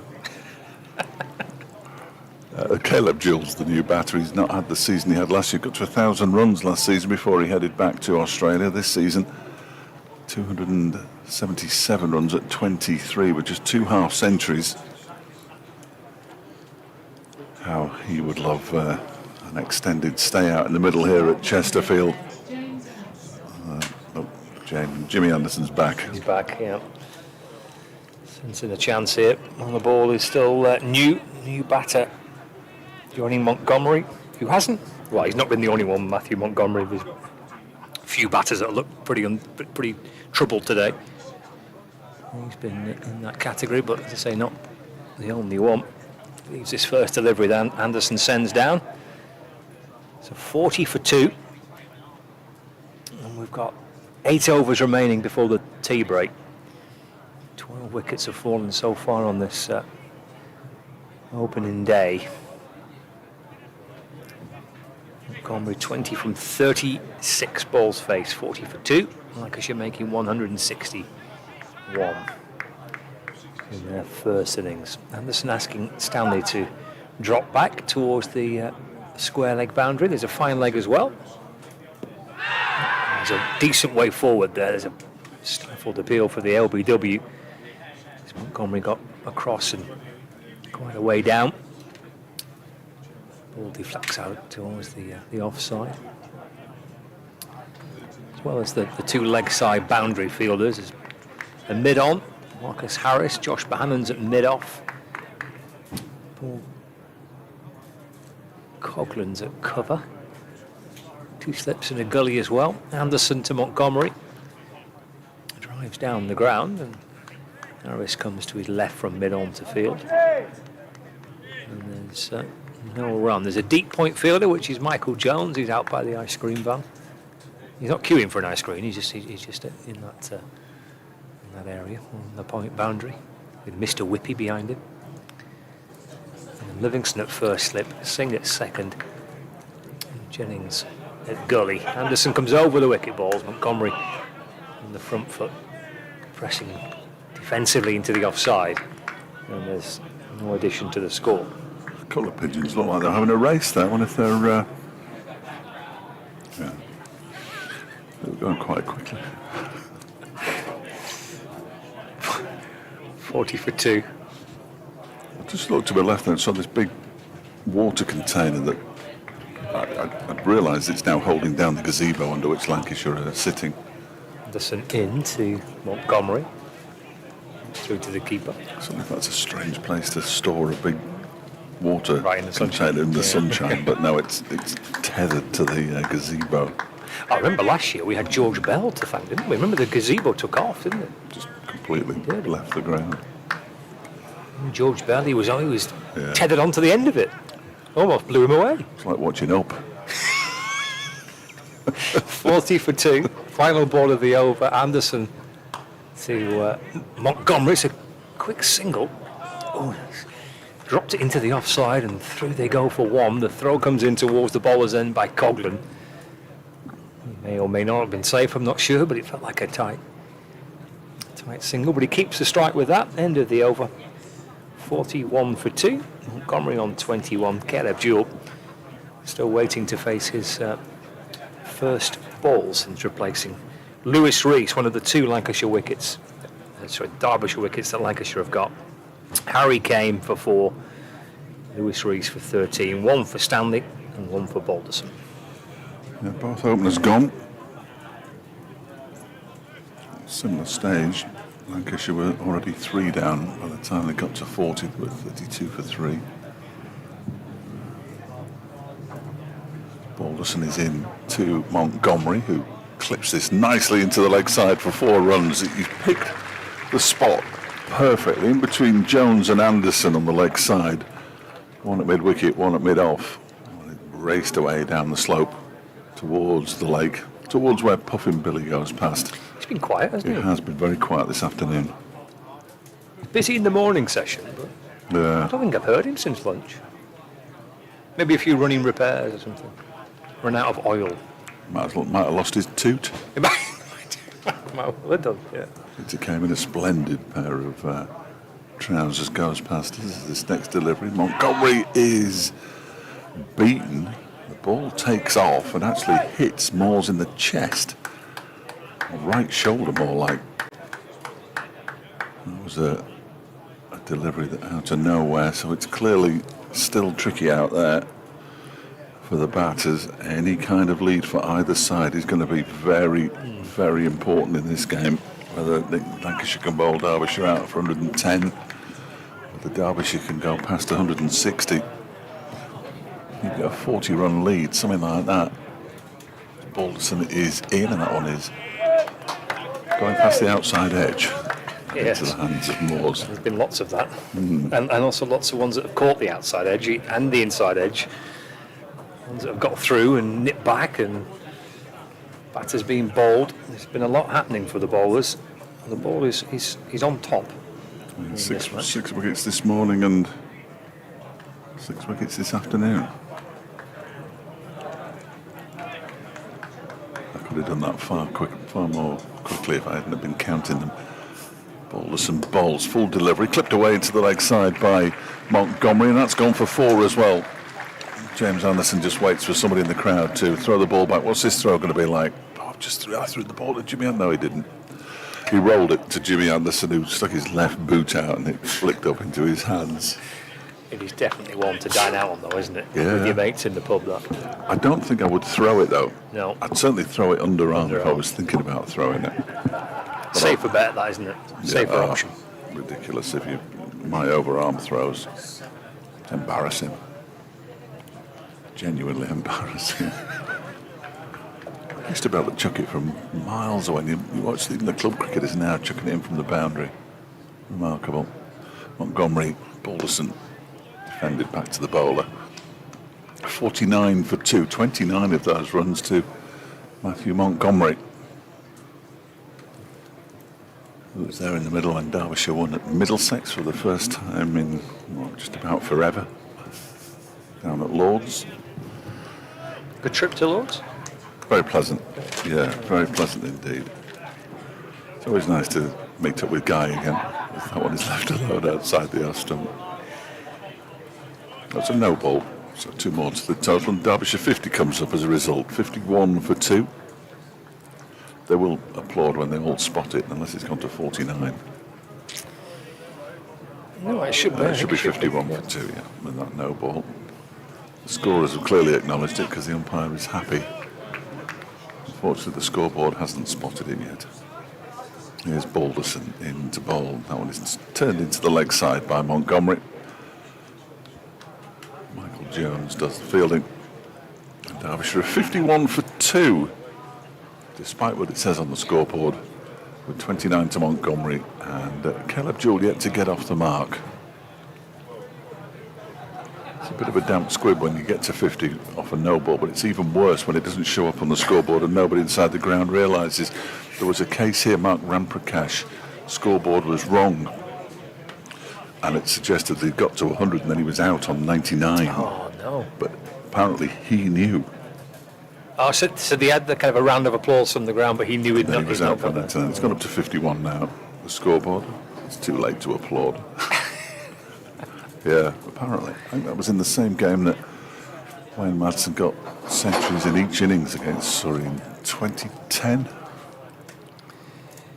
Anderson around the wicket, left. Through to the keeper from Caleb Jewell, who has been a victim of Anderson. All 4 times last season, wasn't it? Indeed. All 4. I don't know, I can't remember the game at Old Trafford this season, but yeah. He averaged something like 4 against Lancashire last season. In a season when he scored 1,000 runs, he scored virtually none against. Anderson around the wicket, balls again to Jewell. That's worked off the pads down towards the backward square leg. He's played that nicely away. Good work out in the deep on the boundary edge. Jones. And, 2 for Caleb Jewell. In the first game of the season between these two sides, he was dismissed by Mitchell Stanley and Tom Bailey.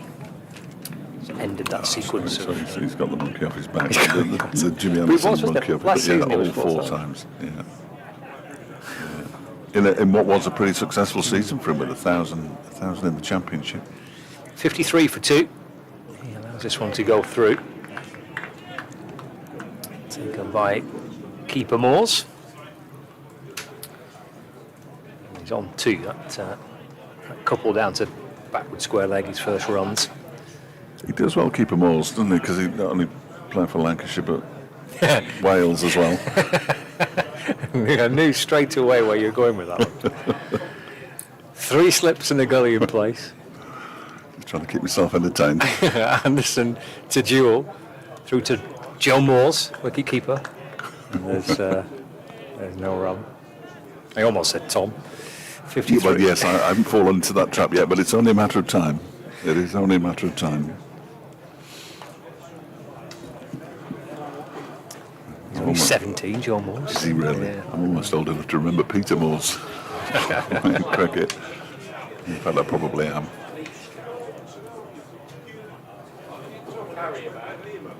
Anderson from the pavilion end, balls again. Jab that into the onside as Caleb Jewell, slightly angled back, deflects out to mid-wicket. First time I saw cricket, it was at Old Trafford. It was a trip from school, which I went to school in Yorkshire. And it must have been, if I'd have been 13, 1975, 1976, something like that. It was a test match. When you could get tickets for test matches at reasonable prices, of course, back in those days. Whole gang of us on a bus. Nice. Yeah. Final ball of the over. Take a single, actually. Just drops it into the offside. It's bouncing through cover, which is empty. Lancashire on the attack and looking for wickets, and that single brings Jewell back on strike for the next over. He's on 3. 17 overs gone. Derbyshire 53, 54 for 2 with that single. Jewell on 3, Montgomery on 29. So I imagine I went to my first test before you were born. He did, yes. Yeah, it's very kind of you. Thank you very much. Thank you. Thank you. This young lady has just picked up our plates. How about that? It's a lovely cheesecake, wasn't it? Oh. Very nice. A little bit claggy. But no, it's beautiful. First delivery from a new over from Balderson as Caleb Jewell momentarily in trouble before he slams the bat down and it bends his knees and turns it into the leg side for no run. Griff's got his second wind. He gets it about this time of the day. See, I never hear him. Whenever we're at any other ground, I never hear him. Balderson, he's in, bowls to Jewell, who tries to cut this one, misses it, goes through to Moores. I've seen a few of those from the left-handers, especially Lewis Rees and now Caleb Jewell. Harry Arkless, who used to work at Burton, is started to message me now. In comes Balderson again. That one is turned into the leg side by Jewell. But not going to get it past Mitch Stanley, who's fielding at mid-wicket.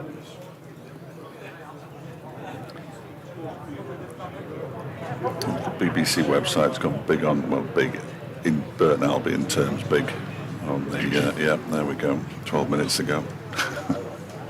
Burton FA charges Burton with breaching agent regulations. It's all on there if you want to see it and read about it. Balderson into Jewell, who defends it straight back to the ball. It's another no ball.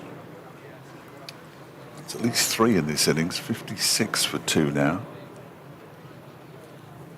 I'm suggesting that's going to be necessarily massively expensive ultimately, but you don't want to be bowling too many, do you? No, they've certainly bowled a few this season of Lancashire. Around the wicket comes Balderson again. Jewell goes back, taps it to point. Right, Michael Jones does the fielding, and there's again no run. New Zealand are 94 for 2. Harvey Nicks, Henry Nicholls, and Rachin Ravindra are batting together. Nicholls, former Derbyshire player, of course, on 39. Ravindra on 35. Henry Nicholls is a former Derbyshire player. I never saw him play, and I haven't missed much cricket in 10 years. As Balderson is in around the wicket to bowl to Jewell, who gets a little bit squared up by that one as it goes out in the offside. And it's fielded by Jones. He came across as a replacement in the T20. He's the only player, I'm fairly sure he still is, to have played for Derbyshire, to have never batted, bowled or taken a catch. His first game at Leicestershire was complete. I think it was at Leicestershire. First game was completely washed out, and the second one was washed out at half time, and then he went home. Balderson into Jewell, who struck on the pad. As he might have got a little inside edge onto that one. Again, he was groping for it rather, and he survives just about. 56 for 2. Look at the time. Oh, yes, quite.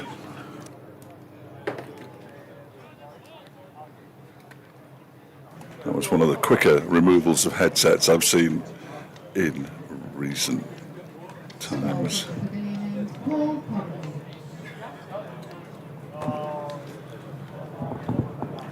Update for Radio Derby.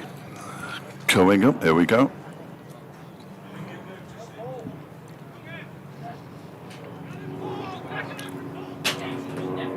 Yes, Vicky, Derbyshire now lost 2 wickets in their first innings, having bowled out Lancashire for 161 just after lunch. 3 wickets apiece for Mohammed Abbas and Anuj Dal. Harry came out for 4, and most recently Lewis Rees caught by Liam Livingston at slip-off George Balderson for 13.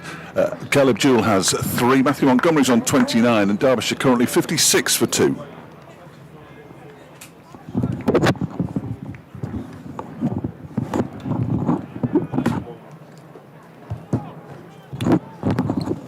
Trying to remember to switch this microphone off next time.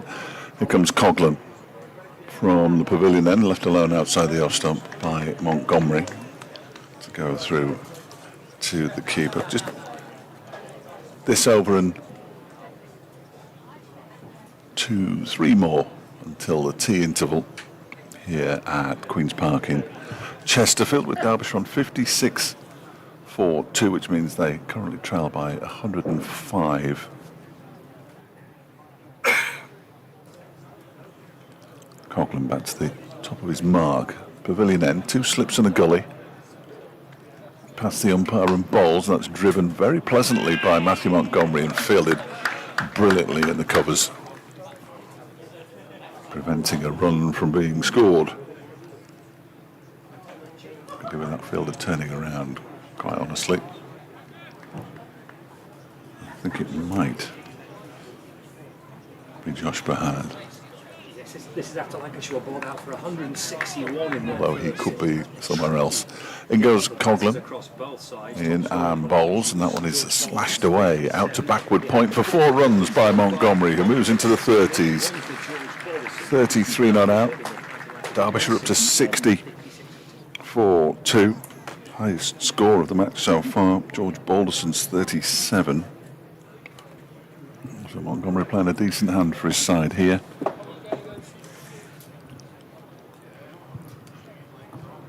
Scoreboard has caught up. 60 for 2. Are yours timed in the afternoon? No. Oh, that's nice. It's quite as long as I want. 25 minutes. I think that's Coghlan and bowls way wide of the off stump, left alone. By I was rebel when I'd get it right. You're quite pleased I've with got that? 20 seconds. Look at that. Yeah, thanks very much. Well done. When I get it wrong, I don't show anybody. No. There was an extraordinarily long intro today, though. I'm thinking either the newsreader's left it too long, or I'm going to have to hurry up. But you don't really get an indication that you don't get anybody in your ear saying "hurry up," which is probably just as well. Coghlan into Montgomery, leaves this one alone outside the off stump to go through to Moores.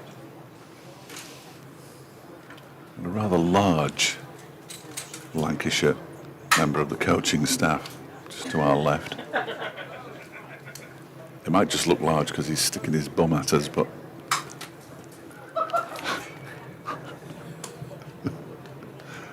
stretching out his hamstrings. It comes to us all. It comes to us all. That was the end of the over, incidentally. 60 for 2, 33 to Montgomery and 3 to Jewell. I'm not sure that is someone from Lancashire's coaching staff. Oh, is it not? It's just, he's wearing England stuff, He isn't is, he? yeah. No, that's true. He's wearing England gear. Could be anybody. Could be anybody. I don't know who that is. Stephen Croft just tidying up after somebody there. There's Balderson in. That's gathered by Keaton Jennings. I don't recognise him, actually. No, I don't. He's obviously important. Or just a member of the public who happens to be wearing England gear. I mean, there's always that possibility. Phoebe will be going soon. Here comes Balderson around the wicket in sort of the back foot duel. Driven to cover. I think, in all honesty, she's almost gone now. She's not taking any notice of us at all. And why would she? Long day on the old live stream, isn't it? It's a long day for the live stream. Well, it operators, is isn't if they're here for the whole day. Yeah, absolutely. Yeah. 60 for 2. Balderson to Jewell. Wow, sneaked through. It's taken by wicket keeper. And there's so little margin here for Jewell to work with. The keeper stood open. Balderson's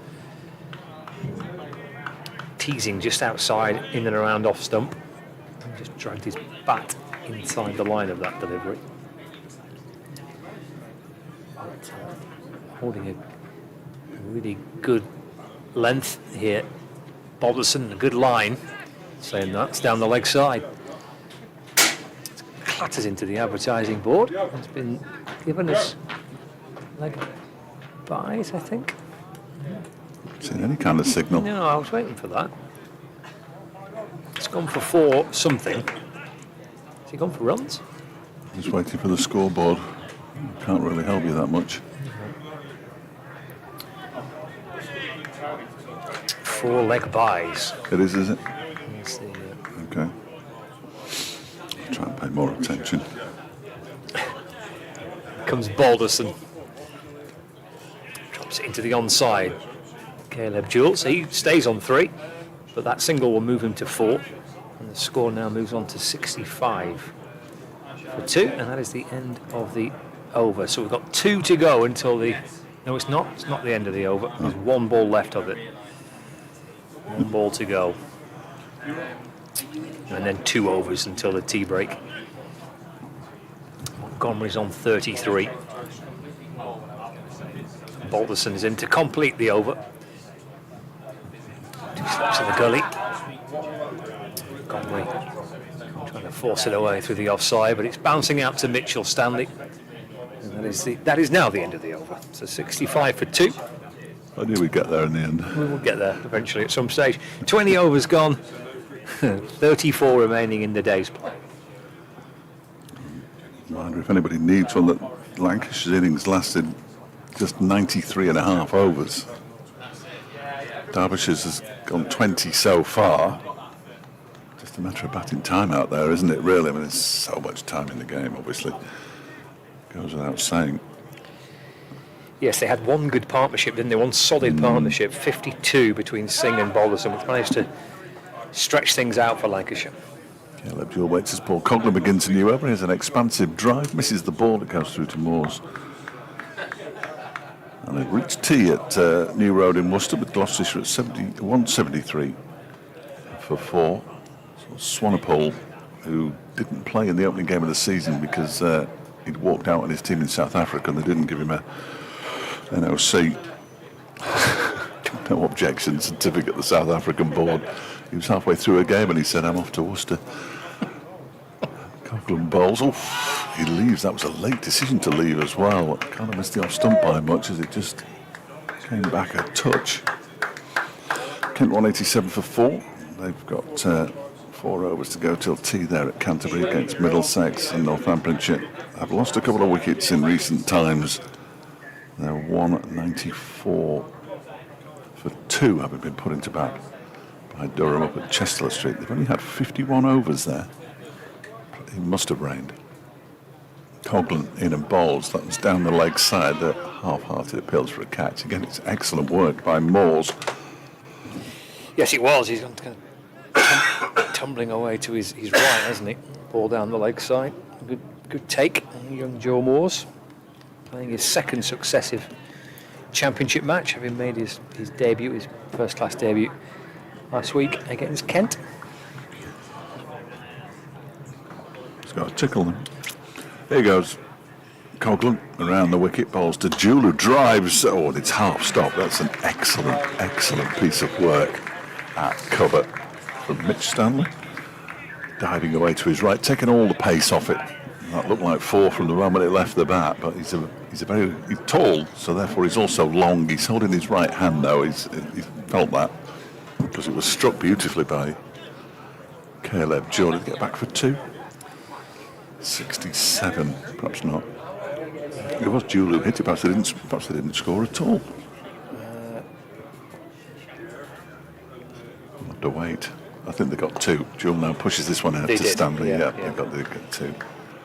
This time it's a far more comfortable piece of fielding.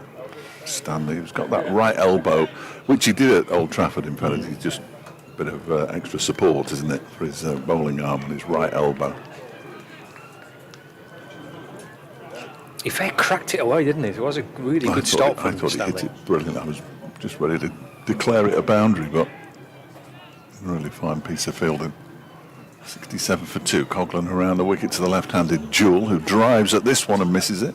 He's done that a few times. Mind you, he's not the only one. 67 for 2 means Derbyshire trail by 94. Yes, we've got some... that's the end of the over, 67 for 2. Nobody needs to know this, but it's an interesting story. Ish. And I know you'll be the judge of how interesting it is. You might hear us say that quite a lot later on if anybody says, oh, this is interesting. Whoa. So I've got some tablets for high blood pressure. Put me on a second lot of tablets, and there's side effects. Your ankles might swell. That kind of thing. It happens to us all. There's Balderson running in, but something's caught the batter's eye, just stepping away. And he said the other potential side effect is a cough. Right. I thought that might be an issue. So I told him what I did. He said, "Oh right." Only happens in a very small percentage of. I said, "Right." Touch wood so far. Blood pressure's still through the roof. But Balderson in, forward goes Montgomery in defence, and there's no run. So that previous little tickle you had, that wasn't related to I'm hoping not. It's not the start of it. I'm just hoping not. It's only really started the tablets on Wednesday morning. Yeah. NHS though, absolutely marvellous. Health Centre in Horwich, been superb. There's Balderson. Montgomery on 33 in. Then left and through to Moores. So it's all eyes on you, either a tickly cough or swollen ankles. Swollen ankles, yeah. The ankles are all right at the minute. Good. I don't think they're any more swollen than normal.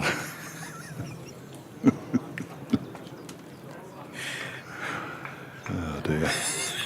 Scott, never get old. That's my advice to everybody out there. Never get old. Balderson to Montgomery. Playing that into the offside, and Mitchell Stanley fields with extra cover. And there's no run. We can have that rare beast, an entire tea interval when we don't have to do an update. Which would be quite good. Yes, we've got 3 balls left of the afternoon session. To get to tea just 2 down in the context of what we've seen today, Derbyshire should be pretty chuffed with that. He's on the drive. It's a lovely shot. He's found a way through the offside. He's played it to the left of mid-off, the right of cover. And that races away for 4. Montgomery moves on to 37. 71 for 2 now. Luke Wood's got very white legs, hasn't he?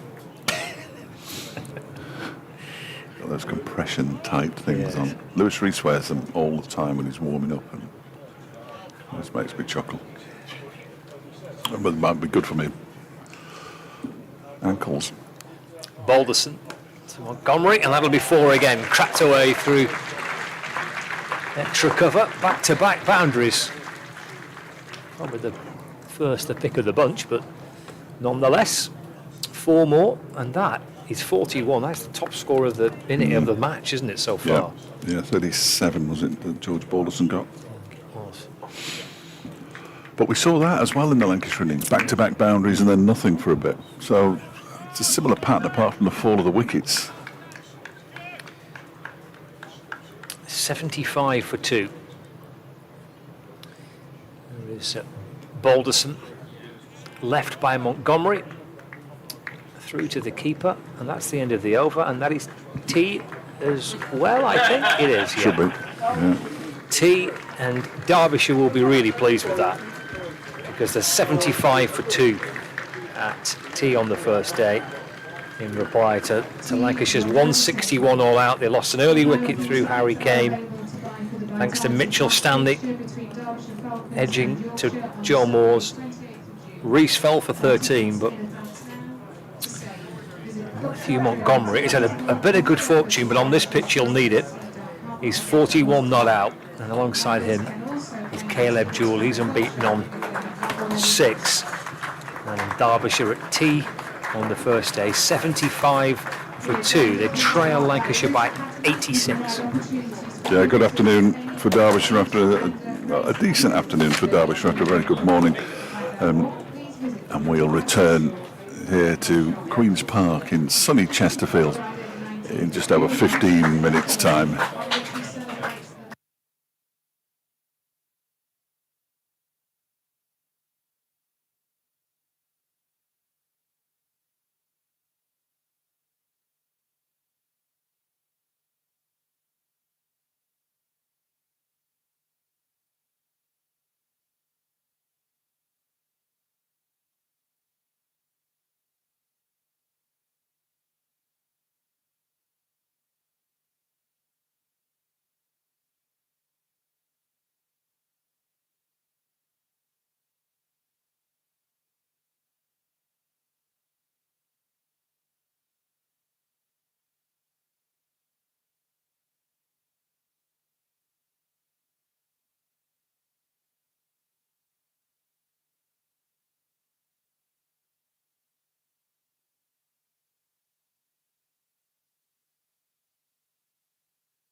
Welcome back.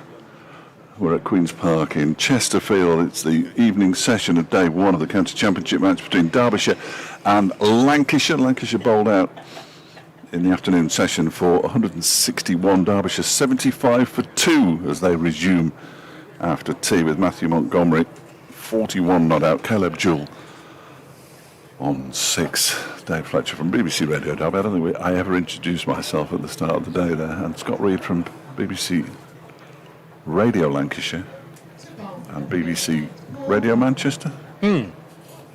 Some don't put the radio in, do they? No, I get confused. I I forget, sort of go, you and me both. forget who's who. Doesn't take a lot for me to get confused. So 16 overs to go. Derbyshire are batted reasonably sensibly, unlike in their first innings at Durham. Got a new person on the director's chair, so we can only apologise. Freddie Cardy has now taken over, so you can say goodbye to replays and following the ball. Paul Coughlin to bowl to Caleb Jewell, who leaves up the first ball after tea alone. Freddie's more of a in front of the camera kind of person than behind the camera. He was on the mobile camera before, but he spent most of the time at the bar. Every time I looked, it did appear to be in the bar area. He's always in the bar. He's coming out tonight though, Fred, so fair play. You brought your wallet? All right, he's got his wallet with him. Hang on, he's Gandhi. Next delivery. What's this bloke wearing? That shirt's miles too big for him.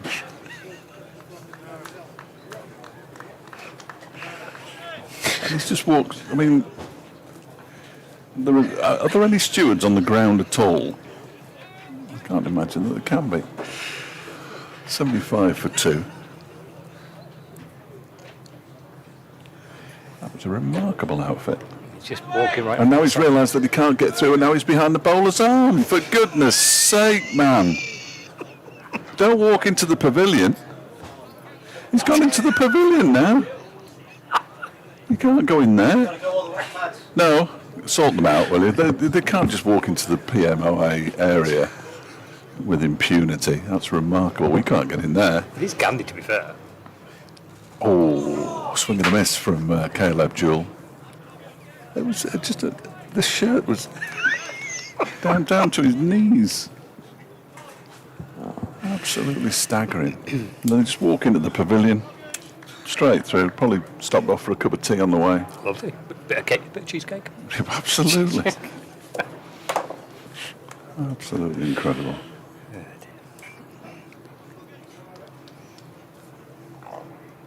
There's Coughlin in the bowls to Jewell, who turns this into the leg side, gets the first run after tea.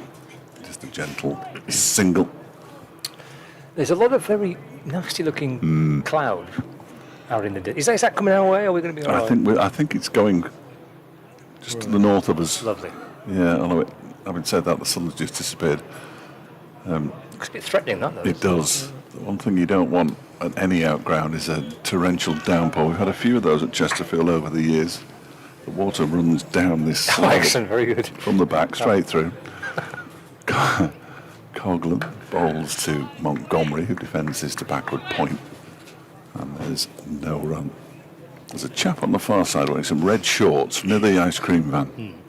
He's got one of those Target t-shirts on. They do well to get the ball to him. There's backward point, really, but if I was a batter, I'd be thinking, yeah, challenge accepted. Like one of those targets that the Who used to use in their publicity stuff. Montgomery turns this one into the leg side. Marcus Harris is at mid-on, end of the first over after tea. Ian Aitchison. Now you'd have thought that Ian would have lost a bit of weight by now, wouldn't he? All the walking he's done past us. Penn's daddy was talking to him earlier, a very proud father, which is quite right too. Yeah, actually, and before anybody writes in and says you can't say that, the first thing he said to me was uncomplimentary this morning, so... So getting your own back? Yeah, I said, you've got room to talk. He's all right, is he? Oh, got excited there, didn't he, for a minute, Blatherwick? He thought he was on. Thought He was on. Just coming for the helmet.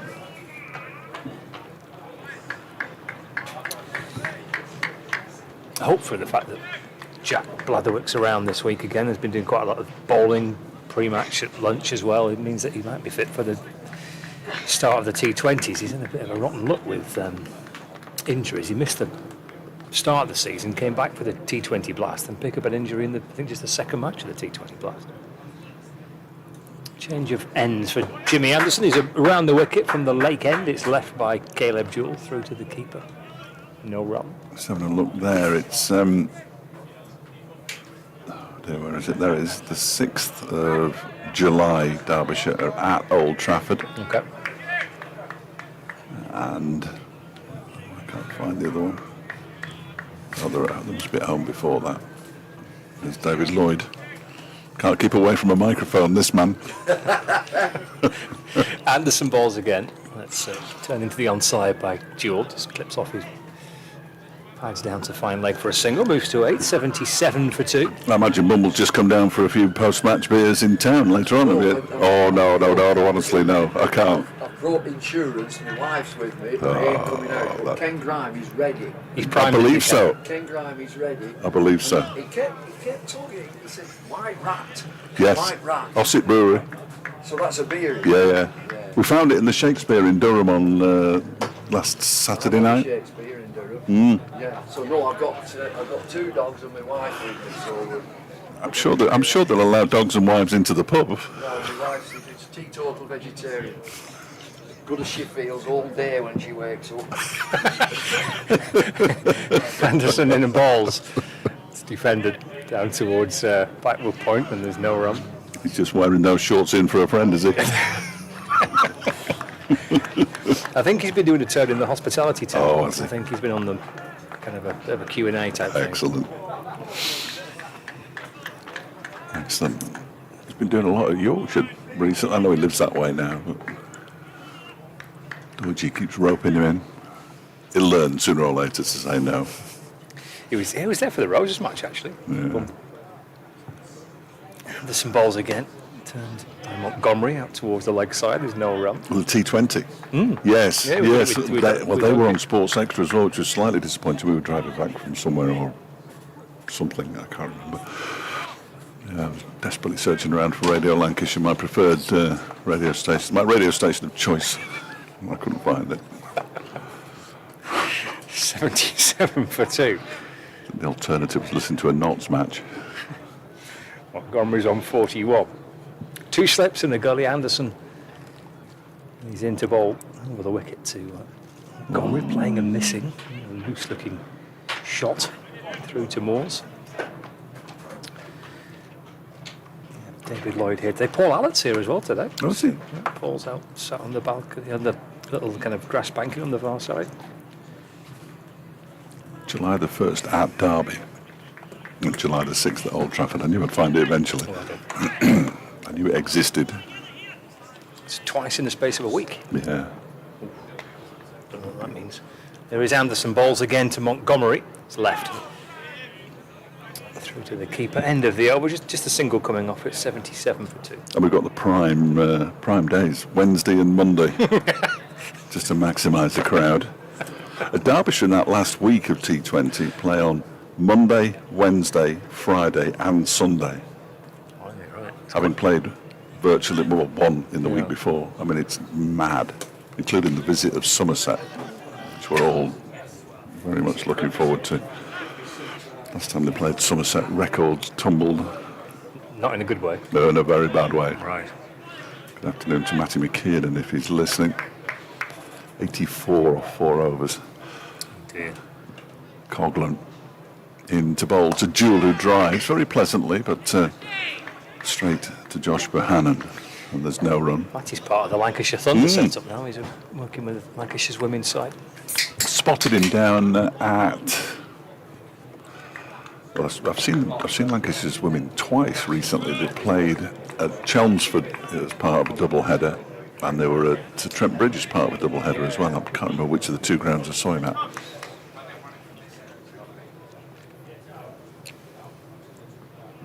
It's me. Coughlin balls to Jewell, who pushes this out into the offside. There's no run. Yeah, I bumped into his, I'm sure I've told people this, but I bumped into his dad at Lostock Cricket Club, which is not far from us. During a T20, probably last season, I was asking him how Matty was going on. He'd been asked, I think, to play for Cumberland, but he was just starting his coaching business. As Coughlin is into Jewell and defends this out into the offside, and Mitch Stanley fields it this time. A brief chat. I don't know why he was at Lostock, his dad, because he's a Lee lad, isn't he? Matty McKinn. I think he still plays for Lee in the Liverpool competition. I think they've got quite a good side.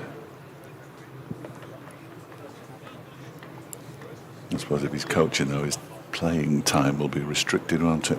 Yeah, they're quite a busy schedule, haven't they? Women's domestic cricket now.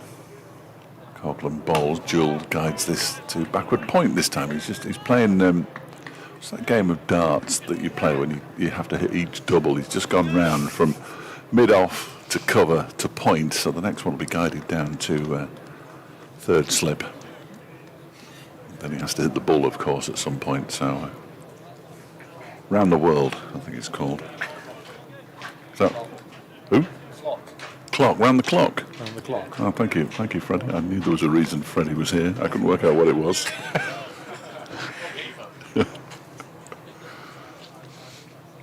Coughlin into bowl to Jewell, leaves this one alone outside the off stump. You'll be able to hear Freddie properly during the one-day cup on the Derbyshire stream when he can be bothered to turn up.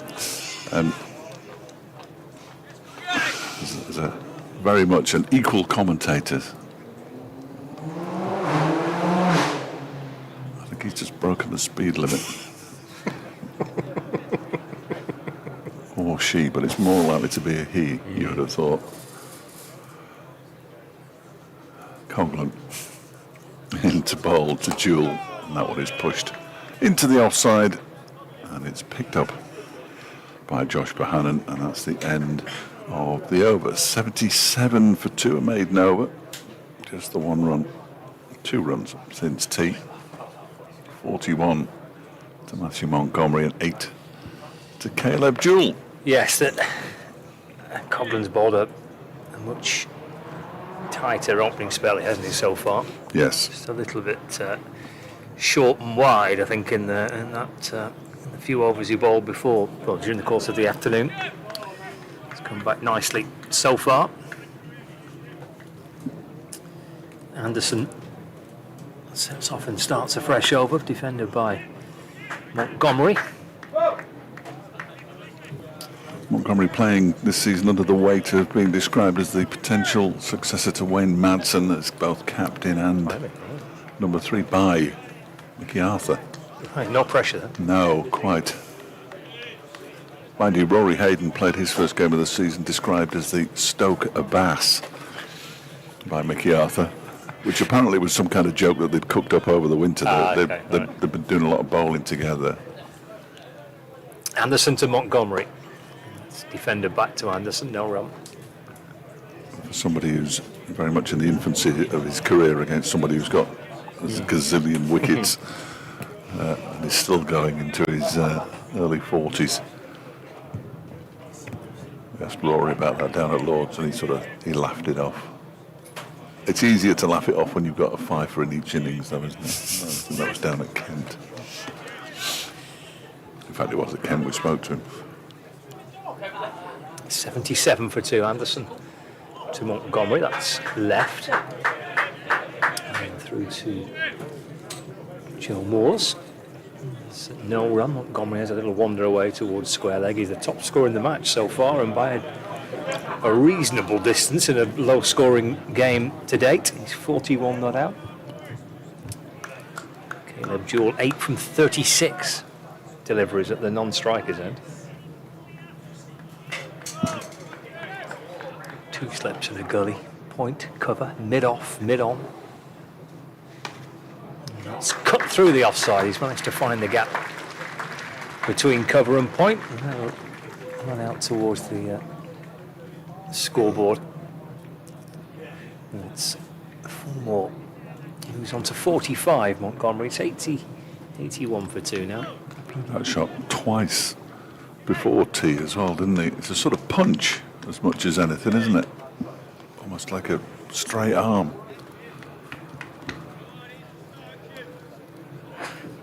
It's his 10th boundary. Anderson to Montgomery. That's turned into the onside. Fielded by Michael Jones at mid-wicket. No run. Yeah, 10 fours in this innings of 45 for Montgomery. Rees made 13. That came off 41 deliveries. It has been largely that type of game. Balderson's 37 came off 52. The 28 for Singh off 48 deliveries.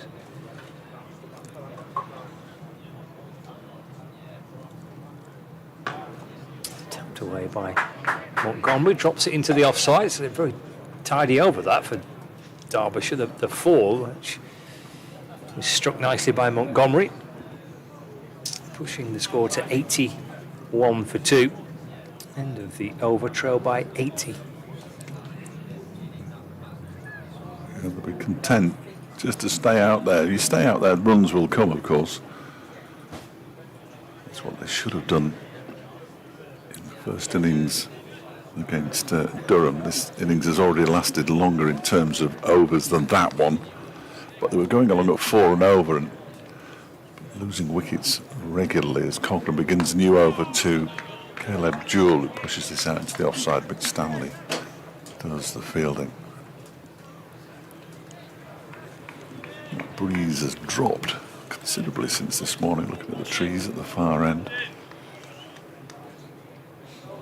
You remember what we decided that sort of deep red, purpley tree was in the end? I can't remember. No, neither can I think you came up with something quite elaborate for the description. I could have been talking nonsense, of sure course. you were. Yeah. Jewell plays this one to backward point. Yeah. Wouldn't be the first time, won't be the last. I'm pretty useless when it comes to the... Yeah, so am I. Well, I haven't even got a garden. Not that if I had a garden I could have a tree, ever have one big enough to have No. a tree like that in it. You need land, wouldn't Yeah, you? you would. Yeah, you would. It could be Chatsworth House or something. Coglan's past the umpire. Jewell drives out towards the cover boundary for 4. He hasn't timed too many in this innings so far, but he timed that one okay. Caleb Jewell moves on to 12, 85 for 2. Nice shot. I know what we had last season. We had Paul Edwards with us. The cricket writer Paul Edwards was here, and he knew. Yes. He knew all the trees. He would, wouldn't he? And I remember writing He's them not down. here, where is he? He's in Hove. Oh, is he? He's in Hove this week.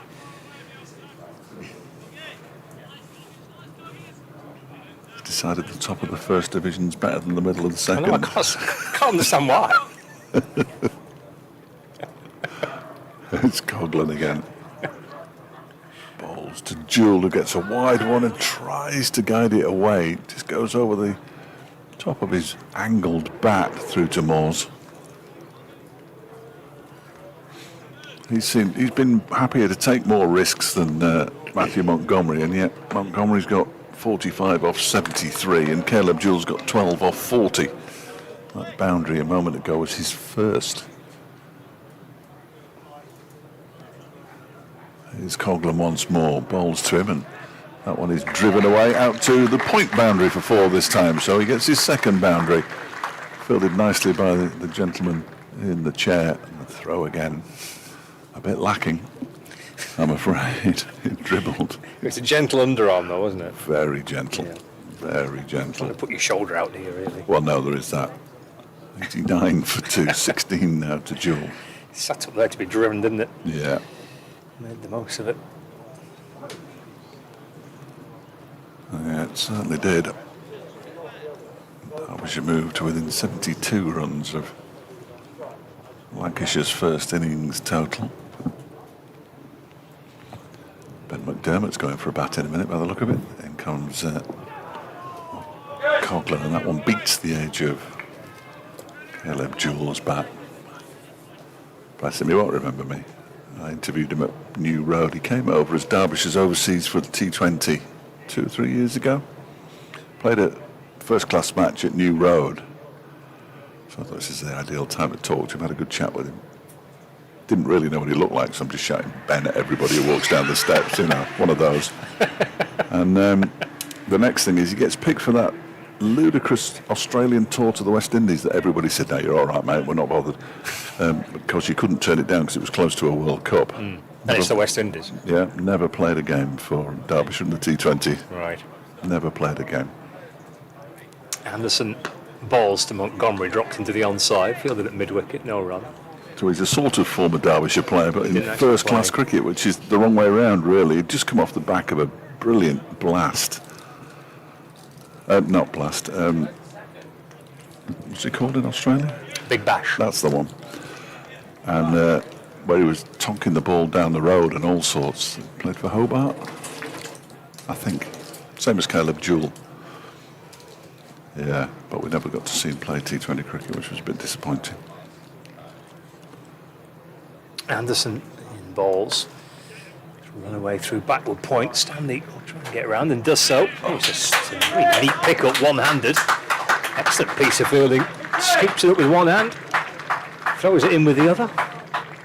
Very nicely done by Stanley on the boundary. Made that look ridiculously easy. Picked it up with his left hand. I don't think I could ever do that. Threw it in with the right. Yeah, that is magnificent. Superb fielding. Big lad as well. Long way to get down. Yeah, Made that look very, very routine. stretch those hamstrings. Run 2 in the process of all that. It's a 91 for 2, and that's the 50 partnership as well. Anderson's in bowling to Montgomery, that beats him. It's the second 50 partnership of the day. So Balderson and Singh bringing up a half-century earlier today, and now Montgomery and Jewell, the bulk of the work being done by Montgomery, but Caleb Jewell's quietly played a nice supporting role at the other end. Anderson sets off again, 91 for 2. Let's turn it into the onside by Montgomery. Clipped out to mid-wicket. And there's No ball. run. No ball called by the umpire. Yeah, Ben McDermott played a championship game last week for Lancashire against Kent, but they've got actually quite a lot of their T20 lads here that are not playing in this fixture, but Ben McDermott's here, Luke Wood's here, Saki Mahmood's here this week. Keeping ticking over ahead of the return of the blast. I've seen a couple of them. Anderson to Montgomery, that's defended. Drops it down towards Gully, and there's no run. A couple of openers. Couple of openers. Yeah. Salt and Butler. I don't think they're around. I haven't seen Well, them. I think Phil Salt's injured. Oh, is he? Yeah, he's got a problem with his finger. Oh, okay. So I think he's carrying an injury. You know, one of his very big mates is George Evans, who plays for Burton. He's all right. He's been to a few Burton games this season, Phil Salt. Remarkably. No idea where they met. Anderson to Montgomery, that's left. Through to Joe Moores, and there's no run. Got 2 balls remaining of the over. It's too many, isn't it? It's too many to risk. I'm going to have to swap after this delivery. I'll swap the headphones again. I'll try and be as discreet as I can. Sometimes it's not easy. Anderson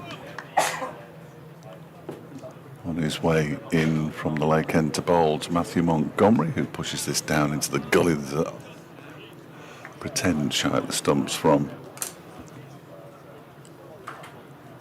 Keaton Jennings. There's no run. In fact, there was only 1 ball left in the over. End of the over, 93 for 2. Derbyshire 47 to Montgomery 16 to Jewell.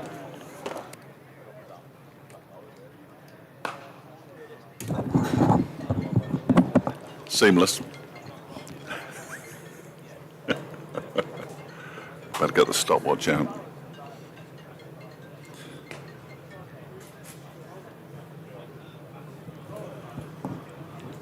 There's a lot of chat going on out there. Paul Coghlan deep in conversation with Marcus Harris before he begins his next over.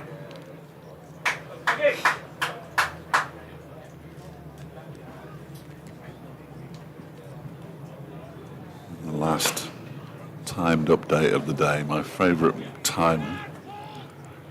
Just gets a bit much done. Coghlan. He's almost ready to begin this over now. It's been an eternity between overs. Here he comes to bowl to Caleb Jewell. And the first ball, of course, is left alone outside the off stump. They've still got the snail racing in Cromford in the news bulletin. Quiet day.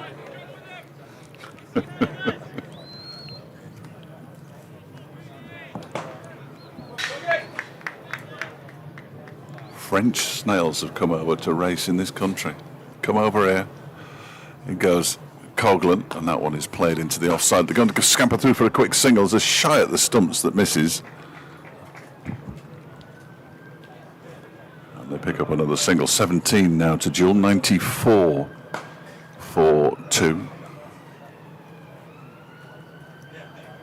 54 runs this partnership now worth.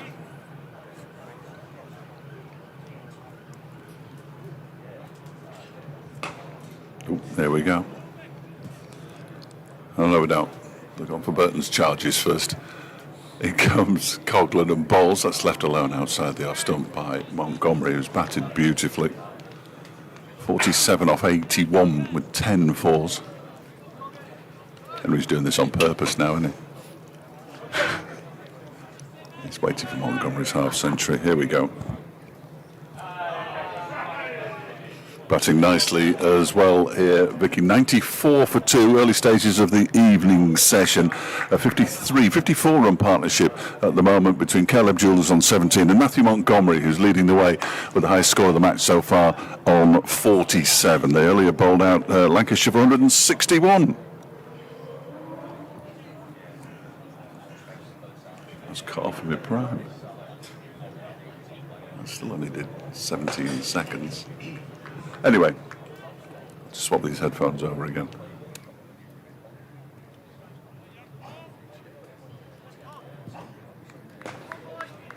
Cut off in mid prime. Not for the first time. Here's Coghlan. Let's get back to normality. Into bowl to Jewell, who pushes this up to mid-off, where it's fielded by Josh Bohannon.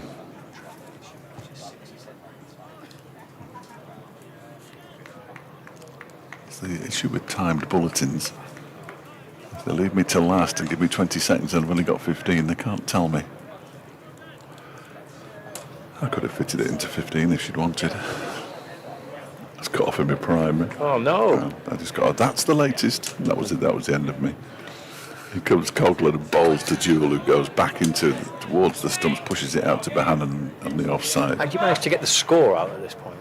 Yeah. Oh, that'll do. I think so. That'll do. I'm not entirely sure. I don't listen to myself. As long as you can get the score out, but that's the details, you know. People can find them, I suppose. Not long, is it, that? 20 seconds? No. 12 wickets fallen in the day. Well, it's more of a since the last time, so it's not too bad, really. Right. Just reading here that a 14-year-old Derby County Academy player, Blake Henry, a striker, 45 goals last season, is leaving Derby to join Manchester United. Staggering. Here comes Anderson bowls. And that's slapped away by Montgomery. On the pull up towards mid-on where it's fielded. No run. He's played for England under 15. He's chosen to exercise his right to leave on the 1st of June. 14. 14. Exercise your right to leave at the age of 14. I think somebody's told him to exercise his Probably. right to leave. Probably would have thought so, yes. They'll get some. They'll get Give a bit of compensation. plenty of compensation by all okay. accounts. Yeah. Well, that's right, isn't it, as well? You spend time Yeah. developing these players, haven't you? Anderson to Montgomery. He's found standing on the point boundary. On the drive, a thickish edge off the bat of Montgomery for a single.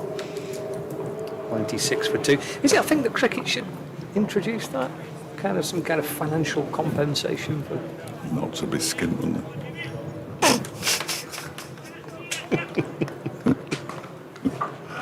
Apparently there was a very long discussion in their last match about how many of their locally produced players were in the team. Not many. No, more than Derbyshire.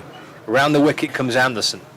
And that's left by Caleb Jewell through to Joe Morse. Derbyshire had Nick Potts, and that was it. Right. Nobody else from this team started at Derbyshire, certainly. Harry Kane barely played for Hampshire.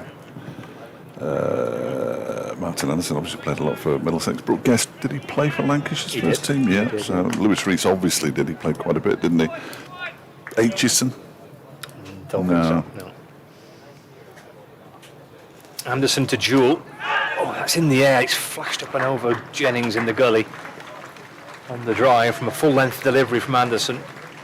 Down towards the boundary. It's 4 to bring up the 100 for Derbyshire. In fact, it's exactly 100 with that 4. And Caleb Jewell moves on to 21. Montgomery on 49 at the non-strikers end, but a century on the board for the home side. It's taken them around about 5 overs longer than Lancashire to get to 100. They were going at 4 and over, weren't they? 25 overs. They lost a few wickets by then, though. Anderson to Jewell, squeezing that into the offside.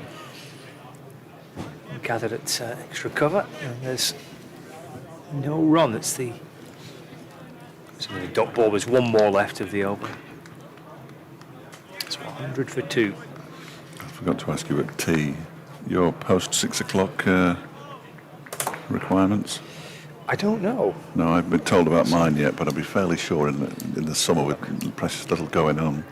Anderson in left by Jewell. That is indeed the end of the over.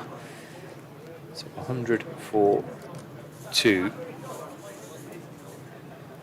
And 30 overs gone of Derbyshire's first innings. 24 left in the day's play, and there's 61 runs behind. 8 wickets remaining. If they can still be batting at the close, they should be about level. You'd have thought. Ben McDermott's hit enough balls now. He's back. Just the one pad. Marvellous. It reminds me of my school days when he used to just wear the one pad.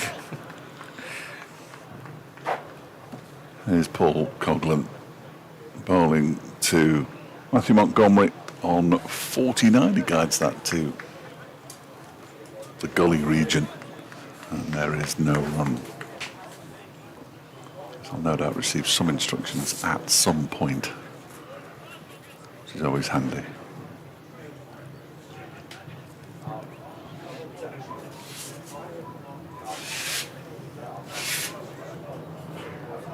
Griffin looks like he's nodded off. I don't think he... No, he hasn't. Here's Coghlan. Bowls to Montgomery, and he slaps it out into the offside, and there's the first half century of the match, his third of the season. And a valuable innings this has been from Matthew Montgomery. Exactly 50. The Derbyshire on 101 for 2. His average starting to climb.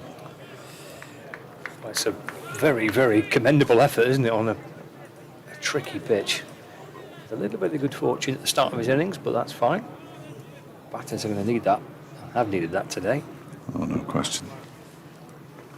Next delivery is edged, and does that go down as a drop? It's a very sharp chance off Caleb Jewell's bat. I think it was Harry Singh who couldn't quite grab it in. He gets a couple of pats on the back. It was low down to his left, really tough.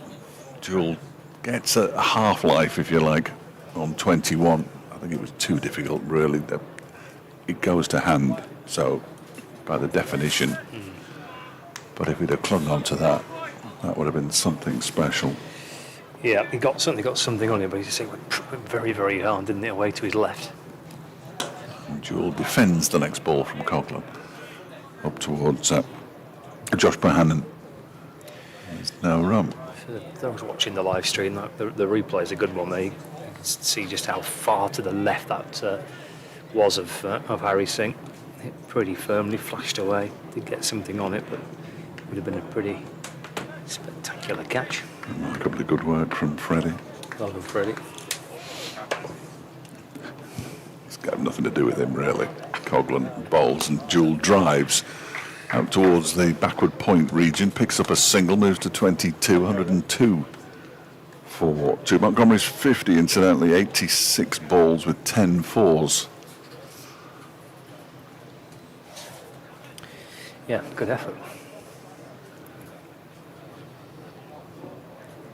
A gritty, determined effort. He's found a way, hasn't he, to, I say, with a bit of good fortune, but he's found a way to tough it out and get some runs. Can't be too many balls left in this over, can there? One or two. Coughlin. One, is it? Yep. He's in to bowl to Montgomery, who bat and pad together. Was it pad first or bat first? Well, the umpire says it's not out, whatever it was. And the over does indeed come to an end. Thank you, Jane. 102 for 2, 50 to Montgomery, 22 to Jewel. And the partnership is up to 62 now. Derbyshire trailing by 59. It was Jane that was responsible for the kind of lemon cake, wasn't it, before play started? Yeah. It's not been a very healthy day, really. I've had lemon cake before play started, a pork pie at lunch, and then cheesecake in the afternoon. Lines the stomach nicely, doesn't it? Not sure about that. I managed to avoid the McDonald's breakfast this morning. I was quite tempted, but Yeah. so I'm taking that as a win. The cob shop closed. Anything's tempting, really. Well, I regretted it even more not going for the McDonald's breakfast when I got here and the bacon butty wasn't available. Gutted at that. 102 for 2. Right, bowling change. Anderson's 4-over spell after tea comes to an end, and it's Mitchell Stanley. We've got the first wicket in this Derbyshire first innings. Harry Kane. I was looking for the second there, wasn't too far away from finding the edge of Caleb Jewell's bat. Funny old shot. Goes down and taps the pitch. I think it might be tapping the pitch until the close of play if he spotted anything on there. That did seem away though, didn't it, from Mitchell Stanley? He's drawn into playing the shot. Just nips away at the last minute. Good ball to get first up. And again, Stanley comes. Up on his toes this time, defends. Drops it away to the offside. Coughlin fields and there's no run. We've had pretty much kind of wall-to-wall sunshine, haven't we, all day, but the evening session a little bit cloudier. Thankfully those clouds that look quite threatening have blown to the north. But the sunshine, at least for the minute, is hidden. Stanley has 2 slips and a gully. He's got Caleb Jewell on strike. He's around the wicket, balls, leaning back and cutting the ball away through backward point. Helped maybe by a little extra pace off the bowling of Stanley, and Jewell sliced it away. And he moves on to 26. The score moves on to 106 for 2. Short and wide enough for Jewell to carve that down towards the backward point boundary. He did quite hard, didn't he, that? Because there is a fielder down there. Didn't stand a chance. It's Michael Jones. It probably did only go maybe 10 yards to his right, something like that.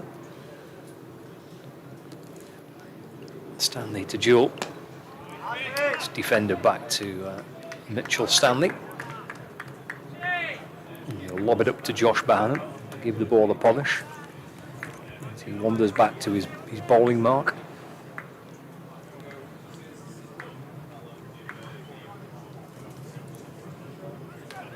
A makeshift sight screen, isn't it, on the far side there? Well, he used to have a solid side screen down at that. I don't know what's happened to it. 3 enormous white sheets have been pinned to the kind of netting on the far side. Stanley to Joel. Has that got him? It has. That's cut him in half a little bit. Has it bowled him potentially? I think it has. Went through to Moores, but yeah, I think that has just clipped the off stump. And Jewel departs and Lancashire break the partnership. Yeah, just flicking the top of off stump, and he has been bowled. And Derbyshire lose their 3rd wicket. It ends a partnership which was worth 66 runs. So it's 106 for 3, and Caleb Jewel the man out for 26. Valuable partnership. But as Scott described, absolutely cut him in half. Caleb Jewel removes his helmet and looks very disappointed as Wayne Madsen comes up. Will he get the same applause as James Anderson got? There aren't quite as many people here. Not quite, I would say. It was pretty rapturous, wasn't it, for It was Jimmy? incredible. Yeah. Yeah, incredible. 26 off 58 balls, I think. Caleb Jewel.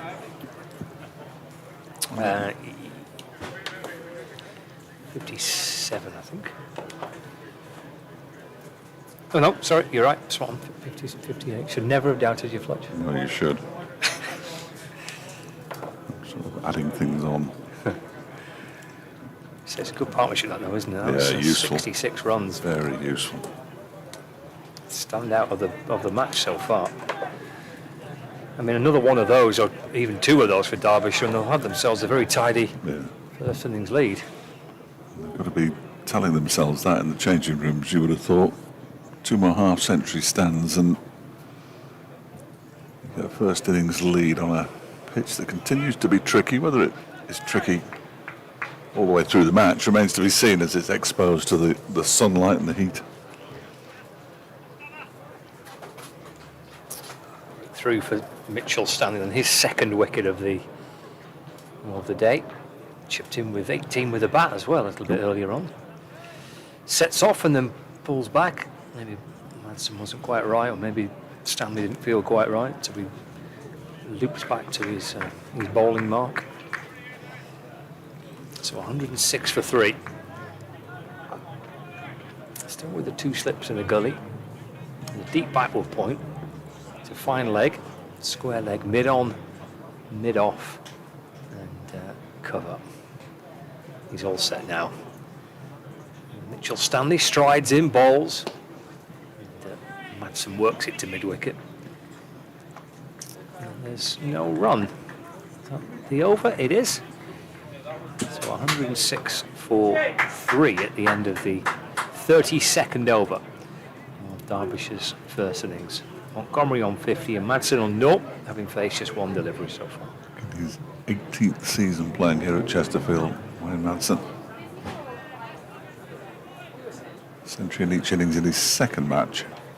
Sorry, he's got 4 in total, I believe. But seeing as it was me who looked up those stats, they may be incorrect. He did talk to me last night on Sports Scene about the 2 centuries. They unfortunately lost that game. Coghlan on his way into bowl to Montgomery, who leaves that one alone outside the off stump. Now these 2 bat, if you watch them, they look very similar. Remarkably similar, really, as soon as Montgomery's only been here this season. He was obviously at Nottinghamshire before here, both born in South Africa.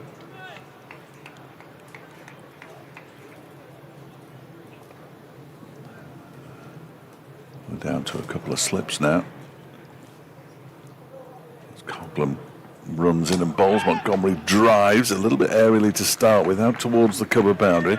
It's kept in down there by Michael Jones, and they come back for 2.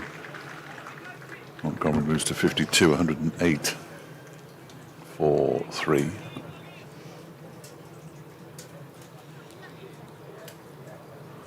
Bladwick on taking drinks to the far end of the ground duty, which can't be much fun.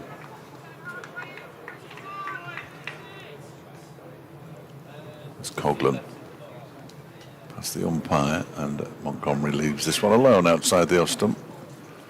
Slip start racing forward as though it was the end of the over. It isn't. No, it's only a third ball, that, I think.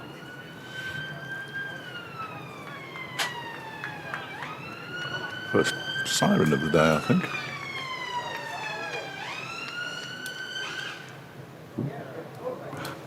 Sounds close. I think it must have been on the road behind us, I think. As Coghlan comes into bowl to Montgomery, who does that short arm jab pull into the leg side for 4. Not for the first time and almost certainly not for the last. He moves to 56, 112 for 3 now. That was a shot that he's played on more than one occasion in this innings. Yeah, just dropped a bit short, didn't he, Coghlan? Onto it quickly. Got my 6 o'clock instructions. Man in demand, are you playing? It goes Coghlan and bowls wide of the off stump, allowed to go through to the keeper by Montgomery. In the intro to the sports programme at 6, then at 6:20, and then at the end of play.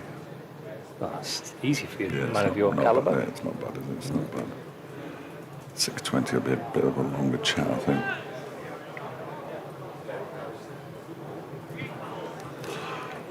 "21 overs left after this one. Will certainly still be going way after 6:30. It's getting a bit gloomy. As Coghlan goes in and bowls to Montgomery, pushes this one out into the offside. And there's no run. The over is complete. Derbyshire 112 for 3, 56 to Montgomery. Madsen, who's faced just one delivery, is yet to get off the mark. Coghlan's had enough. Yeah. Tom Bailey replaces him. It's quite a long spell, that, wasn't it, from Coghlan? Well, longish. He's not 6 overs. 6, Yeah, right. 6 overs for 19 runs. Have a breather. Tom Bailey's going to regret sitting down in front of that scoreboard, though, isn't he? He signed a new contract, actually, Tom Bailey. Club announcing that a couple of days ago. 1 year extension for Tom Bailey.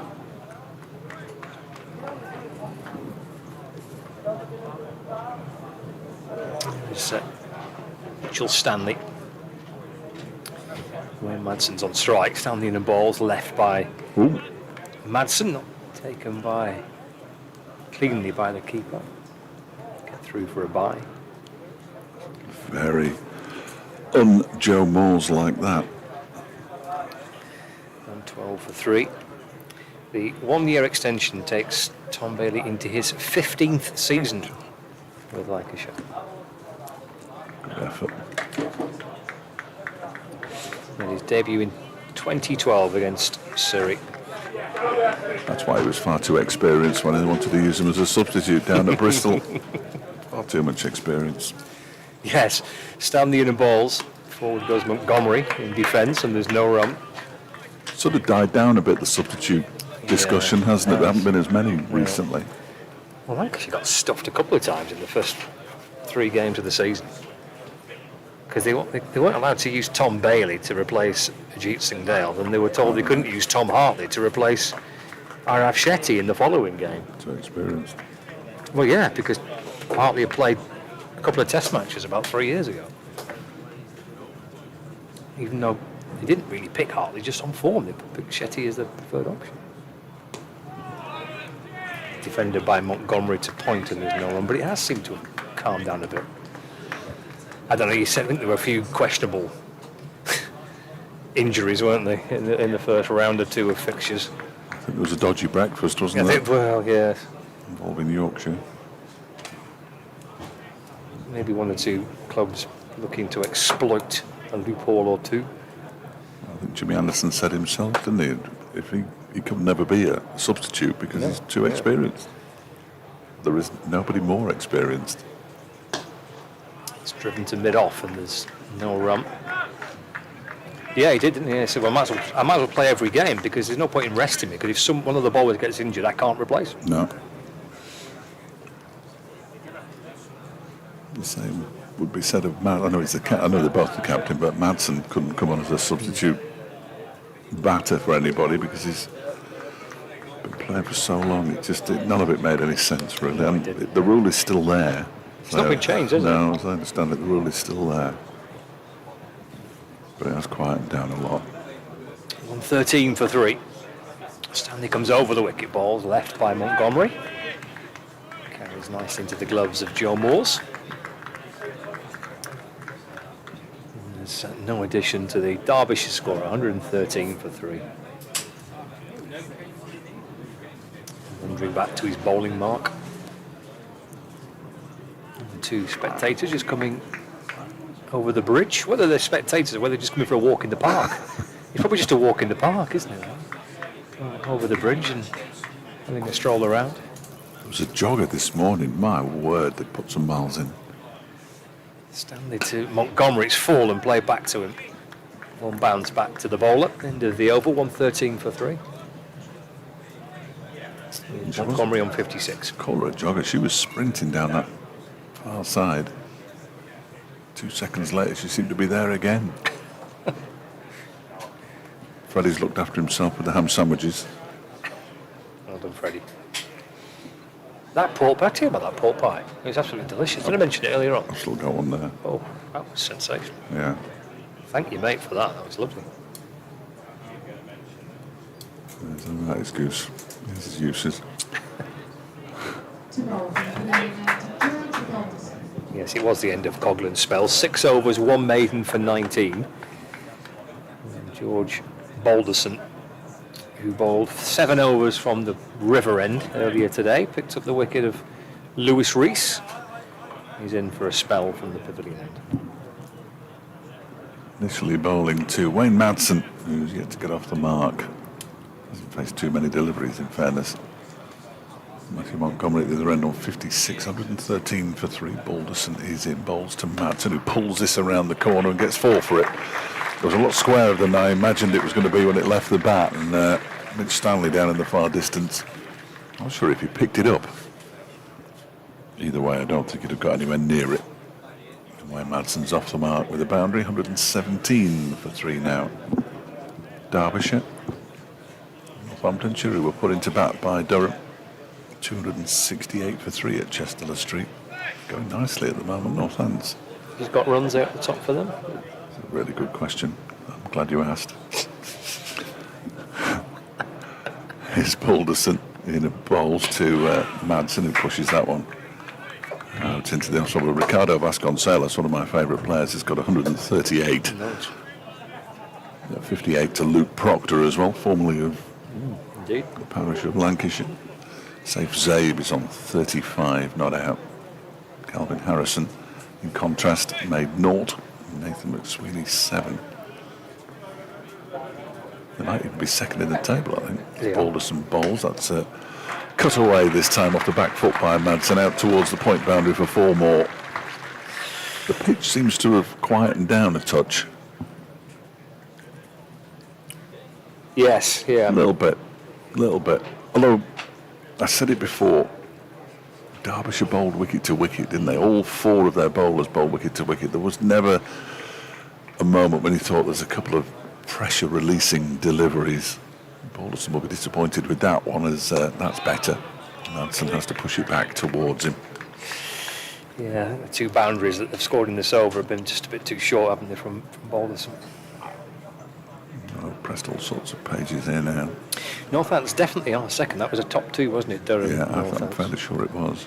Bit of a funny division, because Lancashire played Northants' first game of the season and should have won, but for a drop catch would have won.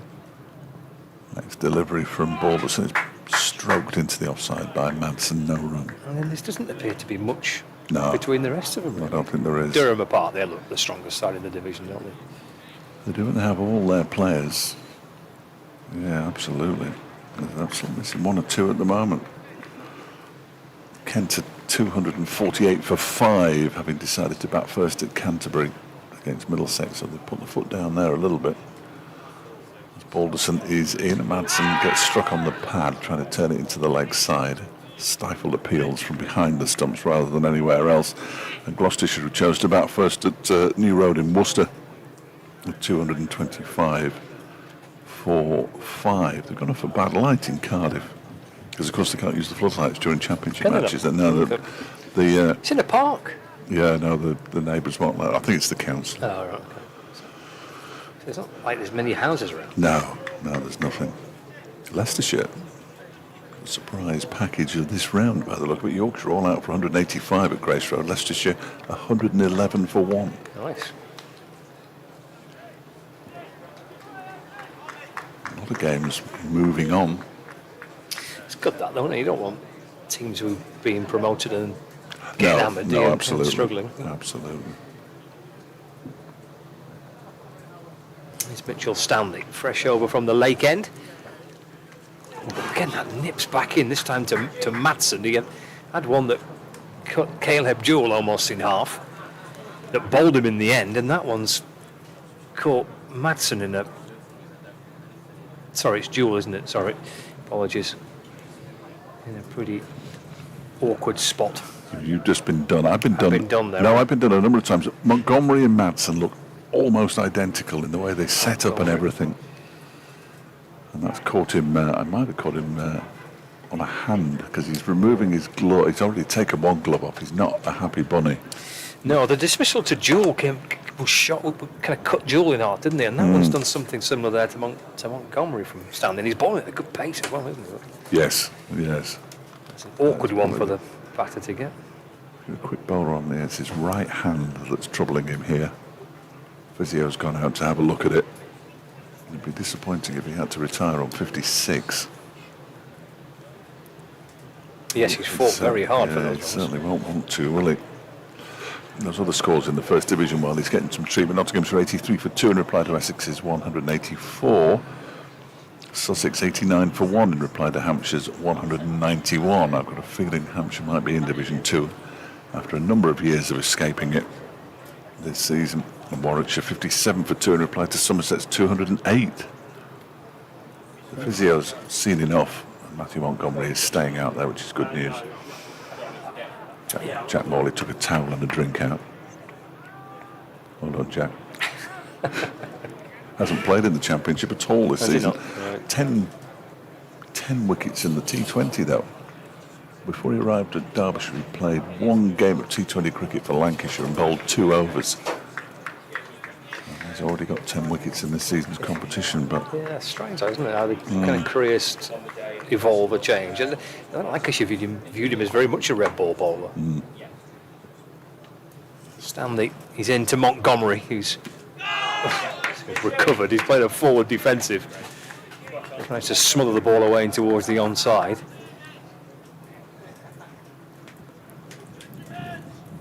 And 21 for 3. Nothing worse trying to play cricket when one of your hands is throbbing, though, and you're trying to grip the bat. Such an awkward length that delivery too, wasn't it, from Stanley? Could be a half a chance here for Lancashire to dislodge the leading scorer in the match. Yeah, Matthew Montgomery, 56 not out, has just been struck on the hand by Stanley. And plays that a little uppishly, but safe enough up to mid-off in the end. Walks away to square leg to try and compose himself. He's worked so hard here for the runs. He'll be pretty determined to make sure that this little spell isn't his undoing. Stanley has just made life awkward for Matthew Montgomery. 121 for 3. Just making him wait a little longer as Bohannon's in conversation with Mitchell Stanley. Got 2 wickets. And his return to Lancashire's championship side. Strides back in. Montgomery works it nicely through the onside and it beats mid-wicket. And the timing of that means that will rattle its way out towards the boundary rope. Michael Jones diving to his left at mid-wicket, but As soon as that just sneaked under his body, it was clipped with enough efficiency for it to reach the boundary rope for 4. That'll make him feel a bit better. Yeah. Moves on to 60. 125 for 3. So just 36 behind. 7 wickets remaining. So a real opportunity here, Derbyshire. It's left by Montgomery and through to Moores. They can find another partnership or 2 to back up the work of Caleb Jewell and Matthew Montgomery. And could be looking at a very healthy first innings lead. Lancashire need some wickets in this final hour of play, or hour and a bit. 125 for 3. I think we're looking at 10 to 7 at this rate, aren't we? No spinners in the match. And we did lose 2 overs for the change of innings as well. Final ball of the over. Mitchell Stanley for Lancashire into Matthew Montgomery, and that'll be 4 out to square leg. And Montgomery moves on to 64. Derbyshire to 129 for 3.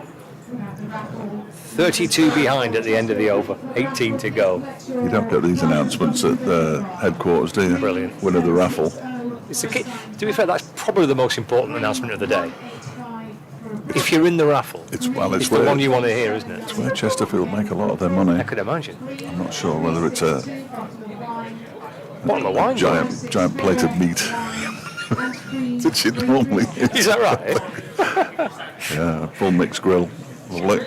Tremendous. Thank you very much. It's worth a bob or two, isn't it? Yeah.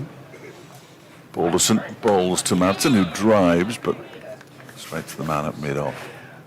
And Lisdell run 129 for 3. Full tray of meat. I didn't buy a raffle ticket. I didn't even know there were raffle tickets. No, I'd have bought one. Yeah, I'd have known got there was one. Yeah, I'd have got raffle. one. There'll be another one tomorrow. Oh, I I'll imagine. look out for it. You've got more chance to win tomorrow with fewer people in the ground as well. That's good from you, Keep, Fletch. keep your powder dry That's good. on day 1. That is good from you.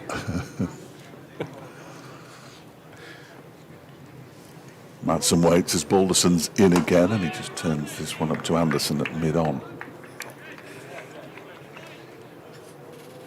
He hasn't quite made it look a different game, Matthew Montgomery, but since he got over the first dozen deliveries that he faced,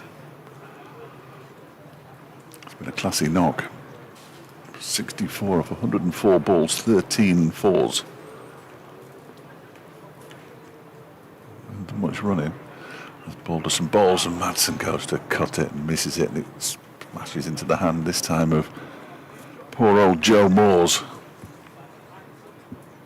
threw his glove on the floor. He's picked it up already, so he's okay. Madsen had got his first century at Lord's earlier this season. Celebrated as though it was his first century at Lord's, as you might expect. Balderson bowls to him, gets a long way forward to defend it back to the bowler. It's a really good knock. Slightly eclipsed by the night watchman scoring a century, but Ben Aitchison. It takes the shine off it a bit, doesn't it? A little bit. They were batting together for quite a time, actually. Seem to be enjoying themselves as Balderson is into Madsen, who's bat and pad together. Appeal for leg before wicket. Umpire removed. He got quite a long way forward, possibly outside the line. Difficult to tell from here. It is. We need the replay. With many shouts though for Lancashire. That's the first one for a while. They've kept opportunities to the bowling side down to a bare minimum, really, Derbyshire. Certainly since tea. Caleb Jewell, the one man out for 26, bowled by Mitch Stanley. This next delivery, he has a swing and a miss at that one, Wayne Madsen. Was outside the off stump, Bales whipped off by Moores. And the over comes to an end. 8 to Madsen, 64 to Montgomery. 129 for 3 with 17 overs remaining. I've just spotted it, that's on the scoreboard. 17 overs remaining in the day. Has that been there all day? I think it may have been, actually. Yeah. Somebody just spotted it. Remarkable. It's better late than never, though. Well, we can't work it out when there's been 2 innings, can you? That would be dangerous. It's far too complicated. Very dangerous. Tom Hartley's job as a substitute fielder's done. 12-man duties for the time being. Paul Coglan's back out there. Mitchell Stanley is going to continue. Balls to Montgomery, who's managed to find a way through the offside. Almost takes a pigeon out in the process. He's reaching for it and steers it away through extra cover. It was a very casual reaction from the pigeon. He waited till the very last second before just fluttering his wings, and then up he went, and the ball went under his body. Or her. I can't tell, but I bet they can. Yes, I can't. Certainly not from this distance. 33 for 3. Coolest pigeon in Chesterfield, huh? Driven down the ground this time by Montgomery off the front foot with a solid looking punch fielded by Bannon. No run. Nigel's back. Talking about pigeons being casual, he's the busiest man in Chesterfield, isn't he, Nigel Mallender? Club chairman. Yeah, there's a lot goes into these events, aren't there, when you bring first-class cricket With some to the nerves outgrounds. as well to make sure it all goes off according to plan. With the biggest crowd of the match today, with close to 2,000 when it was full. Stanley balls. Gone again on the front foot. Up to mid-off, and there's no run. Yeah, you want everything to work out, don't you? You've got lots of people coming in, you've got lots of things that need to be in place, lots of volunteers, time and effort in the build-up, the weeks building up to these events. And of course, crucially, you want the pitch to play well, and I guess when Lancashire were losing wickets in the morning session, he a little bit concerned, but I feel a little bit better about things with only Derbyshire have approached it. Flashed away through the offside by Montgomery. Now he's sweeping round in the point boundary. And Montgomery comes back for 2. Moves on to 70. 135 for 3. The sports editor reporting that the compensation for Blake Henry could be worth hundreds of thousands of pounds to Derby County. That's for a 14-year-old. Goodness. The world's gone mad. Well, football has, isn't it? Yeah, no question.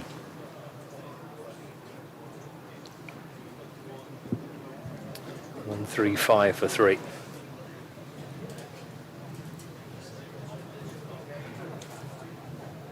Stanley. He's in once more. Seagull, I think. Or Gull, I beg your pardon. I can't say Seagull because they're not Seagull. Is that what caught the eye of Yeah, I think Matthew so. Montgomery? Yeah, I think so. If Mitchell Stanley wasn't a scare enough prospect, Yes. he had an enormous gull swooping round behind him just to add to the sense of intimidation.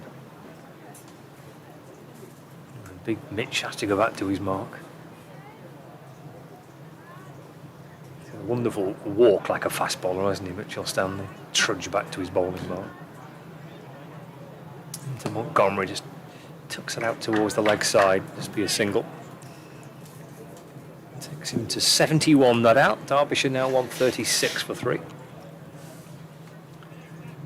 Brings Wayne Manson back on strike. Nothing really changes for the field. It is as it was, the 2 slips in the gully and the deep backward point, and the 2 on the leg side, fine leg and deep square leg. And then mid on, mid off. And cover. Final ball of the over. Stanley. He's in and bowls and the back foot and chopped away into the offside by Wayne Manson, bouncing out towards Coglan. The cover.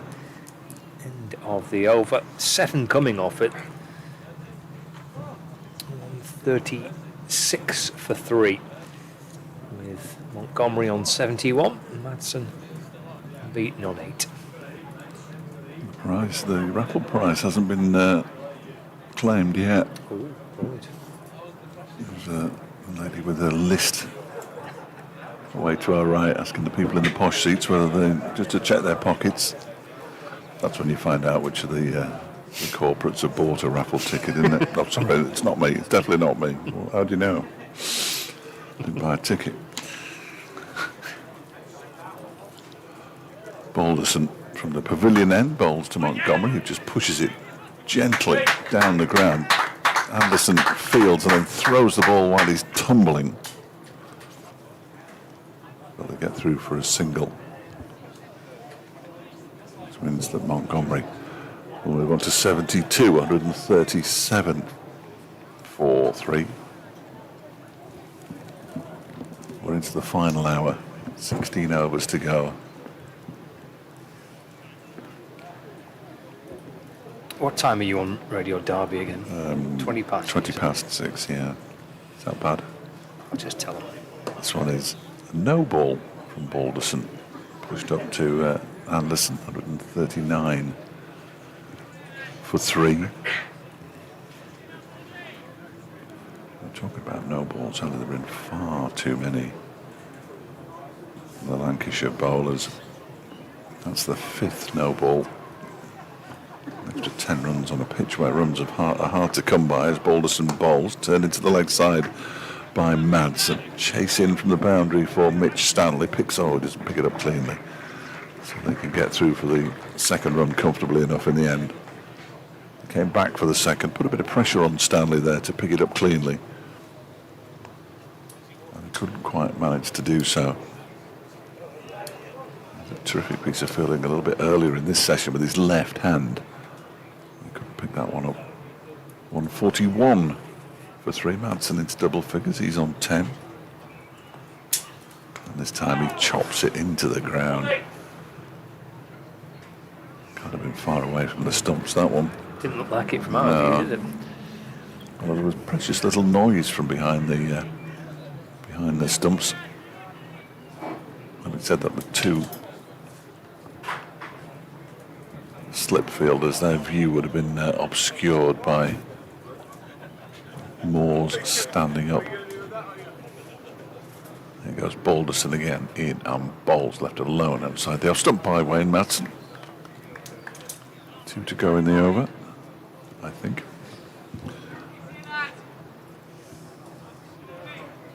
Yes. So the umpire signalled because we've had the no ball as well, haven't we?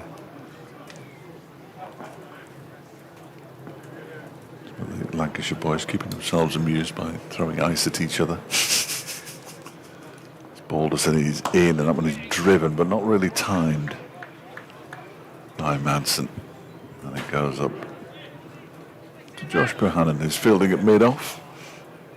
You can't give those raffle prizes away. All the way around. What was the first prize? Was it? I don't know. Plate of I meat? don't think it was. And there was definitely a bottle of wine in there. Was I there? heard that. Yeah. That might have been third prize. What's that got to do with the price of fish? Next delivery is left alone outside the off stump by Wayne Madsen.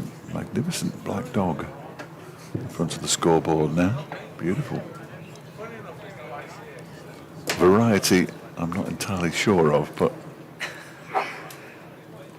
It's a friendly thing, though, doesn't it? yes, it does. Yeah. It's nice when they allow dogs in, isn't it? To Yeah, so you can take your dog into the county ground at Derby. nice. Yeah. Does it say just well-behaved dogs are allowed? I don't think so. Even naughty dogs can Yeah. come. 141 for 3 at the end of the over. 15 to go. 72 to Matthew Montgomery. Wayne Madsen has 10. If you come in tomorrow, you can bring your dog. You don't have to bring a dog. It's not compulsory. Imagine.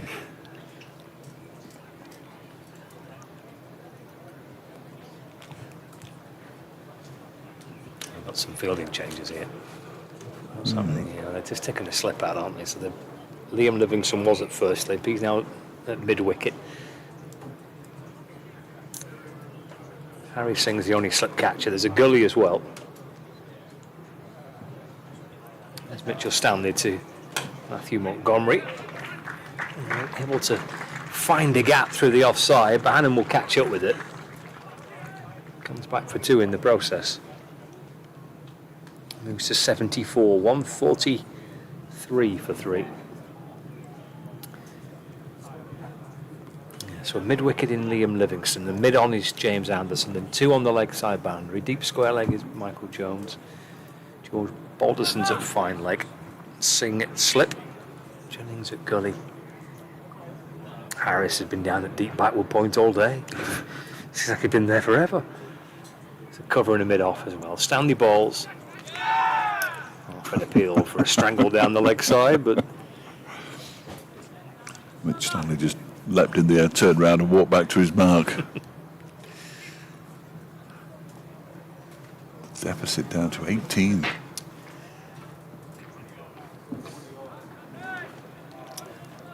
yes. Thanks in no small part, almost entirely, but not without help from 1 or 2 others, especially Caleb Jewell, thanks to Matthew Montgomery. 74 of these runs. It's played up towards mid-on. Fielded by Jimmy Anderson.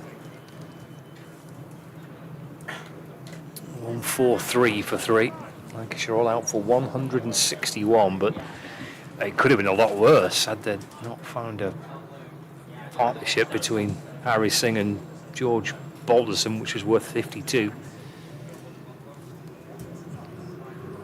Potentially staring down the first thing scoring double figures at one stage. Stanley to Montgomery. It's cut out through the offside. Harris get round to cut it off. He can't, so 4 more. Montgomery moves on to 78. 147 for 3. His high score of the season. Matthew Montgomery. 74, his previous highest. I'd love to tell you when it was, but without going back to my notes, which are in a bag behind me, I'm not sure that I can. I think it was at home. Punching away for 4. That's a lovely shot. Excellent timing. Out towards the cover boundary. Takes Montgomery into the 80s. He moves on to 82. And that brings up the 150 as well for Derbyshire. 151 for 3. The ball's disappeared underneath the seats. I think it has been located. The worst one is in T20 when it goes in the far corner, right-hand corner, as you look from the pavilion, there's a dip. If it goes into the dip, you see all sorts of players disappearing in there. Sometimes they return. Yeah. Stanley to Montgomery. That's defended. Guides the ball up to mid-on where James Anderson fields. End of the over. It's another successful one. There's a couple of boundaries in there. 10 coming off the over. 151 for 3. 16 boundaries now. Matthew Montgomery's hit in his 82, 115 balls, so isn't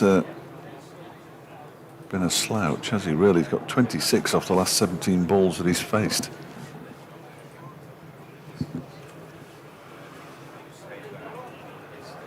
Moving along nicely, and Derbyshire now 10 behind. George Balderson with 14 overs left in the day. The light is okay, but there are some horrible dark clouds again to the north. And all the indications from the rain radar are that they're going to miss Chesterfield. As long as it stays light enough, Derbyshire will want to stay out there. That's an on-strike. George Balderson on his way in, and he pushes it out into the offside for a single to move on to 1152 for 3. Derbyshire have been in some really good positions in many games this season, without being able to force the result. Yeah, I guess Old Trafford was a prime example. That was the very first. Well, it was probably the second, because they should have beaten Worcestershire in the opening game of the season as well. Balderson is into Montgomery. He must have just flicked the pad on the way through there. It wasn't taken cleanly by Moores. Stifled appeal, really. Ball clearly going down the leg side.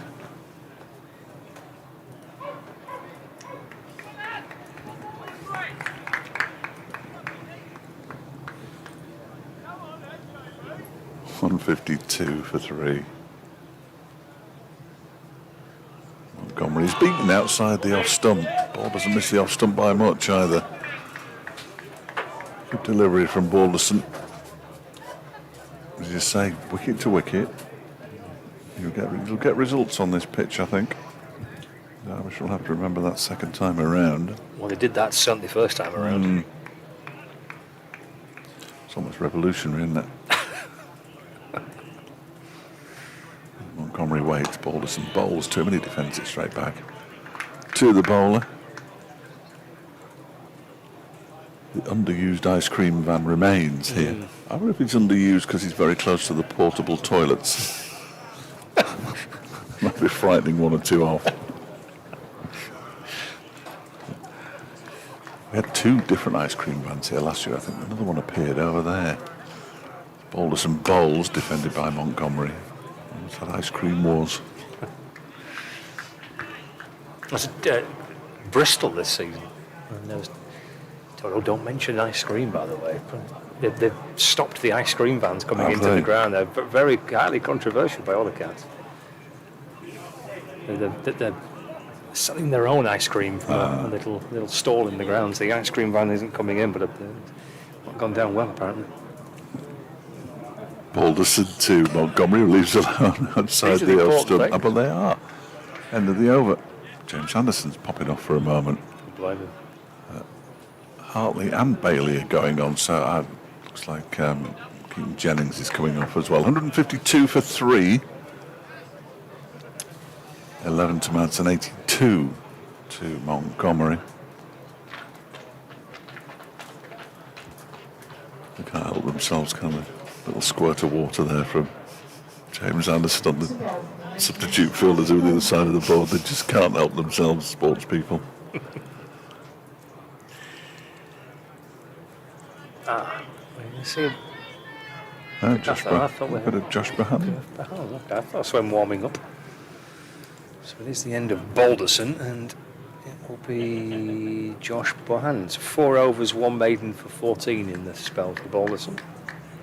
Sorry, Mitchell Stanley, end of his spell from that leg end. 5 overs, 1 maiden, 1 for 29.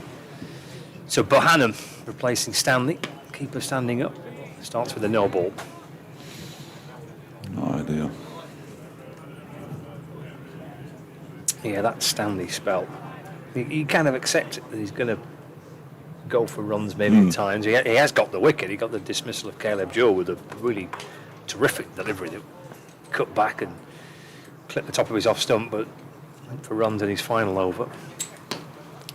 Turned into the onside by Wayne Madsen, fielded at mid-wicket by Tom Hartley. And there's no run. I've seen a little bit more of Josh Bohannon's bowling in the last season or two. He certainly bowled quite a bit when he first broke into Lancashire's side.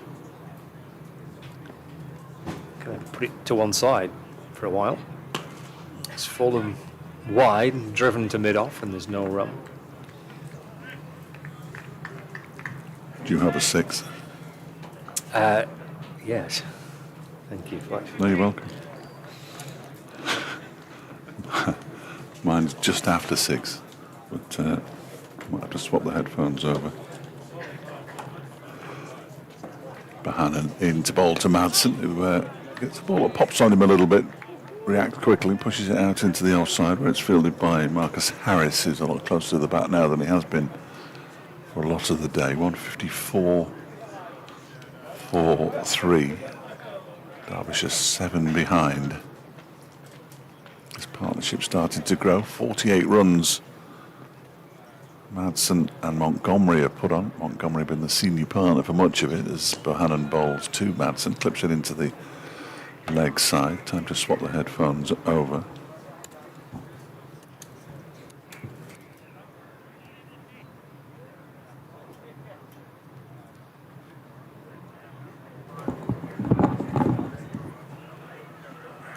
86 for 3.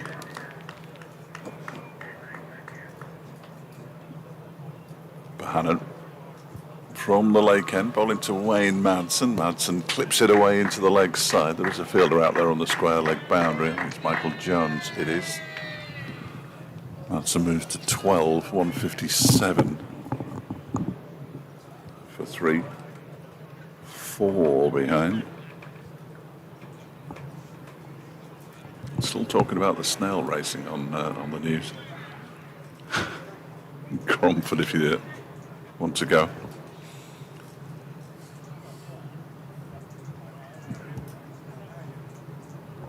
Bohannon is in, left alone outside the off stump by Matthew Montgomery.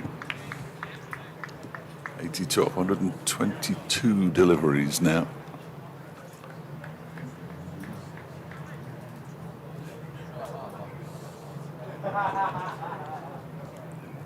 Keaton Jennings ready to come back on at the end of the over. There's Bohannon past the umpire, bowls to Montgomery, who just drives it out into the offside. It's fielded out there by Mitch Stanley. He moves to 84, 159. No, he's pinched the strike. 180, 158 for 3, 83. That's what I'm trying to say. To Matthew Montgomery, 12. To Wayne Madsen. And the partnership worth 51 now. 52. Just 3 behind.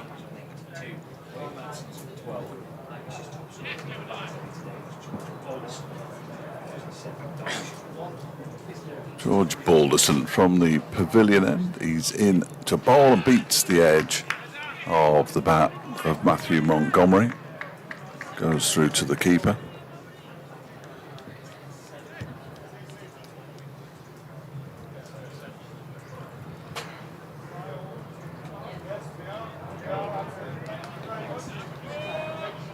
Balderson walks slowly back to his mark.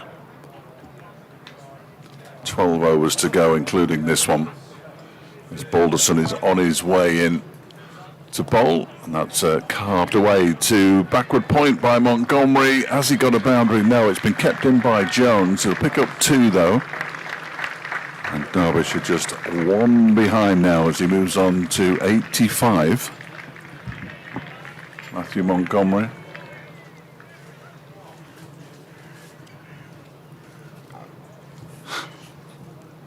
$160 for 3.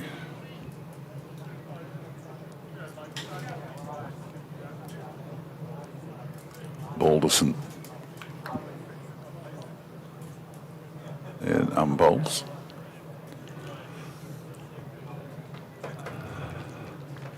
And perfect timing as well, because Matthew Montgomery who's on 86, has just picked up a single, and Derbyshire 161 for 3. They are level with Lancashire, who were bowled out earlier for 161. 3 wickets apiece from Mohammed Abbas and Anuj Dal. Montgomery's innings, though, magnificent. He's hit 16 boundaries and shared a 63-run third wicket stand with Caleb Jewell. Derbyshire going nicely here with 12 overs to go. They're 161 for 3.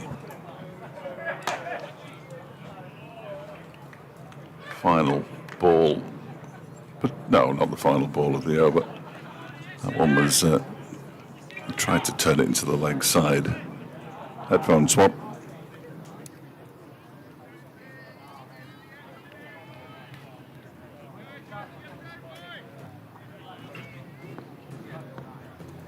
Seamless. Balderson in and bowls. That one's turned into the leg side by Madsen. Up by Tom Bailey, who's out there as substitute fielder. 161 for 3, so scores level here at Queen's Park.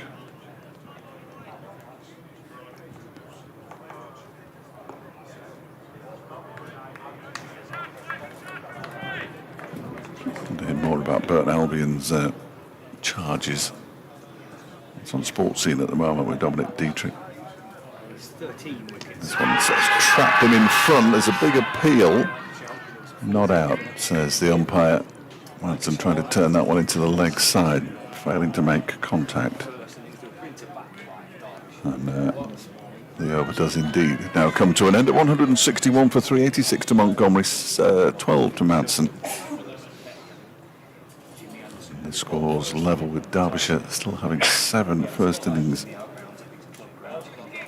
in hand. Wickets to bat on, and that's exactly how it turned out. Through the course of the morning session in Lancashire, losing Keaton Jennings, just 4 balls into the match. James Anderson back on. Mitch Stanley has come off for a moment, so Tom Bailey stays out there.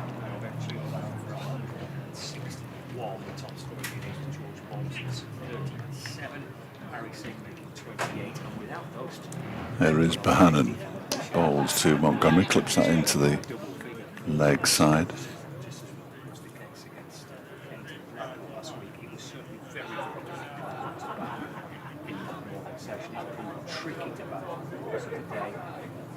Maybe just a perhaps Lancashire were quite well, Derbyshire have done, and as a result, Derbyshire are 161 for 3, so they are level with Lancashire. Here is Bohannon in to bowl to Montgomery, just turns that one into the leg side. It's a little early with 11 overs to go, including this one to be thinking about tomorrow.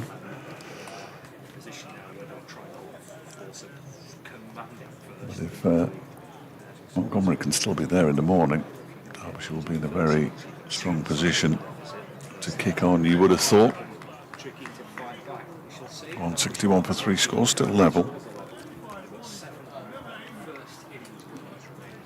In comes Bohannon. That one is turned into the leg side by Montgomery. Good accurate bowling this from Josh Bohannon.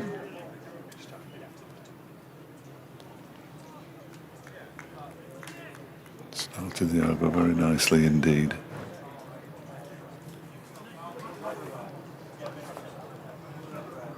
Montgomery 14 away from what would be his first red ball century for Derbyshire. Still a fair way off. That one is defended back to Bohannon by Montgomery. Bohannon just kicks the ball away. It's only 43 overs old. Sort of look after it, I would have thought. Not seen the request to change the ball yet, have we? No. I don't think we've seen that. No, not at all. It's a bit of a rarity, isn't it? There have been a better bunch of balls this season, haven't they? Batch, perhaps, is a better phrase. Okay. Thank you, Fred. There's Bohannon bowls, and that one is pushed into the offside by Bailey. No, not by Bailey. To Bailey by Montgomery. Time is it? Have we finished yet? 10 overs like it. I know. No spinners. It can end up being quite a lengthy day. So it's an unusual sports scene tonight as Bohannon bowls to Montgomery, turns it into the leg side. And there's no run. They're starting with Burton Albion and then going into Derbyshire cricket. That so seldom happens. Oh dear. Really? End of the over. 161 for 3. It was a maiden over from Josh Bohannon. 86 to Montgomery. 12 to Madsen. Dave Child is on, speaking about the charges that Burton Albion face from the Football Association, dating back to 2014. No, 2024. Balderson is in. Cut by Madsen. Worth at least a run. Picked up by Jones out on the offside boundary. Single for Madsen puts Derbyshire into the lead. 162 for 3, so 1 in front. Madsen moves on to 13. It's been a very patient and watchful approach, hasn't it, by Madsen? But the thing Derbyshire have done, which Lancashire failed, is they've found partnerships. That sits him on the pad. They like that, and they've got it. Montgomery's gone for 86. LBW off the bowling of George Balderson. And there's a little bit of relief for Lancashire. Montgomery's been excellent today. Standout performer with the bat. But he's LBW for 86 and Derbyshire 162 for 4. Yeah, much needed wicket for Lancashire. Disappointment for Matthew Montgomery, but he'll get a good hand. It's by some considerable distance. The highest score of the innings, 133 deliveries, 16 fours. He's almost certainly made him a candidate to be spoken to at the end of the day's play by getting out as well, so he'd be disappointed in that too. It's definitely out as well, looking back on the replay. No problems with that. Yeah. Martin Anderson out to bat with Derbyshire leading by 1. So say any kind of lead will be handy. If they can get a lead of 50. They'll be wanting more than that, won't they, at this point? Yes. 6 wickets remaining. Yeah, you'd say so. But yeah, I agree. I think at the end of Lancashire's innings, we thought kind of anything north of 50 as a lead could be pretty telling. Some relief for Lancashire. They've at times looked a rather unhappy bunch out there on a tough first day. 56-run partnership there to go with the, was it, I think? It was, yeah, which is a point I was trying to make. I mean, Reese and Montgomery 33, the Montgomery and Jewell 66, the Montgomery and Madsen 56. Really kind of gritty, determined effort from the batters just to try and look. It's not easy, and maybe you're not hitting it as well as you'd like to, but you find a way to get something going. Balderson down the leg side to Anderson. Martin Anderson is a strange cove. 2 centuries, including a double, 150 and 2 ducks. So all sorts there, isn't it? Once he gets going. Yeah. To get him early, that's the key. I think so. Averaging 45 and a half this season. Balderson to Anderson's off the front foot. Drop into the offside. He gets himself a single. It won't be adding to his scores of 0. Dotted around those high scores on this occasion. Defended out towards point for 1. 1-6-3 for 4. One of the 3 Derbyshire players who were capped before the start of play today. Martin Anderson. Balderson in. It's a good stop by Anderson. He's come out, James has come away to his left from mid-off. That was played back down the pitch by Ray Madsen. Yeah, last week we had Nick Potts and Matthew Potts bowling to each other and batting against each other. We've got Martin Anderson and James Anderson. It's too much. Keeper stood up, a slip in place. Balderson to Martin Anderson off the front foot. As he overstepped, another no ball. Too many. Yes. Eighth no ball. Quite a few off Balderson as well. Yeah, that's his 4th. 6-6 for 4. Balls again, it's full and it's flicked off his toes down towards deep backward square leg. End of the over, which has seen Lancashire make a breakthrough. 167 for 4. Lead now by 6 runs. Madsen's on 14. And Martin Anderson is unbeaten on 2. 2 new dogs. Quite a yappy, yappy ones, Jack Russell type.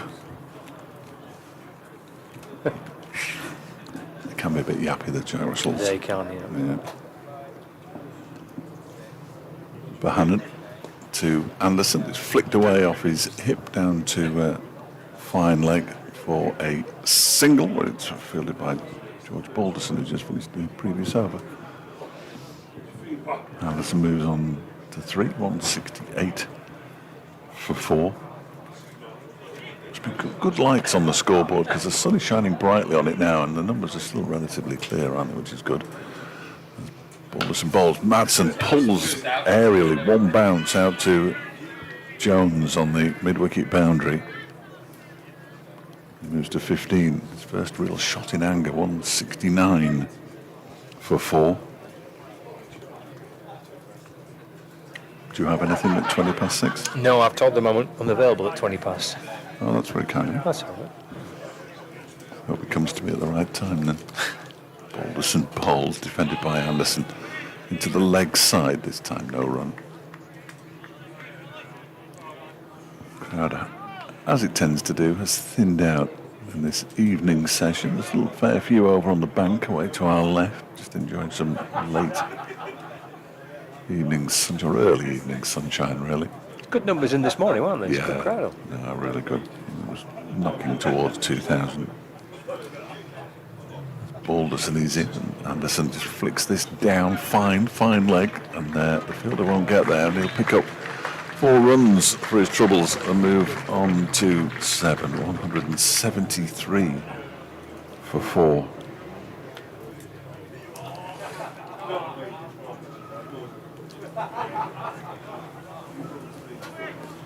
Been quite productive in the last few deliveries since Anderson came out to the middle. They've already added 11, a little more than an over. Balderson is in again. Anderson just pushes this out into the offside. He'll take 1. He'll think about a second. In comes Balderson and bowls. That one is pushed into the offside by. It's come up to 177. I don't think that's right either, is it? Pushed into the offside by Anderson. He's struggling a bit with the numbers on the board. Hopefully by the time I speak to Dominic, it's corrected itself. Is it 177? Well, the score on the stream. This one, beats the edge and is caught. Doesn't beat the edge at all. It's taken very nicely indeed by Harry Singh at slip. Martin Anderson goes for 9. And Derbyshire have just lost a couple of wickets in quick succession here. Need to be careful. He's dismissed for 9, even though the scoreboard on my computer says 11. And they're now 177 for 5. I think the scorer would know how many he was on. So we'll take what Jane said as being accurate. The first wicket for Josh Bohannon. Well, this is keeping Lancashire in the day, isn't it, this? A couple of wickets at the back end. There's still 5 wickets remaining in a pretty healthy position, Derbyshire, potentially, but just a little burst here at the back end of the day. Just giving Lancashire a much-needed lift. Bohannon has bowled a tidy little spell, but it's been that type of pitch, hasn't it? We mentioned through the day how tricky it has been for batters, and how maybe potentially someone like a Balderson might bowl nicely on this pitch. Well, he's picked up a couple of wickets. Now Bohannon kind of bowling stump to stump and wickets to wickets, and keepers set up and slip catches in place, and just see if he can get the ball to do enough off the surface. 2 quick wickets then. 177 for 5. It's a lead of 16. But Derbyshire won't want to be throwing away what was a very strong looking position at 162 for 3. Balderson's in, that's turned off the pads down to fine leg for a single. He's now 177 for 5, so a couple of wickets here, giving Lancashire a welcome lift at the back end of this opening day. 178 for 5 now, so we've got Balderson to continue.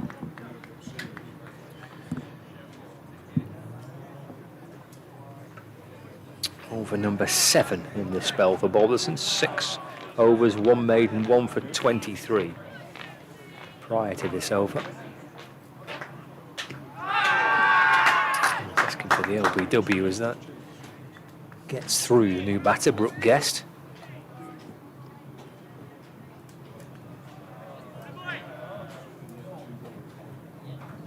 I say is not out. 78 for 5. Caleb, Jewel, Montgomery, Martin Anderson. Wickets fallen of late. It's a nice shot. We'll get Brooke Guest off the mark. Stroked away calmly through the offside and gets himself 4 runs.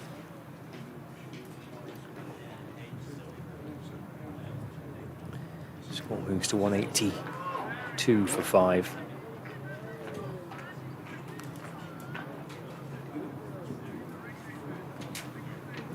Matthew Montgomery was batting, though, 162 for 3 in the 45th over. 182 for 5 in the 47th. That's pushed up towards mid-off.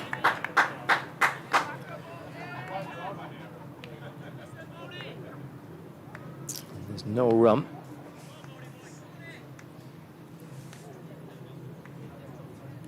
Jennings, he's back doing a few stretching at Gully. One slip, keeper still up, Balderson's in. Defended again by Brooke Guest, trying to be positive in defence. He's on the front foot and pushing the ball away into the offside. Coughlin comes up from cover to field. There's also a short, straight mid-wicket in place. That's Liam Livingston.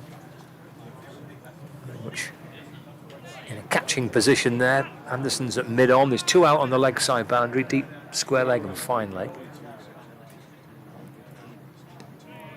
But Guest leaves this. And of the over, 182 for 5. 7 overs remaining in the day's play. So a lead of 21 runs for Derbyshire. Bowlers used by Lancashire. Anderson 11 overs, Stanley 9, Balderson 14, Coughlin 10, 3 for Bahanam.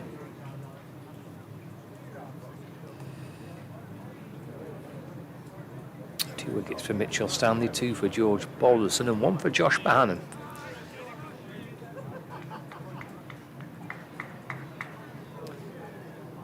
Seen that often down the last few years for Bahanam. Playing a miss this time by Wayne Madsen, looking to cut the ball. Through it goes to Joe Morse. There's no addition to the score. A second slip catcher in with Brooke Guest, the new batter. So we're going to have Jennings at Gully. No, he was just going across for a little natter with Harry Singh. So it's Singh at first slip and then Jennings at Gully. He's found a nice shot there. He's drilled a full-length delivery from Bahanam through extra cover for 4 runs.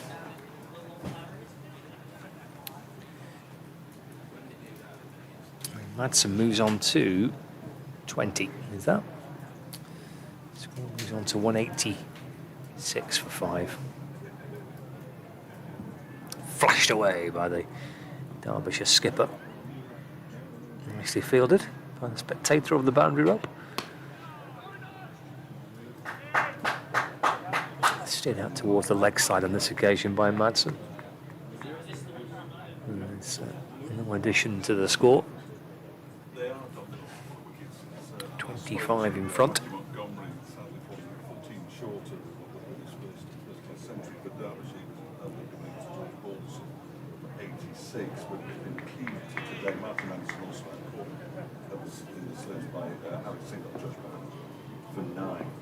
Sets off again. Madsen again leaning into it and working the ball into the onside, trying to see if he can find a gap, but he fails to get the ball past Paul Coughlin. Does well mid-wicket. Pouncing on that, low down to his right hand side. Okay, 6 for 5. 2 balls remaining of the over. Bohannon's in. And some pits out. Liam Livingston, who's at mid-off.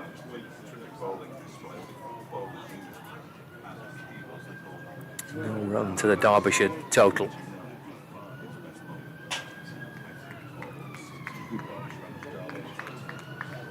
It's a very tiny little job here for his captain, Josh Bohannon.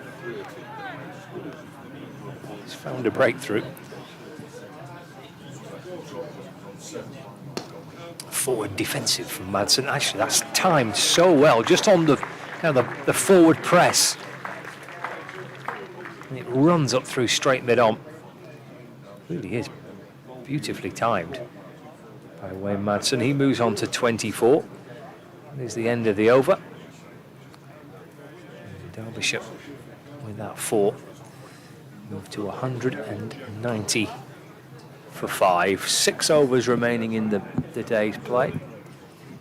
Looks like Balderson's going to have another. So a couple of lengthy spells earlier today. I think Mo Abbas bowled 8 on the spin to begin with the new ball for Derbyshire. This will be over number 8 for George Balderson. 7 overs, 1 maiden, 1 for 28 in this spell. Got Brooke Guest on strike. He's here for Guest. Steered away through the offside for a single. Scooped up by Michael Jones on the cover boundary. Guest moves on to 5. 191 for 5. Sorry about that. No, not at all. Took them a while. Madsen's back on strike. Here's Balderson. On the leg side. Good take from Joe Moores. Right at the back end of the day. A hot day under the helmet for most of it for Moores. Very nifty work from the young Lancashire wicketkeeper. Griff's been hard at work. He's been waiting to put this stat out for a while. Right. It's an absolute belter. Okay. Okay. 191 for 5. It's a late cut by Wayne Madsen. It's a point for a single. 192 for 5. He's on 25 now, Wayne Madsen, but when he got to 17 in this innings, he became the leading run scorer in the county championship for one county this century. James Hildreth previously held the record with 15,698 runs for Somerset. Madsen is now the new record holder, and it's unlikely to be beaten by a player playing for just one county, you would have thought. There is Balderson, forward goes Brooke Guest in defence, and there's no run. How many runs for Derbyshire then? Well, that's a good question. Oh, right. But Hildreth's record, right, so it was? Yeah, it was 15,698 for Somerset, so he's beyond 16,000 runs for Derbyshire now. That is some Wayne stat. Madsen. So well done to him and well done to David Griffin. He knows what he's doing. He's a belter of a stat, isn't he? It's ideal for me.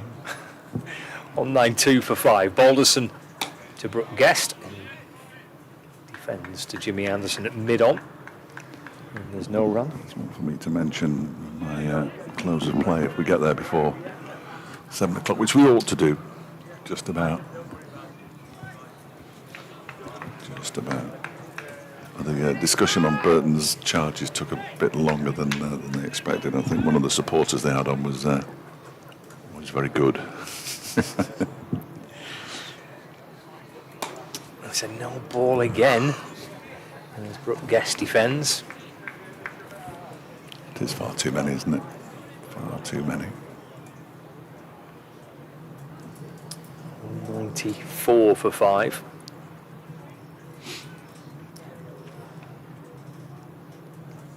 It's the 10th no ball. And there have only been 26 extras. run here for Brooke Guess. Clips out towards the leg side for a single. End of the over. 195 for 5. Lead by 34 runs. We've got 5 overs remaining in the day's play. There's no confirmation of who we'll be speaking to, but I'd be surprised if it was anybody other than Matthew Montgomery. After that knock of 86, James Anderson returns to the bowling attack. First time in a while. Yes, he bowled, I think, straight after tea, didn't he, for a short spell? Hot work out there, though. Only when you step out into the sun you realise quite how hot it is. We are undercover here at least, and there is a nice breeze, but at the intervals when you just pop out, it has been really warm today. Due to get warmer as well. Heat alerts for the East Midlands. Is that right? Over the weekend, yeah. Amber, I think, rather than red, but here's Anderson bowling to Guest, who almost chops on. Gets a bottom edge on that one. It actually went a long way in front of the square, so it wasn't close to chopping on as I thought it was initially, but got up on his toes. Didn't make the contact he was looking for there, certainly. But he survives. He's on 6, Madsen on 25. Derbyshire 195 for 5. Leading by 34. As Anderson comes in again up the slope and bowls to Guest, who just goes up on his toes and pushes it out to Harris, who's fielding, as ever, a backward point. Yes, he's been there for most of the last couple of hours, hasn't he? Yes. Harris on one side and Jones on the other. His footprints are firmly embedded in the Chesterfield outfield.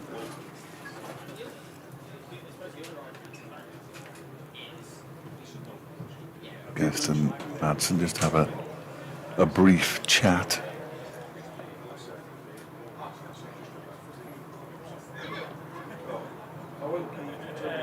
Already added 19 up, just 21 balls. Madsen pushes the next Anderson delivery out into the offside. Mitch Stanley just steps over the ball. Allows it to go through to Liam Livingston, who now finds himself at mid-off.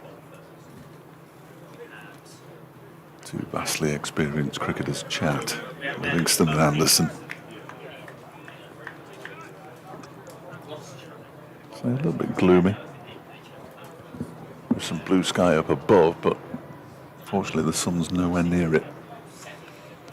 As Anderson bowls, Madsen goes back and forces this up towards Livingston at mid-off. Gentleman in a blue shirt has another pint. I'm so jealous. Although, possibly not. But it's been the kind of day when you can build up a thirst. It's important to stay hydrated. Anderson, just the one slip. He's got a gully as well. Bowls to Madsen, who turns this one into the leg side. You can hear Madsen's cry of no as Brooke Guest set off for a potential single there. It wasn't really on, in all honesty. No, and I suppose for Derbyshire, there's no real need to try and do anything more than just see through the day now. No. So, No. 5 wickets in hand tomorrow. Chance of a really good first innings lead. And as Dal, the next man in, I would imagine we might see a night watchman. Well, having said that, I'm not sure who it would be. I think you'd only be promoting Ben Aitchison by one, so it's almost not worth it. Anderson into Madsen, pushes this out into the offside again. The cry of no. Stanley picks up and throws in. The over comes to an end. I think we've got 3 to go now. 196 for 5. 7 to Brooke Guest, 25 to Wayne Madsen. I could be wrong, of course. Is it 4? It is 4, It yes. is 4, you're right. I was wrong. There's a thing. 4 overs remain in the day. Balderson's going to have a ninth in this spell. Take out the no balls, and he's been quite economical, hasn't he, really?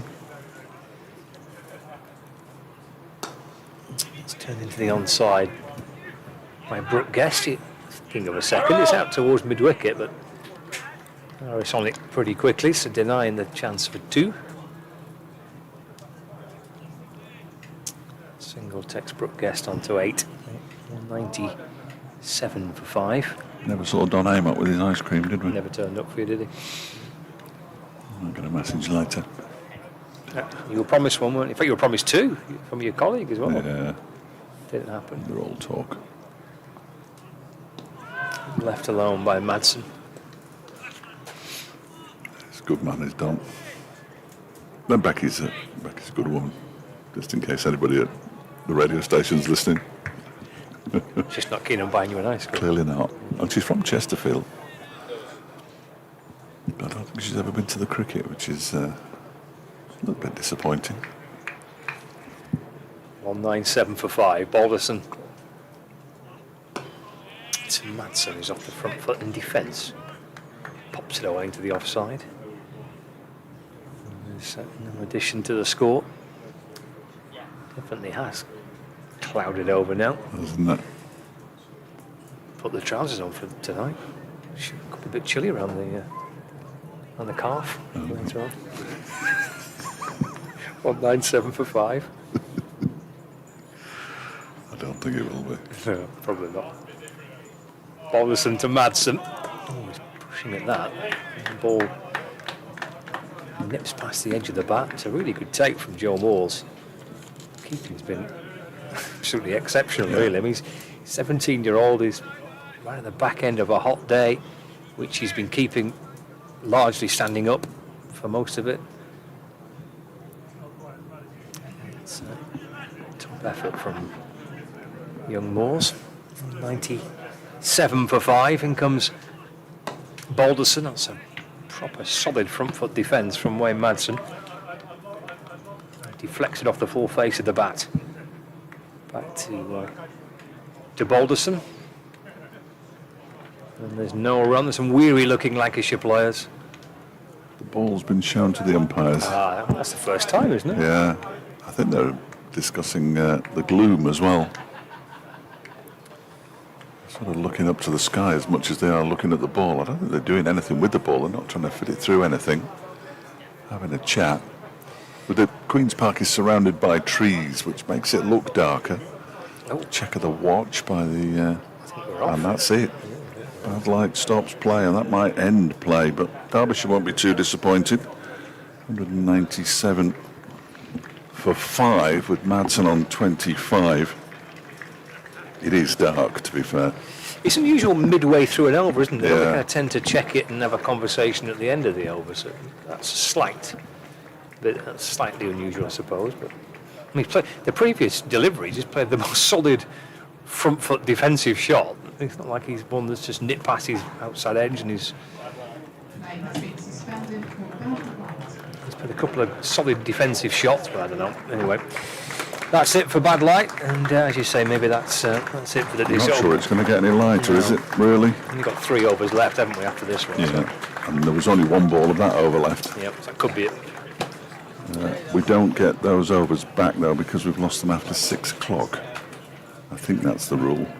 Again, you've been absolutely right on form today, you have, Fletch. I just With remember making these rules up as you go along. It's very much a specialty of mine, making things up as we go along. So if there is any more play, we'll return. I'm not sure that there will be, in all honesty. I think the umpires are still out there in the middle, just having a chat, general chat. But the Lancashire fielders leave the field. Wayne Madsen on 25, Brooke Guest on 8, Derbyshire 197 for 5, leading by 36. Having bowled Lancashire out earlier for 161, 3 wickets each from Mohammed Abbas and Anuj Dal, 2 wickets each from Ben Aitchison and Rory Hayden. And I think it's fair to say it's been a very good day for Derbyshire today. 3 for 49, both Dal and Mohammed Abbas finished with. the highlight with the bat. Matthew Montgomery's 86 before he was out, led before wicket to George Balderson. If we don't return this evening, and it looks unlikely, people are starting to make their way away, we will see you just before 11 o'clock tomorrow morning for day 2. Derbyshire in a very strong position indeed.